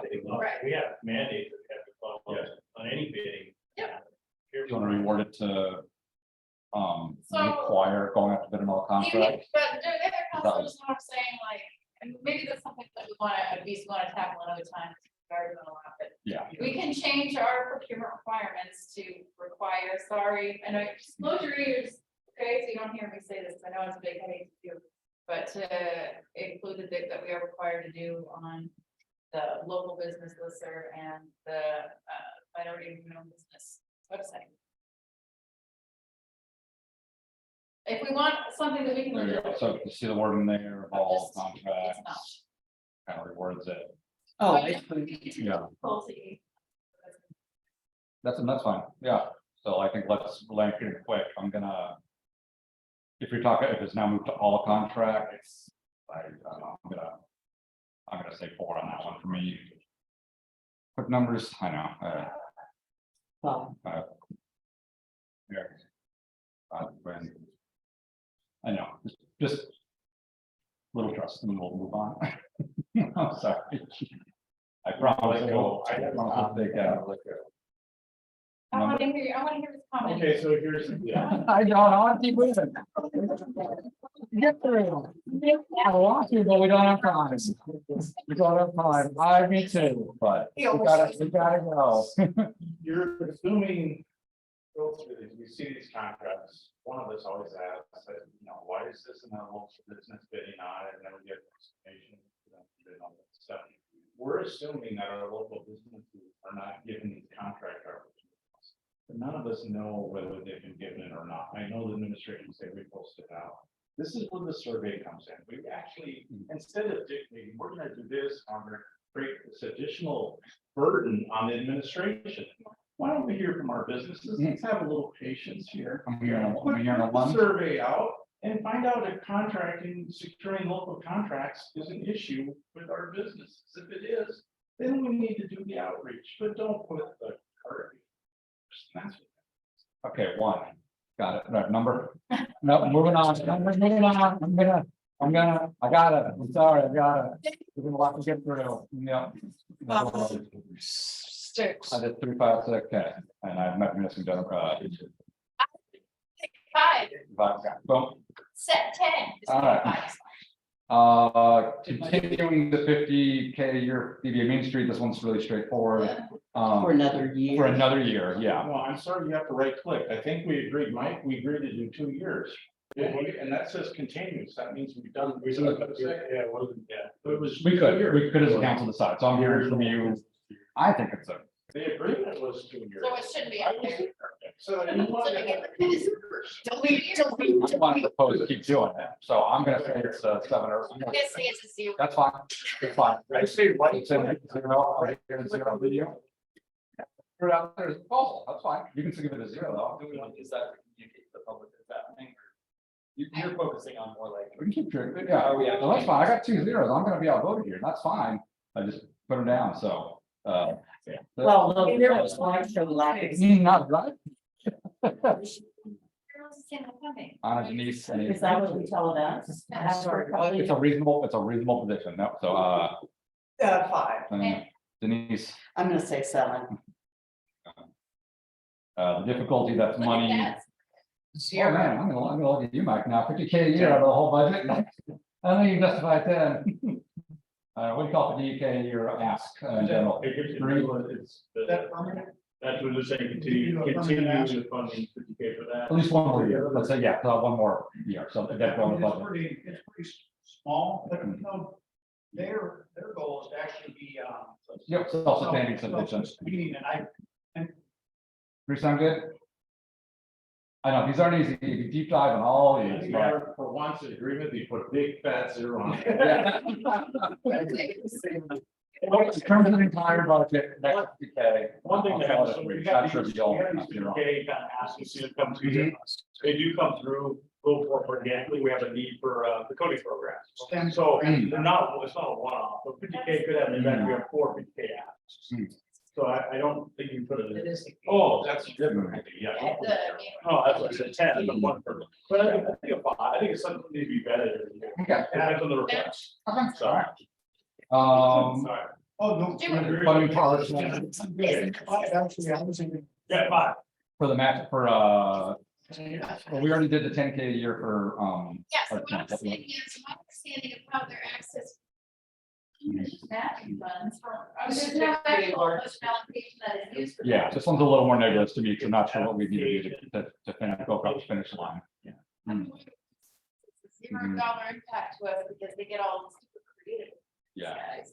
Okay, sorry, Jeff, Matching this is under your funding, umbrella so- for, yeah. So we're. Mhm. Parks Commission Fund, it's creating district Oh, program, and we're applying now, we should know by July, Okay, and then we'll be able to talk about funding and stuff like that. It doesn't require any funding, it's just Okay. an application for this designation. Is there a future funding? Well, it gives us ability to apply for additional funding, Okay. they do give some funding, Then it's a matter. yeah, but it's more for marketing, saying, hey, we're in our district, come to our, which is cool. yeah. Yes. For those of us who don't know what this was. I mean, the dollar. It is called Art Washington, but that's the state name for it. All right, 9. Close enough. Got a 9. Oh. And I'm 9 there. So. Oh, no. I know. It's gone Oh, there's there. no lady. Usually, yeah. Okay. I'm gonna say 6 for me. 5. 5. Quinn. 9. 9 for Jenner, 7 for, yeah, what your names are, okay, got them. And difficulty, Jeff, they're already on it, Halfway there. snap time, okay. 2, 3.8. 3.8. Perfect.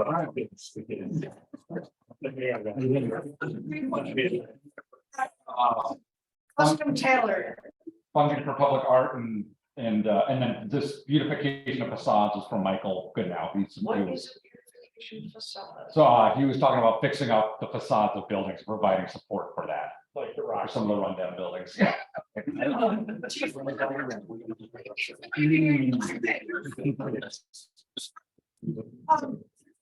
This one's stuff that I'm not talking about, but we didn't have a specific funding. I'd like to get like $1 in there so we know the level, but. $25,000 No. for more public arts, skip the beautification facades. Oh, I don't know, That's just my. although the beautification facades fall under a Main Street organization. Ah, there we go, there we go. Maybe he was trying to kind of corner some additional funding to Main Street projects. All right, yeah. I think- Michael, you hearing this? You know, He never even checked in. 25K per year. Yeah, for the impact, I'm gonna call that a, Can we go back up to it? oh, sorry, yep. Right there, okay. Is that 25 we threw out in an earlier conversation? No, I just threw it up 5 Oh, seconds ago, okay. because no one had a dollar amount when they submitted it. Okay. So I like it more specific, and I think that's probably. Outside of downtown. Anywhere across the city, I'm gonna call it a 7, actually. I think that has a big impact across the city. Okay. Jennifer? Denise, there. Did that go to the outside? This, I think, yes, we could have probably bring it through the Arts Council on the back. Okay. I'll do 7. Jennifer, number? 7. All right.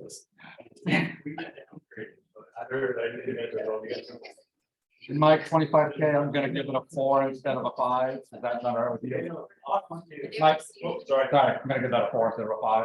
Okay. If 50K was 5, this is probably relatively for half the money for. It's not all against all collections. Yeah. I always look at competing interests, Sounds good. so I don't.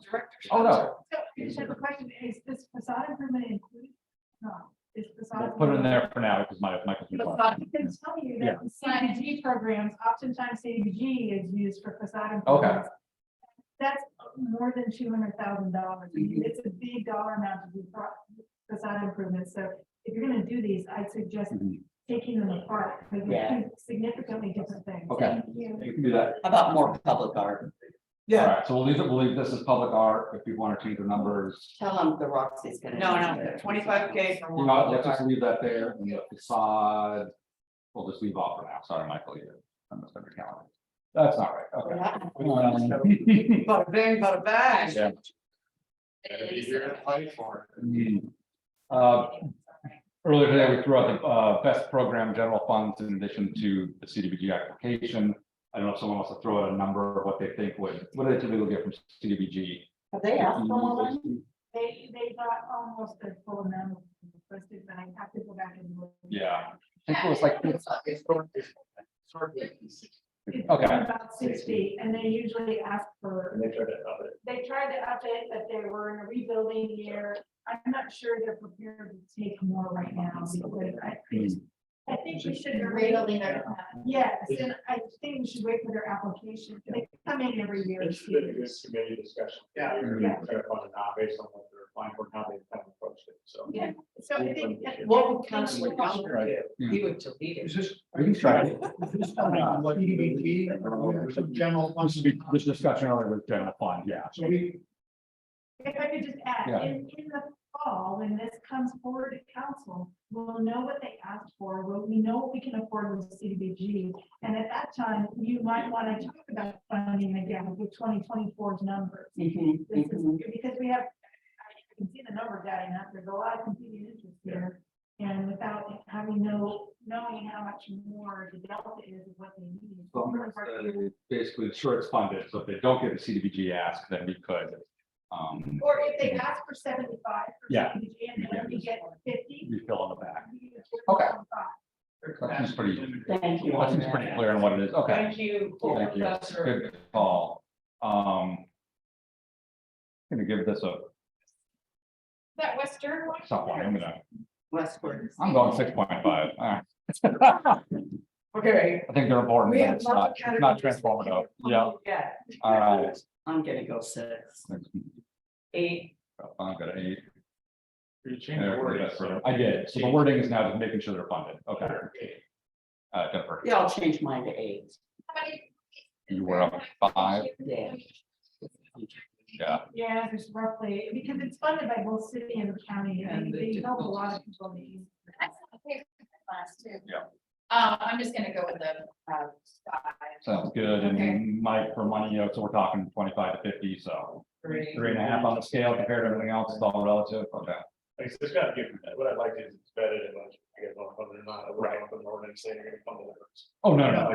Yeah. So, No, I mean, these are not to be locked in. Yeah. Yeah. Council President, when you're done, also you could put some of those type of disclaimers. That, you know, this is, we're doing a lot of piecemeal, I won't say commitments, but, you know, with the idea that we're gonna vet it. Oh, big disclaimer on, again, I hadn't said that 5 times already yet, is this is not to be held to the fire and say, well, Mike, real quick, in 2 seconds said this later on, this is just focusing. Yeah, It's basically pretend we didn't do this at the end of the day, wipe your mind, but we came up with a nice list that. right. You know, that we then work off, yeah. You do fill out a document, especially a public record. Yes, any public record would be, Requesting you. gotcha, yes, I will, that might be cool. I can do disclaimer, yeah. Did you say this was the fun part of the meeting? It's a fun part.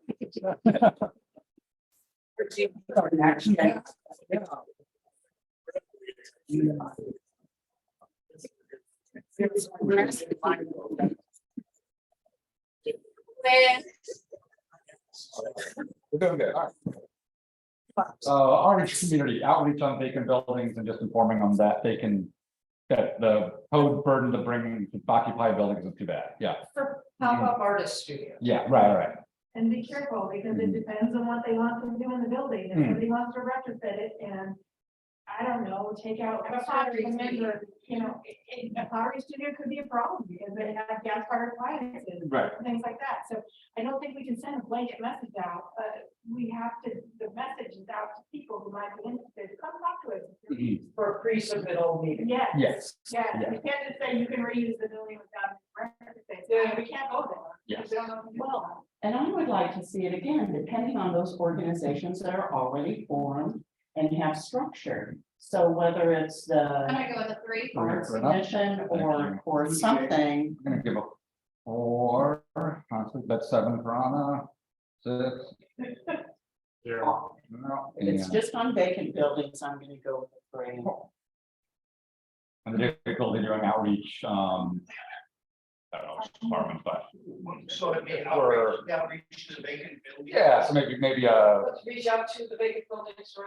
maybe just a crafting of a city flyer, yeah. It's not the vacant building, it's the people who want to go in. It's the people, so it'd be a flyer or an email to our. Staff member telling them to an art meeting. Andrea appearing at an art show and with a handout that says, hey, just. Some of us at First Friday. The difficulty that is possible. Fair enough. 10. But to give them the information, hang on one second, to give arts organizations the information that if they are interested in this, they should go to DCD, And talk. get into the queue for a And that's it. pre-submittal meeting. Is that correct? I mean, this isn't like my area of expertise, and then you've got a varied amount of artists, it might be somebody doing a coat. Yeah. And it might be somebody with a kiln and all these other things, so I can't just give these. Sorry, things. just, Yeah. getting the word out there, hey, artists, go talk to DCD if you're interested. You know, how much, And you don't work with fire. Yeah. how much influence we can anticipate over the DBA organization, and could we provide input on focus areas? This seems to be a heavy focus area. They're the ones that can mobilize, where's the downtown? This community, business community, building owner community want to see what are they. Most of them are. I mean, yeah, these are, There. Survey to local registered businesses, we talked about this morning, sending out the survey. That's. Importance, got 10 from Eric. I'm gonna give it a 9 on my end, yeah. I'll give it I'm gonna take it to transform, on 8. Sorry, if I was confused, 10, okay. Wow, that's like the most popular thing so far. Perfect, and then, I'd just like to ask, Steve, can this be like a half page, not go on and on and on? details later, yeah, I'll take a number. We have any staff to do this. Yeah, okay. People, I am really budgeted by overtime. I don't have people in tax license to do this. So I would need you all to develop what the survey is and to look at the analysis that comes back and do all that. I think it's very important work, and I don't have the people to do this, especially right now. We're doing a comp plan update. I'm down. I have no clue. Yep, understood. Gotcha. How about? If the chamber does it, and we give them the addresses, or it's sent to us and then we send them out. How about if the chamber does it? And I mean, if it's in the public records for city businesses, or candidates use their own roster. Oh, sorry, yes, so. 10 is literally impossible, but. Yeah. So with the community development, staff doing it. Yeah, There's just- help, reach out, I think, to the chambers. So maybe, yeah, from work with the chamber, I like that idea, bring the difficulty down. Yeah.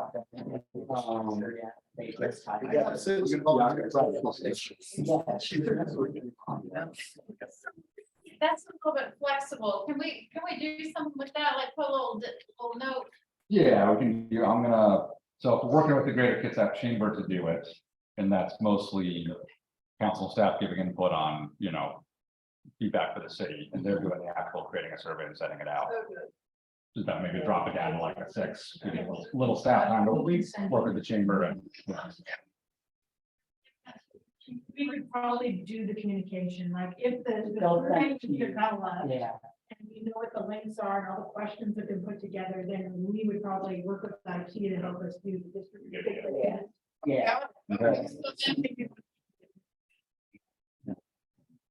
It's writing the survey, I don't. That would be. Yeah. Okay, so what's the difficulty is the 6 if it's. I'm throwing numbers out there, I don't wanna, but, I mean, if there's 150 responses collating that data, Okay. the categories or whatever. I did it with Survey Monkey. And Yeah, that's like- the ground. Yeah. Could probably. all right, we'll come back to this one, I'll throw a 9 there, yeah. Yeah, I'll throw a 9 and then we can come back to this, we'll discuss more. Yes. Posting a joint meeting with the DBA, Greater Kitsap was also thrown out there. One. Okay, one for the joint meeting, Denise, Oh, the benefits of having a joint meeting with inviting local business owners. Yeah, three. Yeah, I'm gonna give it a. Why not just go to a double meeting? We'll go to a double. I was Yeah. gonna say, if they go to Jennifer. envelope stacking party. Okay, sorry. The impact of a meetup is. I'm waiting, To me, I'm sorry, I don't wanna. So it's weighty, it's like, if I had this with the DBA and the general Kitsap, I'm just hitting a certain subset of businesses. To me, the more important thing was to get The survey. Yeah. everyone, Yeah. not just this group. that Yeah. was on the social function. Yeah. This is the time to send the same. Yeah, One, yeah. one. It's like all to dog owners and say, Yeah. you think of our parks are good idea. We want to delete this. Yes, delete. I'm good with. I mean, yeah, it's gonna basically shake out, this is gonna be, and this takes some time and coordination to organize a meeting, so it'll shake out. What is this? I do not know, actually, BNO research, I think I wrote this down quickly when Else we could do. Eric, you wanted to know what fraction of the businesses met a certain BNO threshold. They just delete it. Okay. The BNO tax.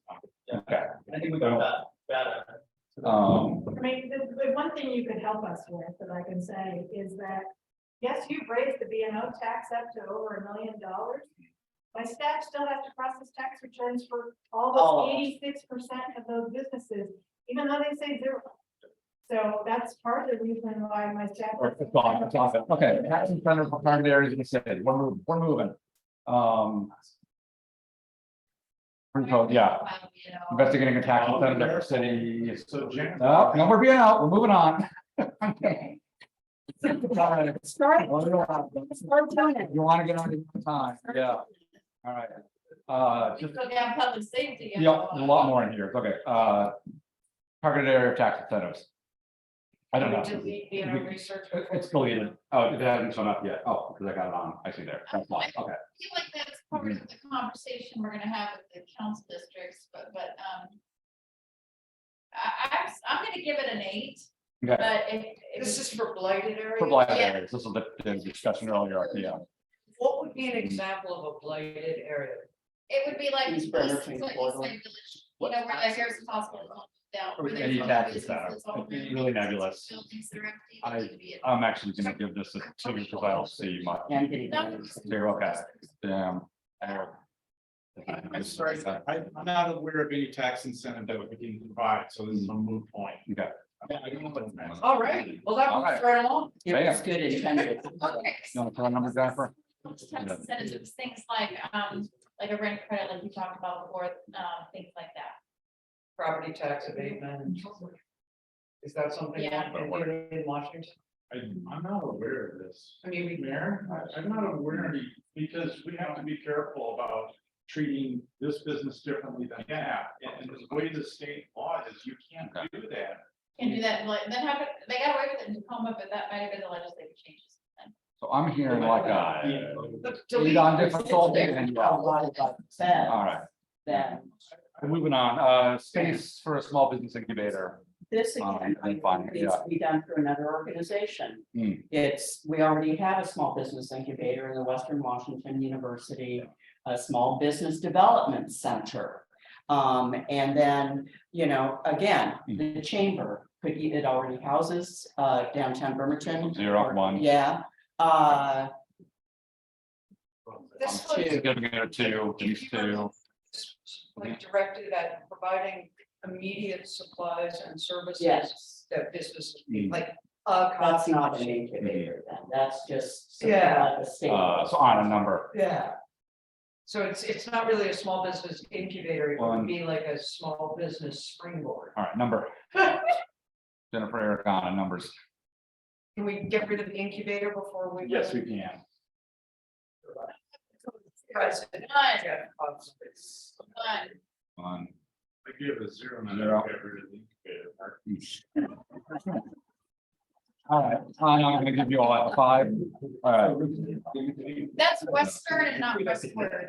I'm Okay, sorry. start later. I think we need to take a break very soon. Just said We can do a 5-minute, yeah, continued support of Western Washington small business. sounds good, okay. Thank you. All right. Okay. All right, I'm gonna say an 8. From 8, yeah, I'll give myself since we're 7 continuing it for, or So, I don't even know what it is. Well, This so- one you don't. Numbers are probably. okay, and that's okay, I know it's scary, but it's okay. Trust me, it's okay.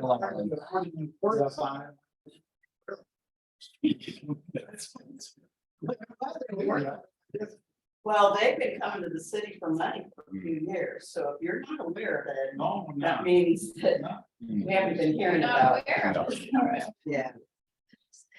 Okay, and the support is money, I mean, yeah. Mayor, to continue support, would you give it a Would you give it like a 3 if we're already doing the support? Yeah. Okay, Council, President, yeah. this, like, just say this, it feels kind of like brainstorming we're doing right now, is that fair? I would like less brainstorming, more just quick ranking, yeah. Yeah, Mm. and so could We we can take a break. we'll take a break, set a time up for a future study session, to look at what we produced at a rapid pace, first thing out of the break. Times. Yes. And then analyze, like if we assign a ranking to the arts. You know, what does the Yeah. art community think about anything less than This a? is the start to get a draft on the table that we will then iterate on, yeah. Extreme importance. Yeah. And you can say that about every one of those categories. And so for us to try to assign an importance rank. They're But you're not, you're doing ramifications this, as well. but yeah. But just. No, no, we're brainstorming This right is the now. beginning. If you want to call it brainstorming, yeah, this is not, Oh, this is not locking us into anything. This is just getting, Okay. yeah, this is a focusing tool. Yeah. All right, let's do a 5-minute break. I Okay. don't think we need it, and then we'll we only got a couple more categories. 5 minutes, we'll reconvene at 2:57. Getting dark.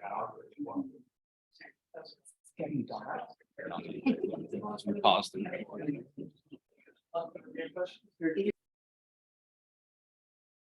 All right, we're back in session at 3 o'clock. Let me, I think I need to reshare my screen again. Oh, well, there we go. All right, final sprint, here we go. Some of these will be tricky. I know when we talk about importance, impact, difficulty, but we're on to public safety and support. I think all 4 of these came out of our discussions today. So the first one is updating the, which I got there, updating the ordinance on, I worded this prohibition of camping in public. If that wording's not quite right, then, you know, We're talking about the late decision, right? Or was No. that- this was, I think, The Marysville Kylie, your ordinance. proposed, not your proposed ordinance, This is Marysville ordinance. no. No, this was the use of. No, okay. This is camping. Yeah. Oh, I'm sorry, I Yeah. apologize. Thank you for Good. showing me what's exactly on the screen. I should be looking at it. Okay.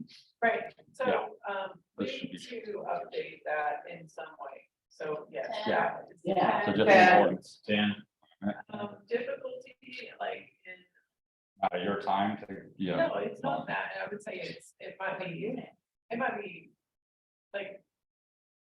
It's. How difficult the process ends up being, I don't know, I mean, like, if everyone's on the same page. It really doesn't matter because you've got all towns. Right, so it's gonna happen, and so if everyone's on the same page, then it's just me typing words into a Word document and putting it on, Yeah. and then you approve it. If there's a lot of disagreement and, you know. I don't know, whatever, you know, process involved in that, then that's not difficulty on my end, so my end is, if I'm gonna do it regardless of it. You want to find, you want to choose? So, yeah, for the moment, let's give you, I mean, it's 5.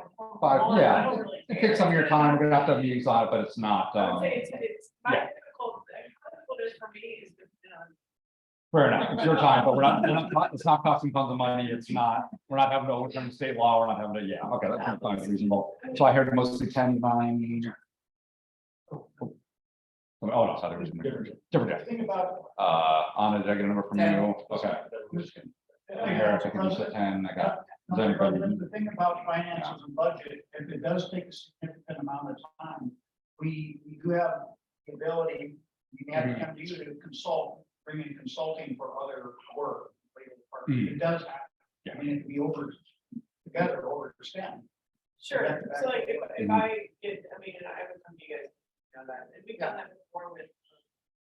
Other ordinances, like if it's, you know, a Supreme Court comes out, and comes out and our sign code is unconstitutional, and we need a complete overhaul, we can actually tap into. Right. It's not so much. Let's leave it at 5, if that's all right. Yeah. Section 10. What was that? 10. Oh, sorry, for, yes, next one, Human Health and Services Coordinator. So that's the guy who used the 10. I say. Grant scope of everything, I'm gonna say 7 for me. Don't like that housing manager, it's so different. It would be like, like a navigator, a little navigator, but at all the silos organization navigate. Like it would be another form of behavioral navigator that these other. Or, yeah, the discussion we had this morning on it, these numbers on this one. And stuff. Like I thought.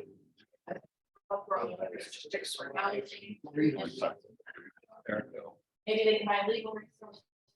So, I'm actually gonna find out. so I think the impact theoretically could be a 10, but in reality. It's a lot more. So, yeah, whatever your gut. So, I think important, okay. Andrea has something to say when it comes to. So I'm just Yeah. listening to Jennifer talk about what her expectations of what this means. And she's throwing in housing navigation services in this group, and that's not what I heard the chiefs talk about. No, I think, so she talked about it being housing navigator. We're actually trying to build a program right now with some of our excess federal funding that's coming to the home for housing navigation. So please set aside anything. this is just exploring the creation of this position. You're looking at the things, yeah. Let me let Chief will kind of clarify. Somebody you could send some folks to this person and they would work with your department too. Sure. They would say, we have this department that we're gonna send you to. You know, just You said housing navigation, I'm just anxious because we are working on that, trying to partner with DHA to create that program. So then I guess the court would have a question of, would this position also be working with the court with our piece? I think that's already a referral through the prosecutor. So if they have an arrest, they would probably already be working with a prosecuting attorney, with their defense attorney, and that would be. These are the questions I would shake out if it became a high priority. So for right now, it's just what do folks think on this idea of this product? Oh, yeah. So just to explore and look at other cities on difficulty. I But it mean, sounds like an Which way? enhancement of the nav. yeah. So this might be just bringing some examples to council this year of other cities that have this position. So, Yeah, because it says, it's actually a definition, the county has this position, mm, and it's policy, mainly policy and going up for grants, and then, they've implemented a CARES program, which is the one that goes into camps. Provides notices. That's under housing or human services. So that's a whole department or division currently in the county, so. well, just some research this year to start talking about it.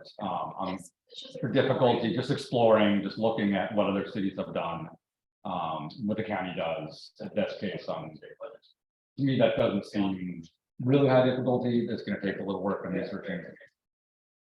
I'm gonna throw 4 out there as a suggestion, but feel free to I change just that. know it is, Mhm. we're heading that direction of funding and funding. So that's gonna up and up. the scale. Okay. Gonna be in a brand new department, brand new something, brand new position, we're gonna be limited amount of resources. Finance. And I think what it is just the exploration of it, with the intent Yes. to Yeah. This allocate year. funding. Next. If we're taking the funding out of it.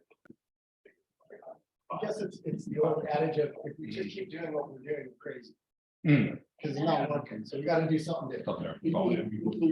It's the wording in there that I don't like. Finding what it's where exactly, there's a lot of things, some of this. City counties, it's written all in Community in medicine and city services. everybody recognizes you've got a bunch of people working in silos. Yeah. So, but. Yeah, problem is, position help, is the okay. city just gonna do it, because it's not just a city problem, Mhm. right? I mean, people are looking at the counties, really a county and state problem, so. Okay. Throw on 5 for difficulty. I think we How do you got connect the dots? shook out fairly high importance. Actually, I'm on 7. So okay. All right. For the Marysville like ordinance, council, what's the importance to you of getting that done this year? And the impact. 0. And when we say drugs, we're talking about, we're excluding alcohol and marijuana. Yeah. Right? That's- They already- So those are already for. But those are like Yeah. civil contracts. Yeah, Right? This okay. is- 10-0-10. Yeah, they love saying it's- I feel like I'm missing one person. Anna, did I get the room? Yeah, I forgot the guy, but. Okay. And, Kylie, difficulty for you on going through this. Oh, the Marysville? Yeah. Study section. So like two. Very low. I could get that to you right now. Wow. Okay. Could we take that? All right, the ballot initiative for 17 FTEs for emergency services, basically this council supporting that this year and then staff, obviously, yeah. I can do it. I see an 8. I'm Three. 3. I'm gonna give it a 10 personally. I'll give it a 10. Eric. No.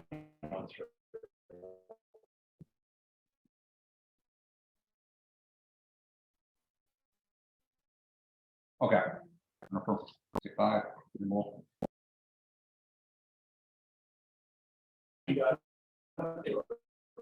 I'm actually. Yeah, more. I can leave a blank. If you want to come back. Oh, yeah, that's fine. Yeah, I Okay. can- I'll say. Okay.